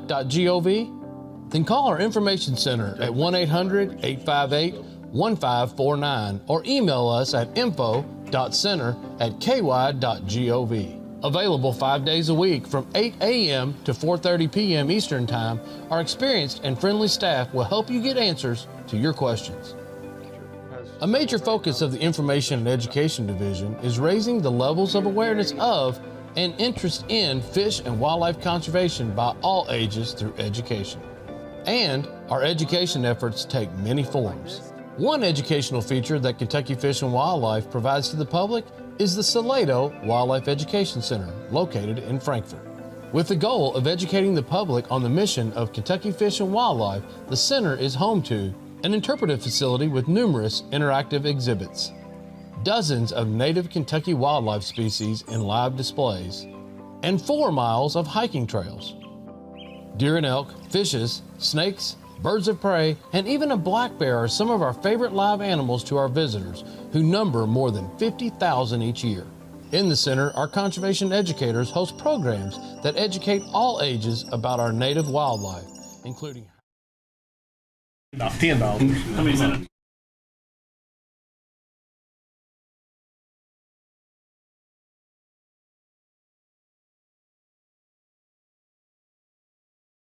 We'll give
We're going to go ahead and let the public commenters comment. We respect their time and value that, and we know it's been a long day. So, Thomas Ballinger.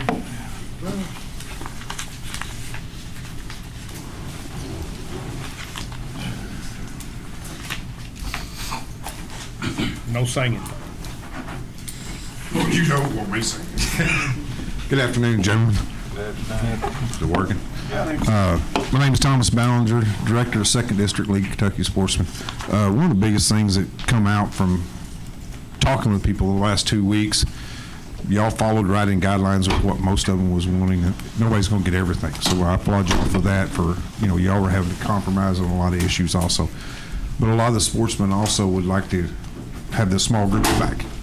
Get sportsmen in with the small groups. You're talking about having the biologist and the commissioners there. Bring somebody in from the sportsman side of the house, and let them sit on the committees also. That's the only thing I got. Thank y'all. Thanks, sir. Thank you, Thomas. We appreciate it. Trey Webb.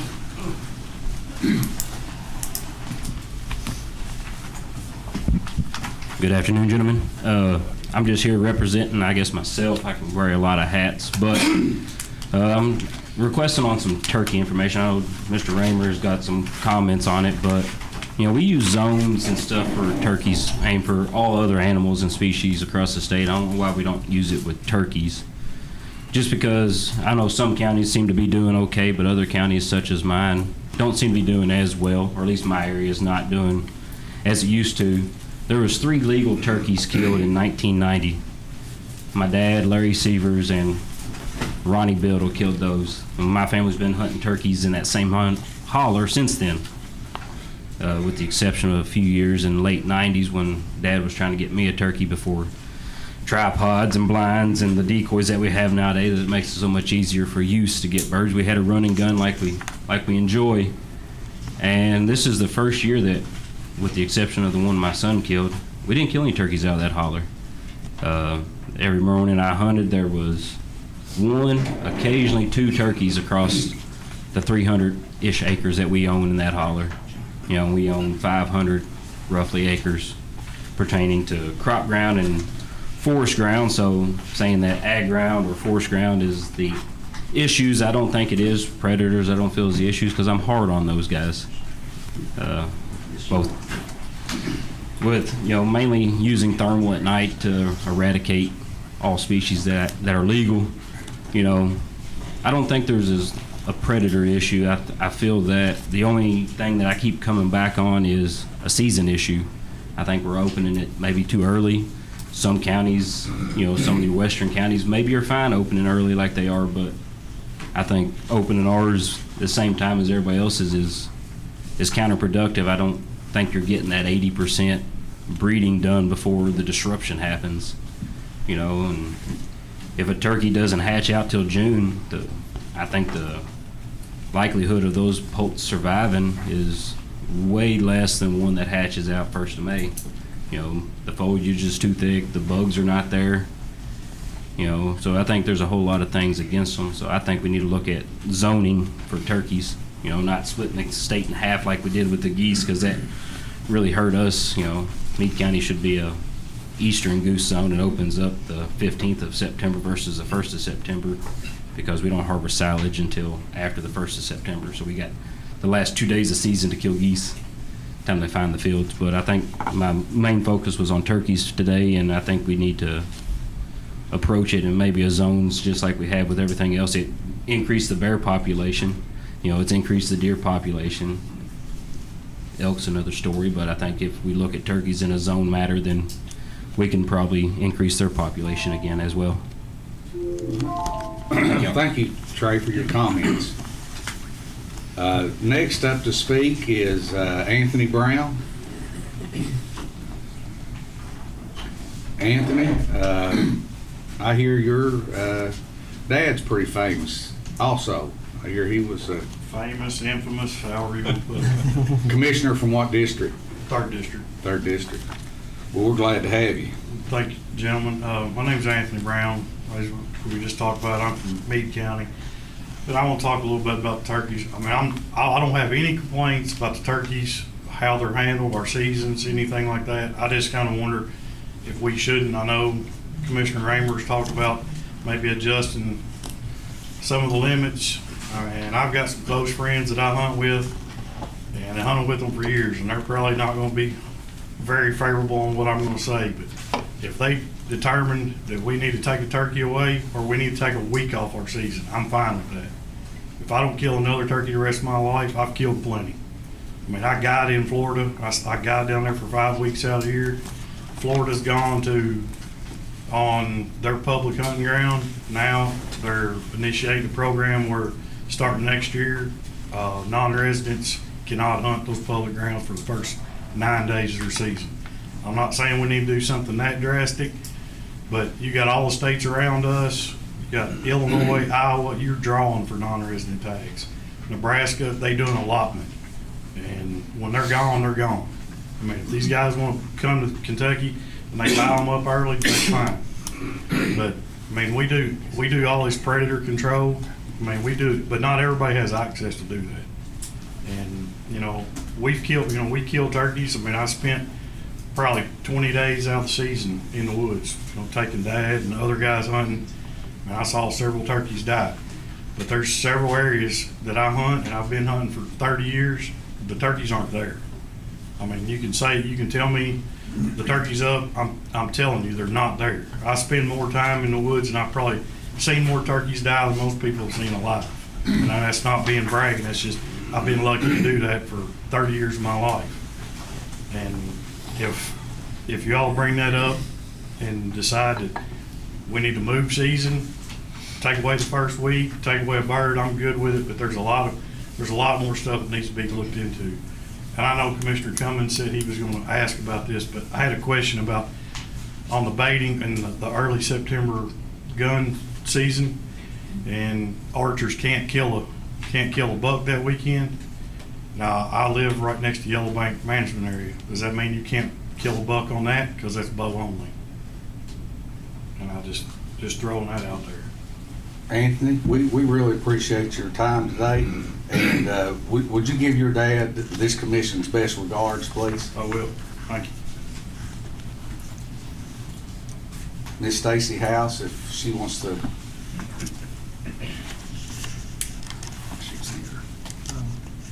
You want to ask Ms. Jackson to read the comments? Yes. Ms. Jackson, would you read the comments, please? Thank you.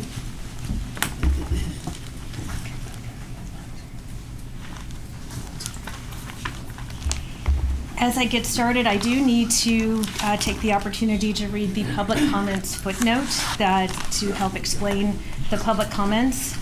Public comments regarding new business items or discussion items on the agenda may be submitted by email to fw.publicaffairs@ky.gov.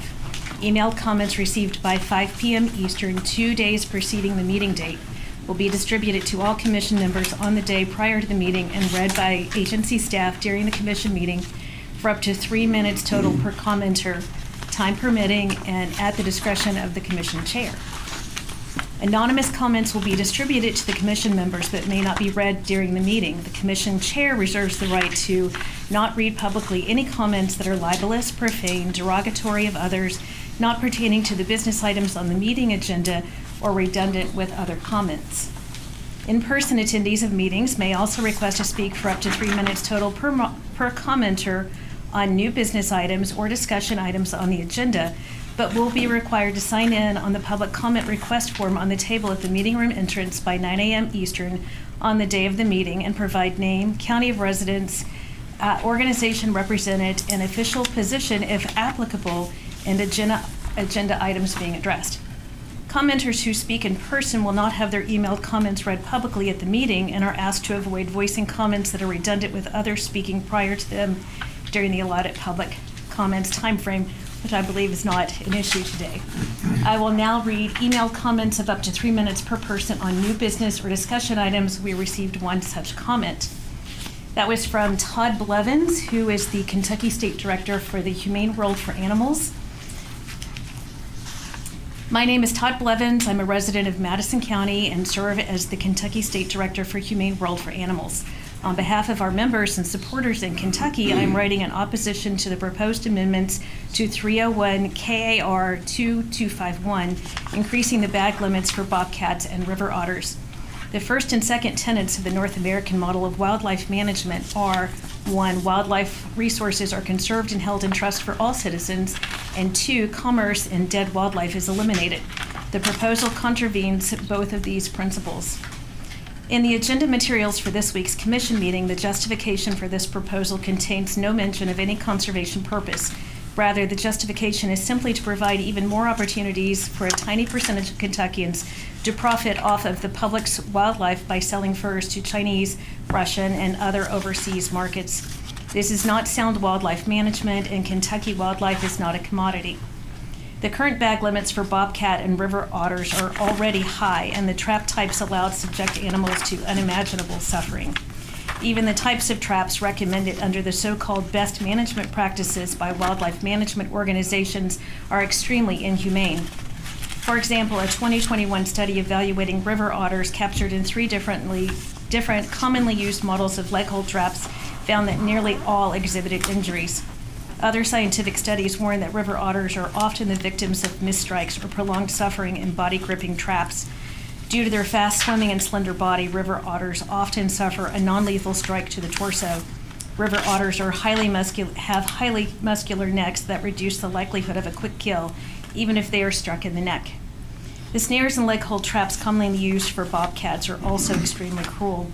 In their attempts to free themselves, bobcats and other animals caught in snares may endure cycles of near asphyxiation, recovering only to struggle again, sometimes for hours, until they die and are killed by the trapper. Snares can also catch animals by their limb or abdomen. Steel-jawed leg hold traps can leave animals with injuries that may not be visible without a necropsy as they continuously struggle against the trap, as well as dental injuries, lacerations, and fractures. A recent study in West Virginia found that roughly 10% of trapped bobcats had trapped debris in their stomachs from fighting against the trap. Some trapped animals may chew off or twist off a limb caught in the trap in an effort to escape. In conclusion, the proposed increase in bag limits for bobcats and river otters violates sound conservation principles, disregards the views of the majority of Kentuckians who value the ethical and humane treatment of wildlife, and would serve only to increase the exploitation of Kentucky's wildlife for the private profit of a small group of individuals. Please reject the proposed amendments to 301 KAR 2251. Thank you. Thank you.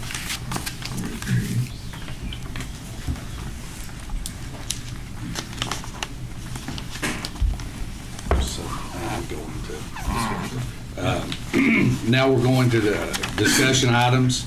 The first one up is adjust bag limits for river otter and bobcat. Mr. Ben Robinson. Thank you again, Ben. Thank you, Mr. Chairman.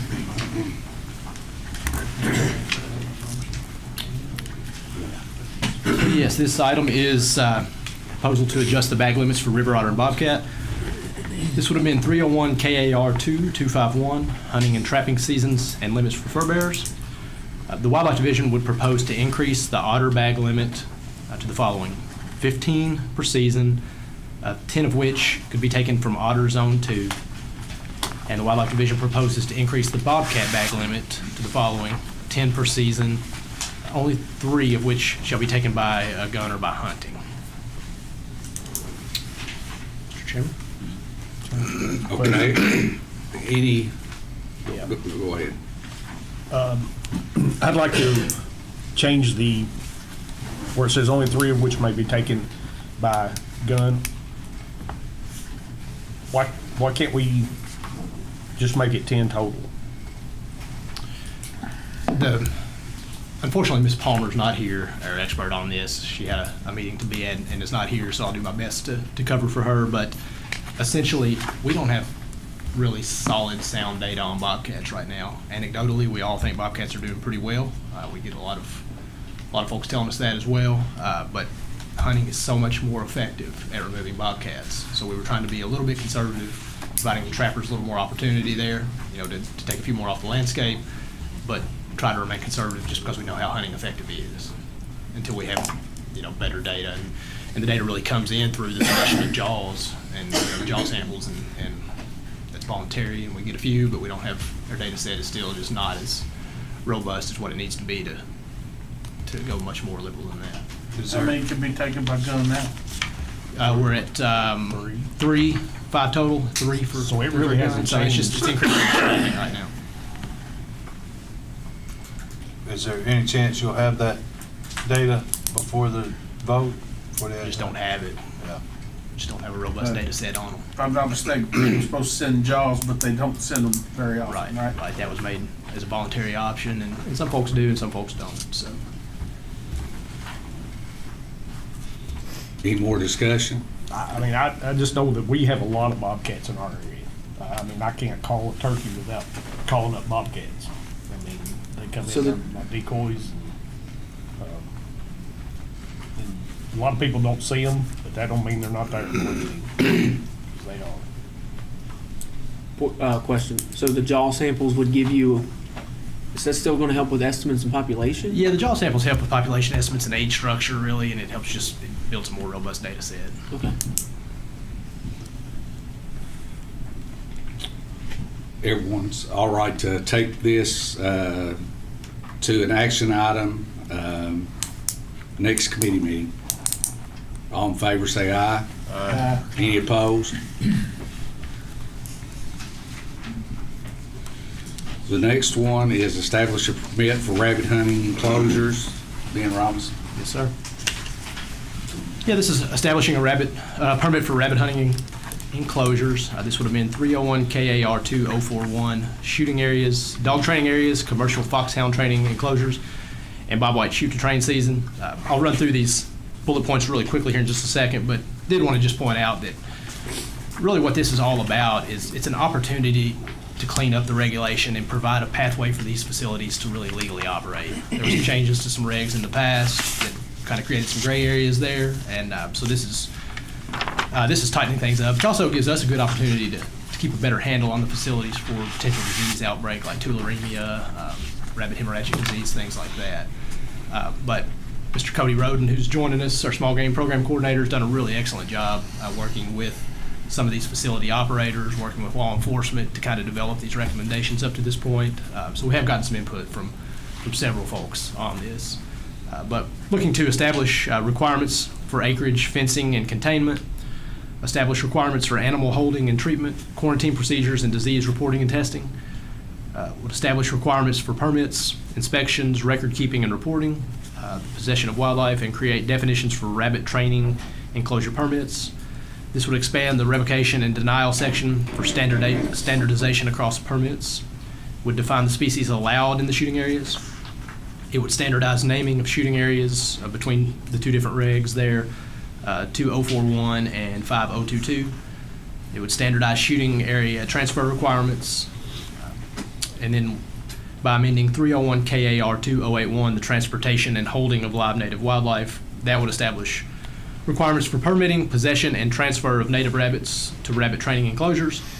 And last, amending 301 KAR 5022, license, tag, and permit fees. We propose creating a rabbit training enclosure permit for $25 and standardize the naming of shooting area between the two regs, 2041 and 5022. Mr. Chairman? Any discussion on this? Just one question for my edification. How many facilities are there like this across the Commonwealth? Right now, and Cody, you may have a better idea on this through some of your survey work, but since technically there's not a permit for them, it's hard to know exactly how many. That's exactly correct, yeah. We're not certain how many there are, but we know there's probably at least a handful, less than a dozen that have tried to use the pathways that we had set up that weren't really geared for this. They tried to move an illegal pathway to do it. There really wasn't one, and so now we're attempting to correct that for at least the dozen that we know of that exist out there. Question? Go ahead. Is there any other governing agency that oversees stuff like this at all? No, we would be it on this. Okay. I know other facilities, ag comes in, a different organization comes in, but this will be primarily on us. Yes, sir. Any more discussion? Well, will anyone oppose taking this to an action item on our next scheduled committee meeting? All in favor say aye. Aye.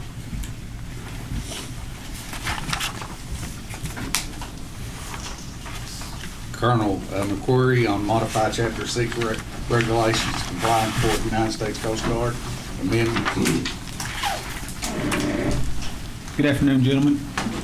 Thank you, Chairman. The Law Enforcement Division is proposing to modify Chapter 6 regulations, as the Chairman mentioned, to comport with and comply with the United States Coast Guard and NASBA recommendations. And NASBA simply stands for the National Association of State Boating Law Administrators.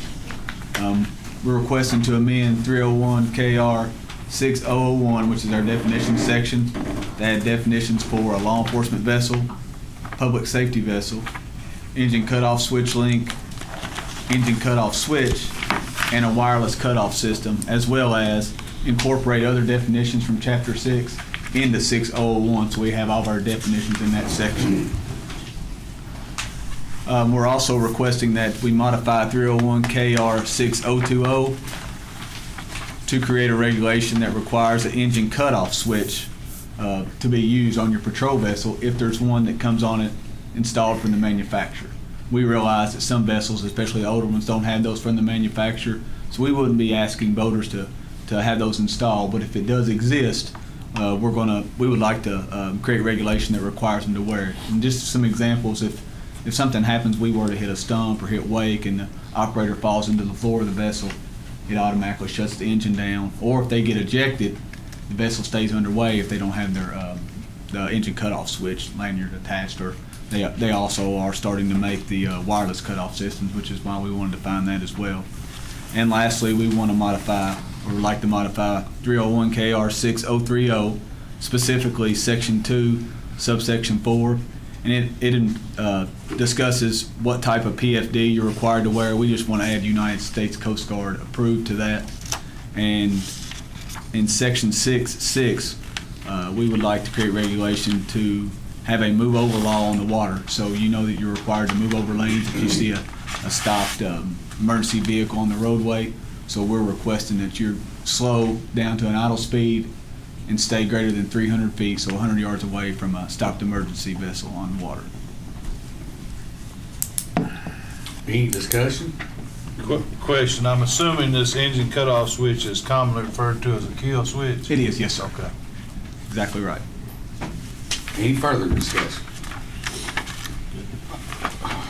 Board's in favor of taking this to an action item on our next scheduled committee meeting.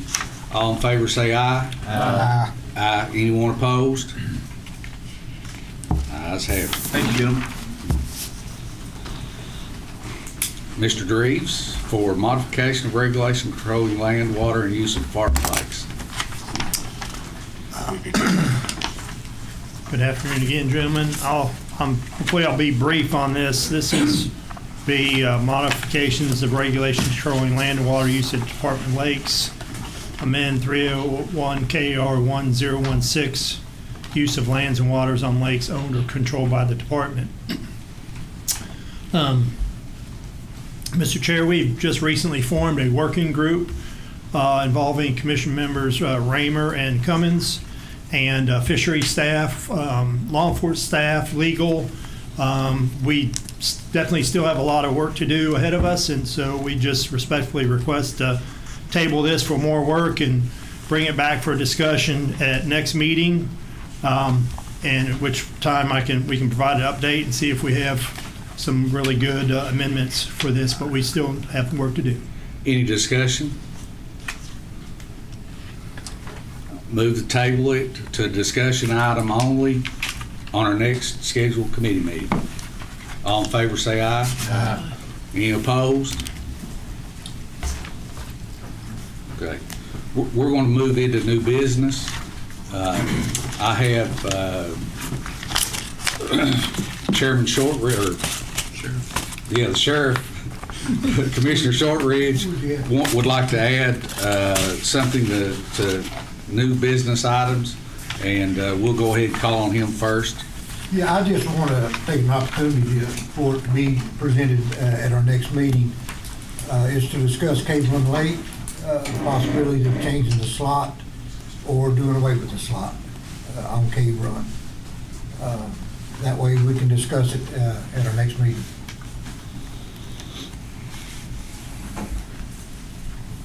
I call for the commission if they would like to take this from new business into discussion.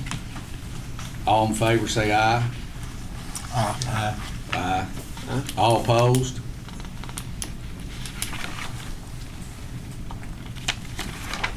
That's clear. That's good. Everything new business? Is that what you're saying? This is just new business. Yeah. This is a new business item today. Okay. Okay. Dave, you think you'll have time to get some data related Yes, sir. to Cave? We'll definitely have time to discuss. Basically, I'm going to be talking about modifications to 201 as new business here in a minute, so we'll throw that into the mix and have those conversations, and then we'll be ready for discussion. The next item is committee meetings by myself. I just think that forming committees to discuss very difficult issues would be very helpful to the commission, and it's up to the commission to decide that. And any discussions? I'd like to be clear on what comes with using the term committee for the new guys here, including myself, versus the working group model. And Commissioner Storm? May I speak to that? Go ahead. Yeah. So in fairness, the discussion part of your meeting is what replaced committee meetings. In history, the chair of the commission would assign a group of people to a committee, and only those members could participate in that committee. That's why we modified and came to this where every commission member can participate in those actions. So if you're on the fisheries committee, there could be 3 or 4 people. They would handle fisheries items. We did this for efficiency. So you're here, you'd come back next month and have a committee meeting, but only members assigned to that committee could participate in that function. So the work group concept is in addition to all of this. And so that brings the commission together with biologists, public, whoever's involved in that. So the flaw in committees, all the members can't participate, and you're going to meet more frequently. You could meet on the same day, obviously,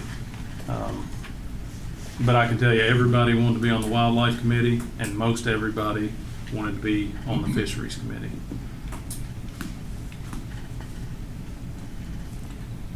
I think it's critical we evaluate this before, because with the working, I'm sorry. He had his hand up before me. Please. One other obvious note is committees do become open meetings because it's a commission meeting, not just commission members, a member of another group. So ultimately, the decision that has to be made is, does everybody want to participate because it's an open meeting? Right. Does everybody want to be, quote unquote, on the wildlife committee? Or do you want to separate with alternate meeting dates into smaller groups? And that's ultimately what you're going to have to decide. But correct me if I'm wrong, Commissioner. If we kept the working group model going, we could still use public feedback in working groups. Absolutely. Absolutely. And we could still call a public meeting for a work group if we chose to. It depends on the topic. But again, we can't do that and have more than half the body of this commission meet without calling it a public meeting, or it's an open meetings violation. I guess my question is what comes out of the committee? How's it voted on by the whole commission? That is that's the action item. Right, I know, but some of us will be privy to the same information. That's why we started this 3-step process where everybody's involved from start to finish. It's kind of like the CWD working group. You know, the guys that sit on that today, when they heard what they heard, they already had a reference to what it was. I did not, because I didn't sit on that group, so I don't know what. I was all new to me. I didn't have time to process or think about it. That's where I see a flaw when it comes to this whole commission acting as one body. Is not everybody's playing with the same information at that point. I agree, but there are some issues that you just cannot work out in a 15-minute conversation at this meeting. But historically, you weren't even part of the conversation in the past. In the old committee format, you weren't even part of the conversation. We had legal that told us we couldn't sit at the table together. But then- if we were here. But it does, but it still doesn't come, it still comes back to a discussion item as, if, say, those 3 commission members are working on a project, it still comes back to the commission as a discussion item, right? It didn't. Unless in It like was a Greg's committee case. followed by action, and sometimes it was less than a month. So in this particular format, you got 3 months to go to the public and talk about whatever happened. I can tell you, in the past, it was weeks, and then it would come in here for a full vote, because we did not have a 3-step process. We effectively had an action, and then we had a committee prior to. See, I think we need to keep this 3-step process, but maybe a group of people works out all the details on something, then brings it to the commission as a suggestion or a discussion item, and then take it through the regular 3-step process. I know it, and I'm not talking about everything. We might only have 4 or 5 issues a year that's big enough that it's gonna take that much work. Yeah, and that's what the work group has done through this process. But it's not part of new business. It's prior to new business, with the exception y'all use commissioner's authority today for CWD, which is a short duration. So this way is a 9-month process. If y'all want to meet more often, we can accommodate that. Part of the CWD was worked out at each of the individual sites where we met with the public, though. We had, there was open discussion with the public, and we had several of the department people were there, and it was an open, kind of an open forum. Yeah. I guess my confusion would be, in the way Jeff's talking about a commission, it seems exactly the same as a work group, in my opinion. I agree. And whereas a committee is something totally different than that. A committee, by statute. A committee is a public It's meeting. going to pass the discussion completely and go straight into action without us having an opportunity to be privy to that information. So I think, in my opinion, I'd be against the committee, and I like the work group. With a working group, if we wanted to go outside the department and have people part of that group, working group, that's a possibility. Absolutely. And I think that's part of the challenge right now, that the sportsmen are voicing that there's not any outside entities on those working groups. So maybe there needs to be a concerted effort to engage them on those working groups. But also remember, you guys are duly appointed by the sportsmen to represent the sportsmen of your district, and ultimately your conversations, your relationships with these folks, it matters. But I would think that you all would be communicating to know X, Y, or Z to get to that conclusion. And if more communication's needed, it's great. But I can tell you, when I was on the commission, there were times I sat here, the first time I ever saw it was when we voted. And I saw that as a problem, and that's one of the reasons we changed it. I mean, maybe I didn't make myself clear a minute ago, but I want as much input into something, because like the process with Dr. Floyd's proposal with the youth season, I mean, it was such a short period of time that we got to discuss that there were problems that actually came up after we voted on it, where it overlapped into the muzzleloader season. We picked those dates and added 9 days to it without having enough time to think. Well, when I got home, I thought we've done overlapped the youth season plumb in the muzzleloader season. And I will also say, when you make motions at the action item level, you don't have that duration. So when you make modifications and changes, and if I remember correctly, that's what happened. Yeah. A lot of that came together at the tail end. Right.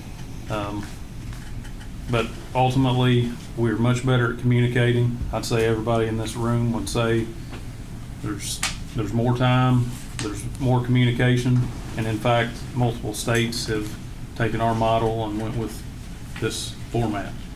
And I can tell you, you want to be on the wildlife committee, the majority of you want to serve in that capacity.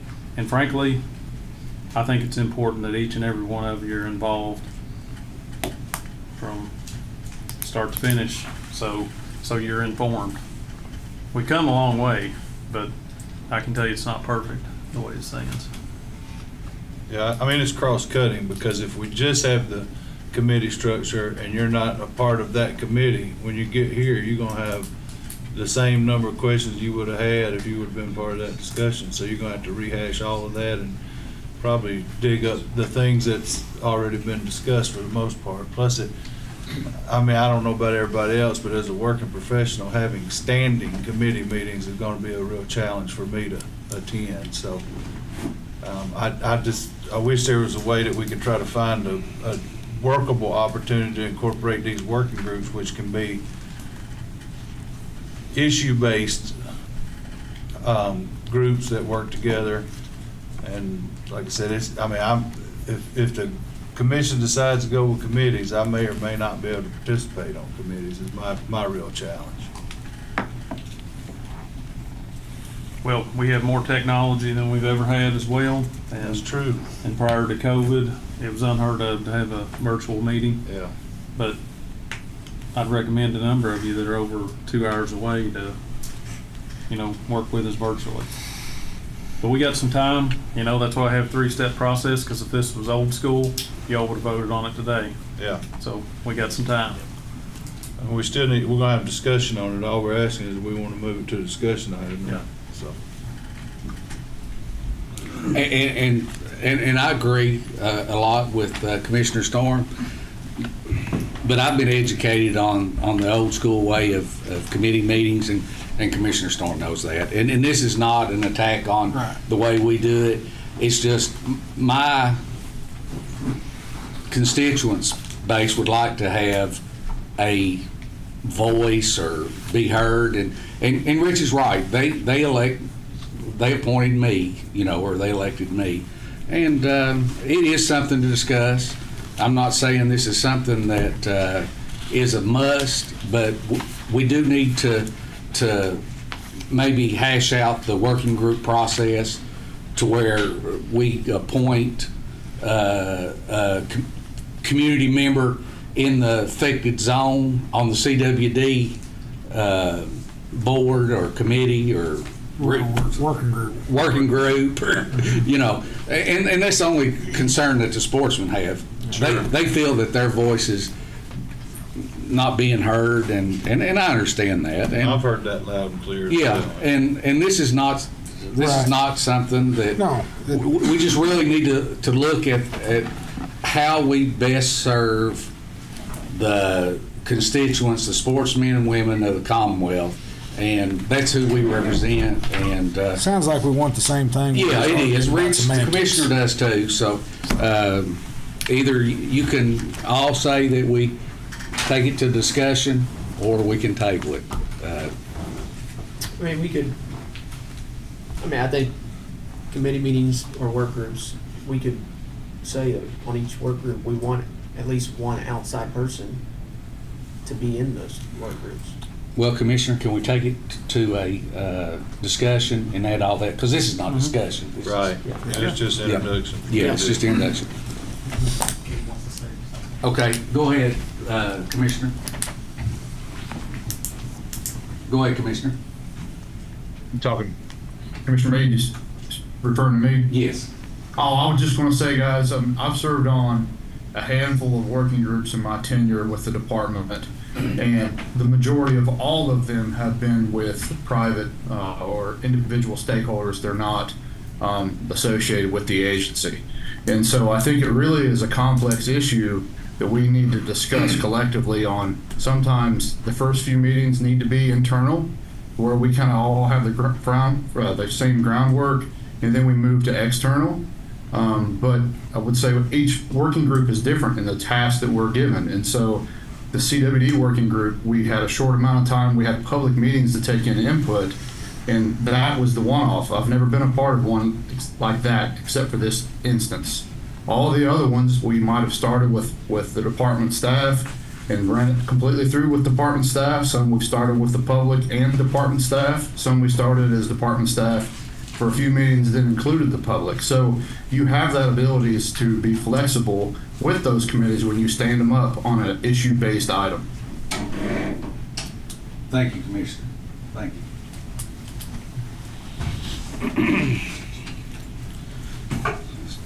So it's to take committee meetings from a new business item to only a discussion item on our next scheduled committee meeting. All in favor say aye. Aye. Any opposed? I'm opposed. Okay, how does it work now? Ayes have it. Ayes have it. Yep, okay. I think we ought to just change committee and change the working group. Yep. But And we will the next time. I'm pretty sure we'll we work. We'll hash all that out. Next on the agenda is turkey bag limits. Commissioner Jeff Raymer. We have a proposal, been working on for a while about the lack of turkeys in certain areas that used to hold turkeys, and now the numbers seem to be down. Been working with Zach, and make sure I get this right, and Ben. We're proposing to take I-65 west and move it to a one turkey limit. Take bearded hens completely out of the process in the spring, but leave the fall season as it is. Is that correct? And that's our proposal right now, and we were using this as a study too. So we're going to be seeing some of the data that comes back to see right off the bat. How many turkeys did we say that the second turkey was about 4,000? 5,000 to 6,000 turkeys. 5,000 to 6,000. That it would instantly be left over for the next year, minus the ones that are. That's male turkeys. Gobblers. Yes, gobblers. Is there any discussion? I would add one thing. I don't think we could use an interstate as a dividing line. Well, my district is split in half. Yeah, I think it would have to be. My county is split in half. It'd have to be clearly by county. Yeah, it'd be the whole county. But roughly, that's kind of what the area there that we would. Yeah, we talked about that too. It would cover a whole county. Yeah. Well, now we're on this. Do we want to form a working group on this item? I think it would be certainly in order, because this is a big deal. Yeah. And I can tell you who's going to oppose it. Are the people in the east. East counties will potentially have more. He's talking about dividing east and west. Yeah. But I'm saying the people in the west are going to jump over to the east. I think there will be some. Yeah, I mean we recognize that. But I think so, absolutely, and I think just simply for this meeting, Jeff and Zach, let's have you two guys work together and assemble a group, and we'll make sure you have a meeting prior to our fall meeting. Okay. We don't have to make a motion or anything on that. No. Okay. But the motion now is on new business to take turkey bag limits from new business to discussion on our next scheduled committee meeting. All in favor say aye. Aye. Aye. Any opposed?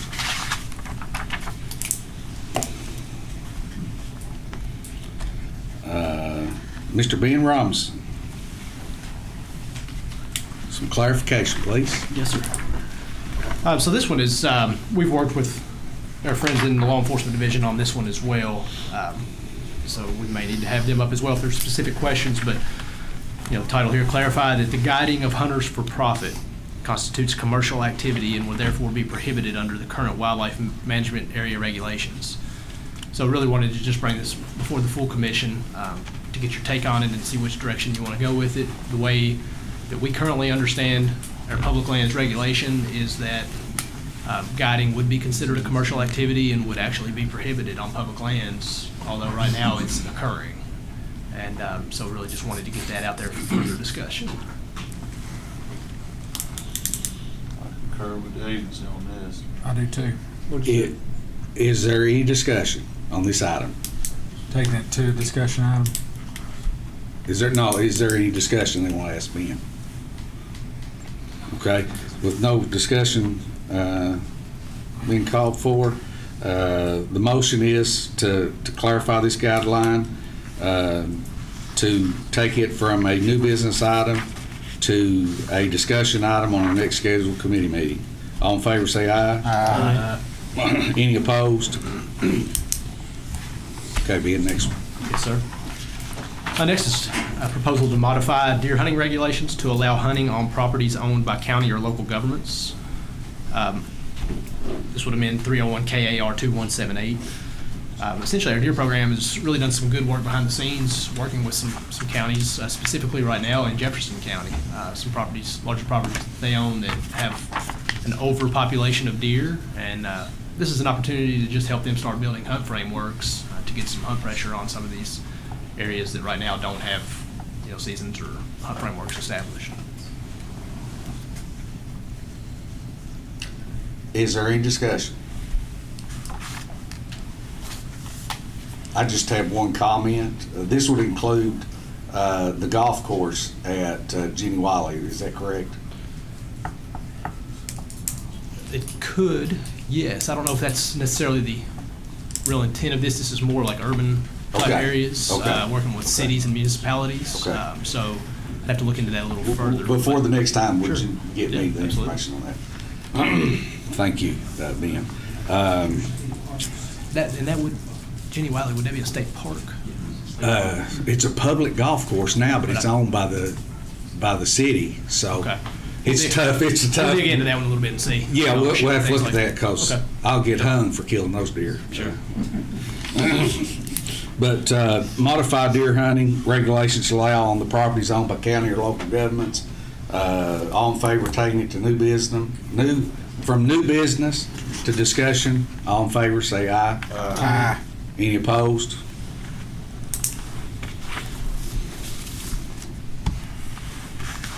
The last item is really just kind of a cleanup.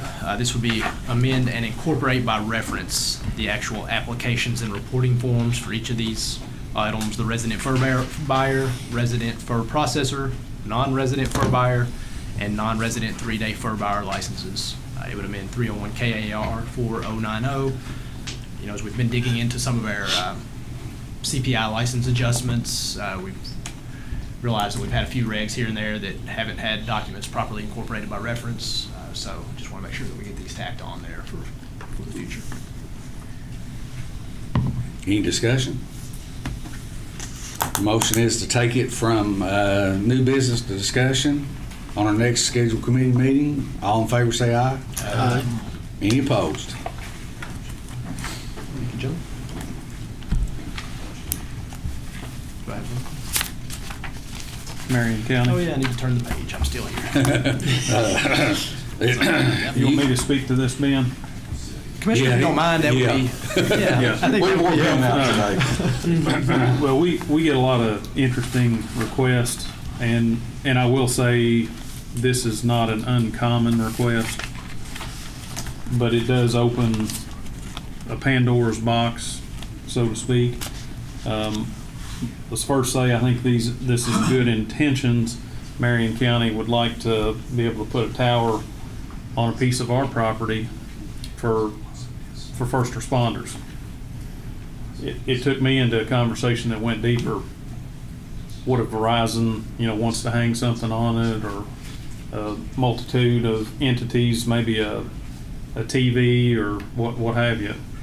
So is there going to be income generated was the question that I had. But anyway, our partners at the county level would like us to allow them to put a tower on about an acre on a management area.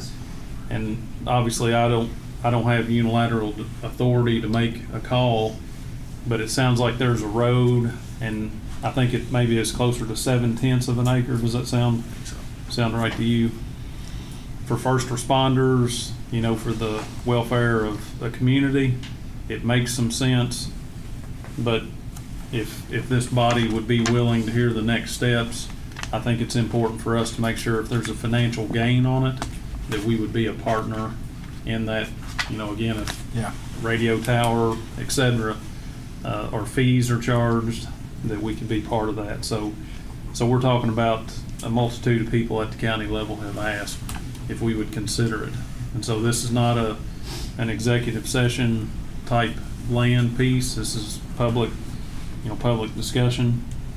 But again, we can get you all more details as long as you're willing to hear it. And we can try to have conversations with more local officials in Marion County. You got anything else to add to that, Ben? No, sir, that covered it well. Any discussion? I mean, at first blush, I don't think I would be supportive, but I definitely want to hear more details. So. Commissioner, who owns the property? We do. It's wildlife management area. The owner, just bring it up, my son-in-law bought a piece of property, it's got a tower on it. Mm-hmm. It's not active. Mm-hmm. And we're trying to find out, is he responsible to take it down because the light still ain't going on? It's huge. Mm-hmm. Is it gonna be an expense on, if something were to happen, somebody takes it down? It costs a lot of money to take it down. Sure. And I think without a doubt in an agreement, we would make sure that we were held harmless. No liability, and the obligation would be on them to remove it, take it down. But again, very conceptual, but a good point. And somebody puts a gas well on your property, Yeah. and they abandon, you got a problem on your hands. There's always unintended consequences. That's right. Yeah. Appreciate the point, for sure. Okay, we're going to move this Marion County WMA Emergency Management Tower construction from a new business item to a discussion item on our next scheduled committee meeting or commission meeting. All in favor, say aye. Aye. Any opposed?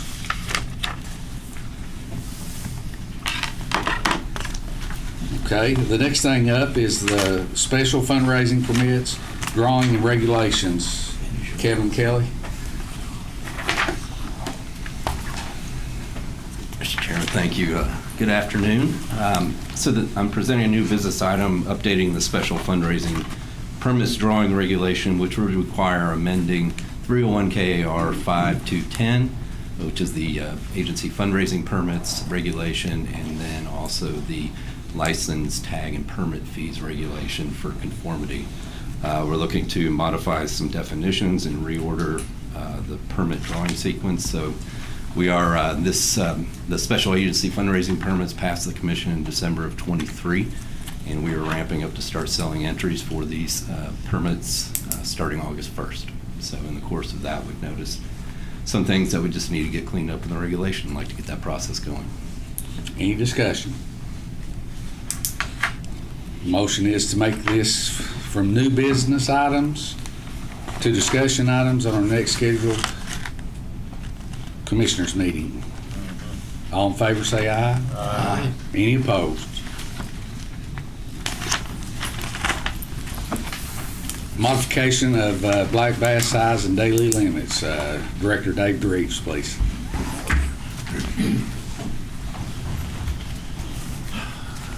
Gentlemen, this is modification of black bass size and daily limits, shovel-nosed sturgeon daily limit, skipjack herring daily limit, and additions to the Fishing and Neighborhoods program.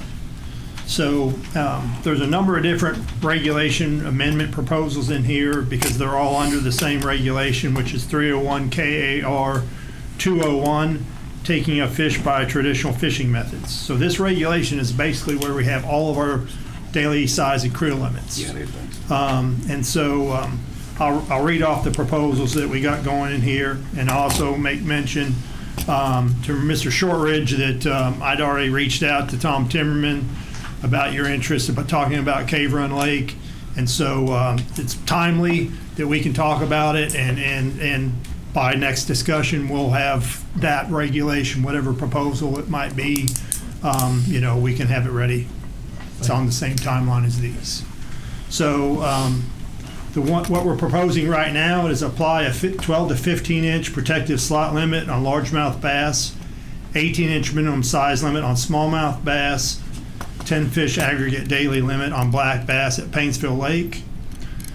remove the slot limit on largemouth bass and smallmouth bass on Otter Creek and in Otter Creek outdoor recreation area. On all water bodies with a black bass protective slot limit, change the black bass aggregate daily limit from 6 fish to 10 fish. Add a daily limit of 2 fish for shovel-nosed sturgeon. Add a daily limit of 100 fish for skipjack herring. And we would, we're fortunate to be able to propose adding 2 small lakes to the Fishing in Neighborhoods program. So these lakes are on the list of special lakes and ponds that is material incorporated by reference in the regulation. So we would add to the FINS program Owens Lake, which is a 8.6 acre lake in Boone County owned by the city of Walton. And Harry T. Clark Community Park Pond is a 1.2 acre county owned lake in Rowan County. And so I'll just say that our urban fisheries biologist Dane Balsman has been in conversations with these folks, and they're wanting the owners of these lakes are wanting to be enrolled in the program. And I'll just make mention that this is the typical meeting when we make changes to this 201 regulation, because by the time this will allow these regulations to be effective in the year after this one. Sorry. Not next year. It's actually would be active in 27 because of the time it takes to run this through the full commission process, then the LRC process. So these would be in effect in 2027. Any discussion? Motion is modification of black bass. Go from a new item to a discussion item. On our next scheduled committee meeting is all in favor, say aye. Aye. Any opposed? Thank you, Director Grease. Okay, the last thing on the agenda is to set the next quarterly commission meeting. Any chance we can go back to Friday? September, that'd be fine. Friday. Dove season's always a consideration in September. Yeah. What's the last Friday August? Is that what we're looking at, September? September, yes, sir.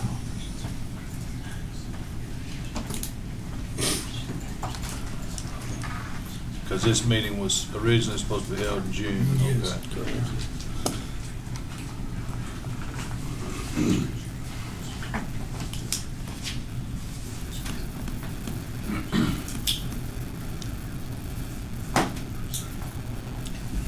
Well, allowing for dove season, that's usually 2 weekends, usually takes care of that. That gives us Yeah. the 19th.